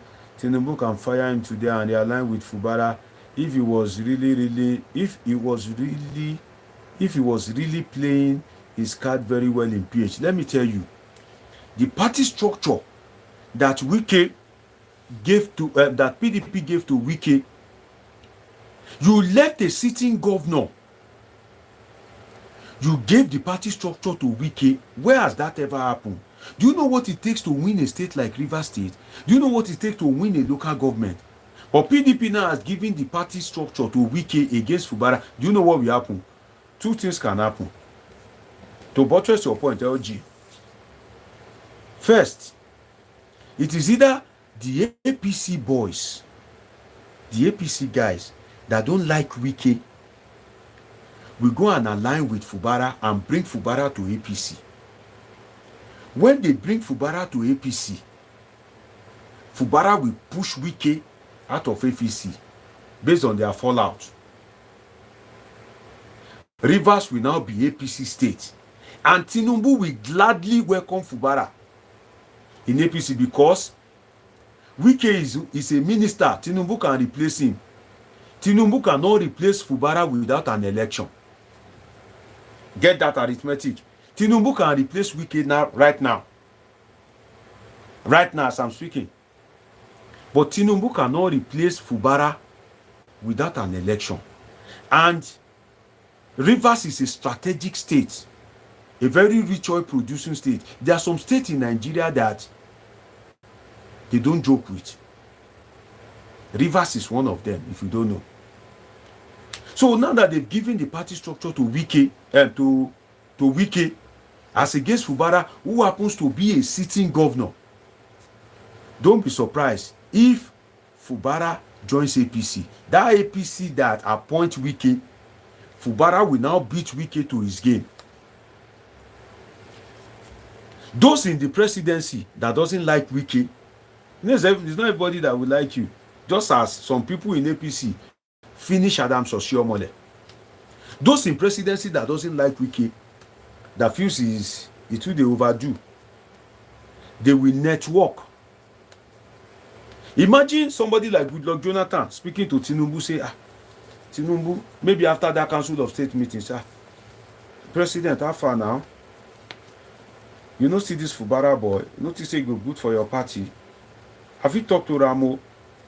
If you join, Your Excellency, former president, I'll be glad to have him, make it happen. Before you know it, Fubara will declare for APC. And immediately Fubara declare for APC.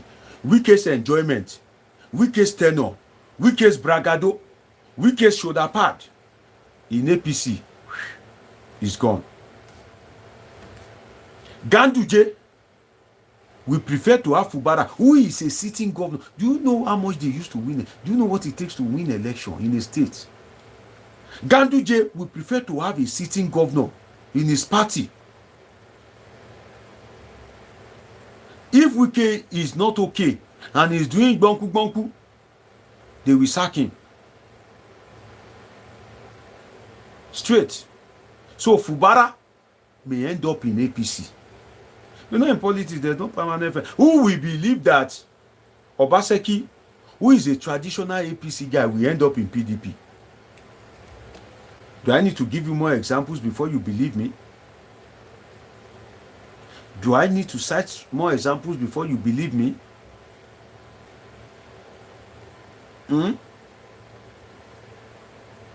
That person that clicked like recently, God bless you. I see your like.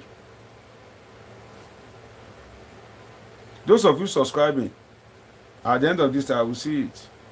I know all of you. You too will tell me this one subscribe, that one subscribe, this one watch, that one watch. I know everything. So if you are here to subscribe and turn on the notification button, please do, because I'm rounding up. I'm just answering LG. Before I go, let me take some more comments. Once I reach the last, I go. Stanley says, Deji, you are right.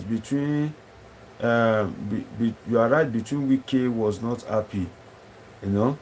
And Supreme Love says, what's the constitution about? I've been here the whole time listening to you. Shout out Supreme Love. I see you. Supreme Love. You they sell love. Only you, Supreme Love. Supreme.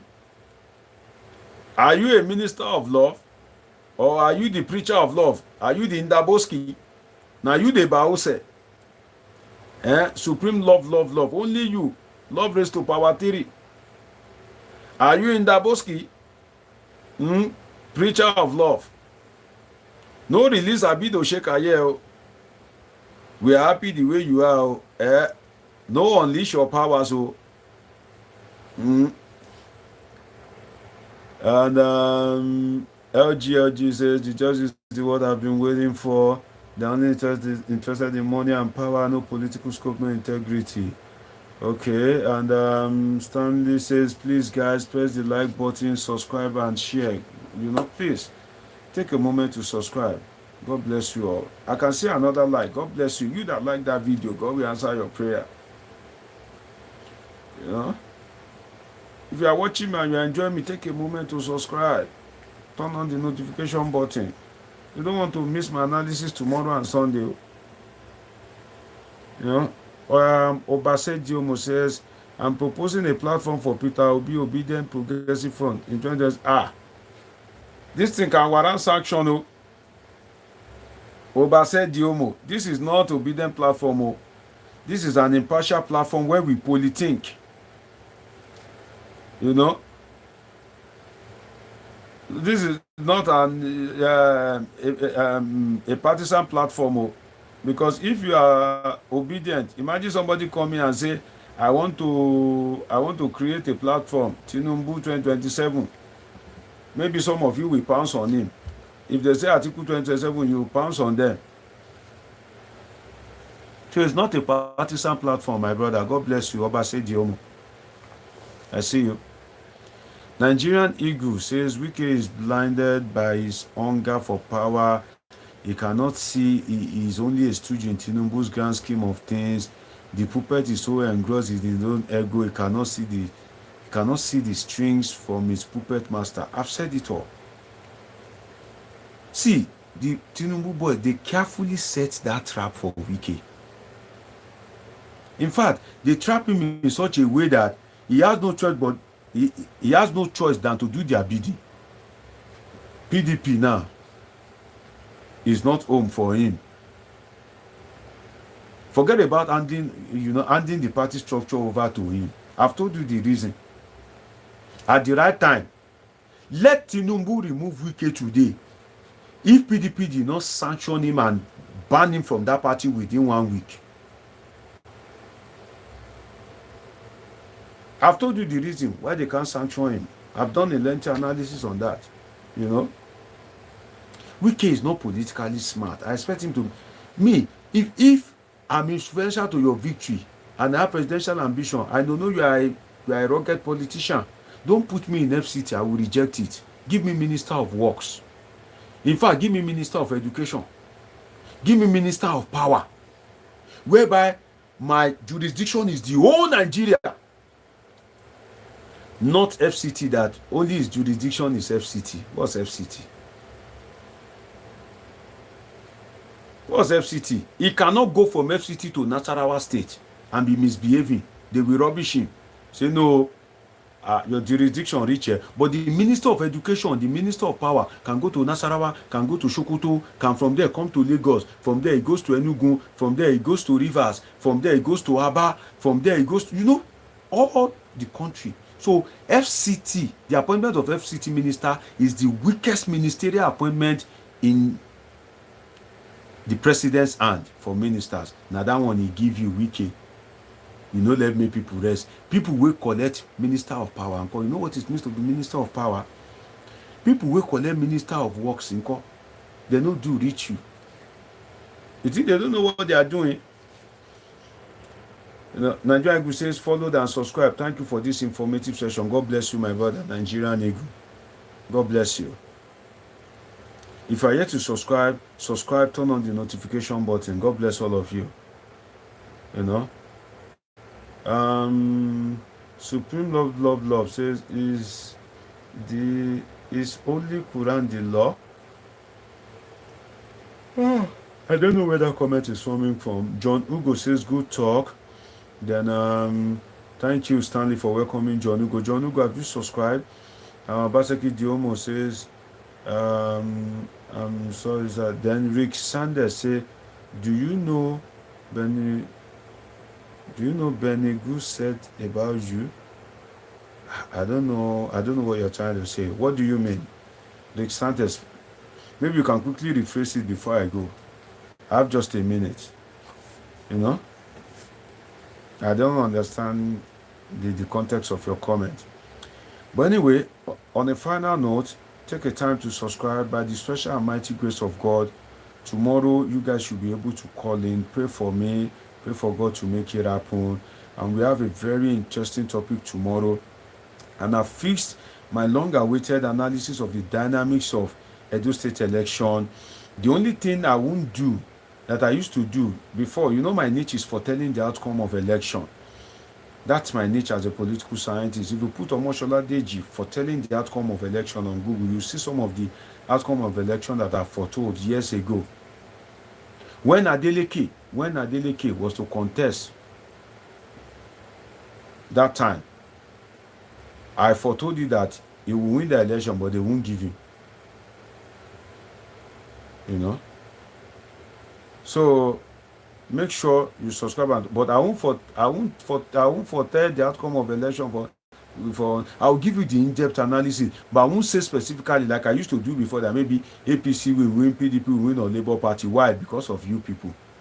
If I say PDP will win, you say, oh, Dr. Deji, so you are PDP. If I say APC will win, the PDP guys will say, oh, Dr. Deji, so you are APC.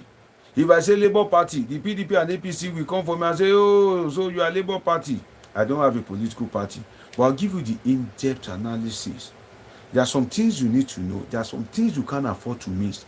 And that's why I said endeavor to subscribe and turn on the notification button. It's been an interesting time with you guys on Polithink with Dr. Omoshola Deji, your favorite political scientist, public affairs analyst. Till I see you again tomorrow by the special and mighty grace of God. Like I used to say, I'm not always far from you. I'm just around you. Till I see you again very soon. Stay safe. God bless you. I love you all.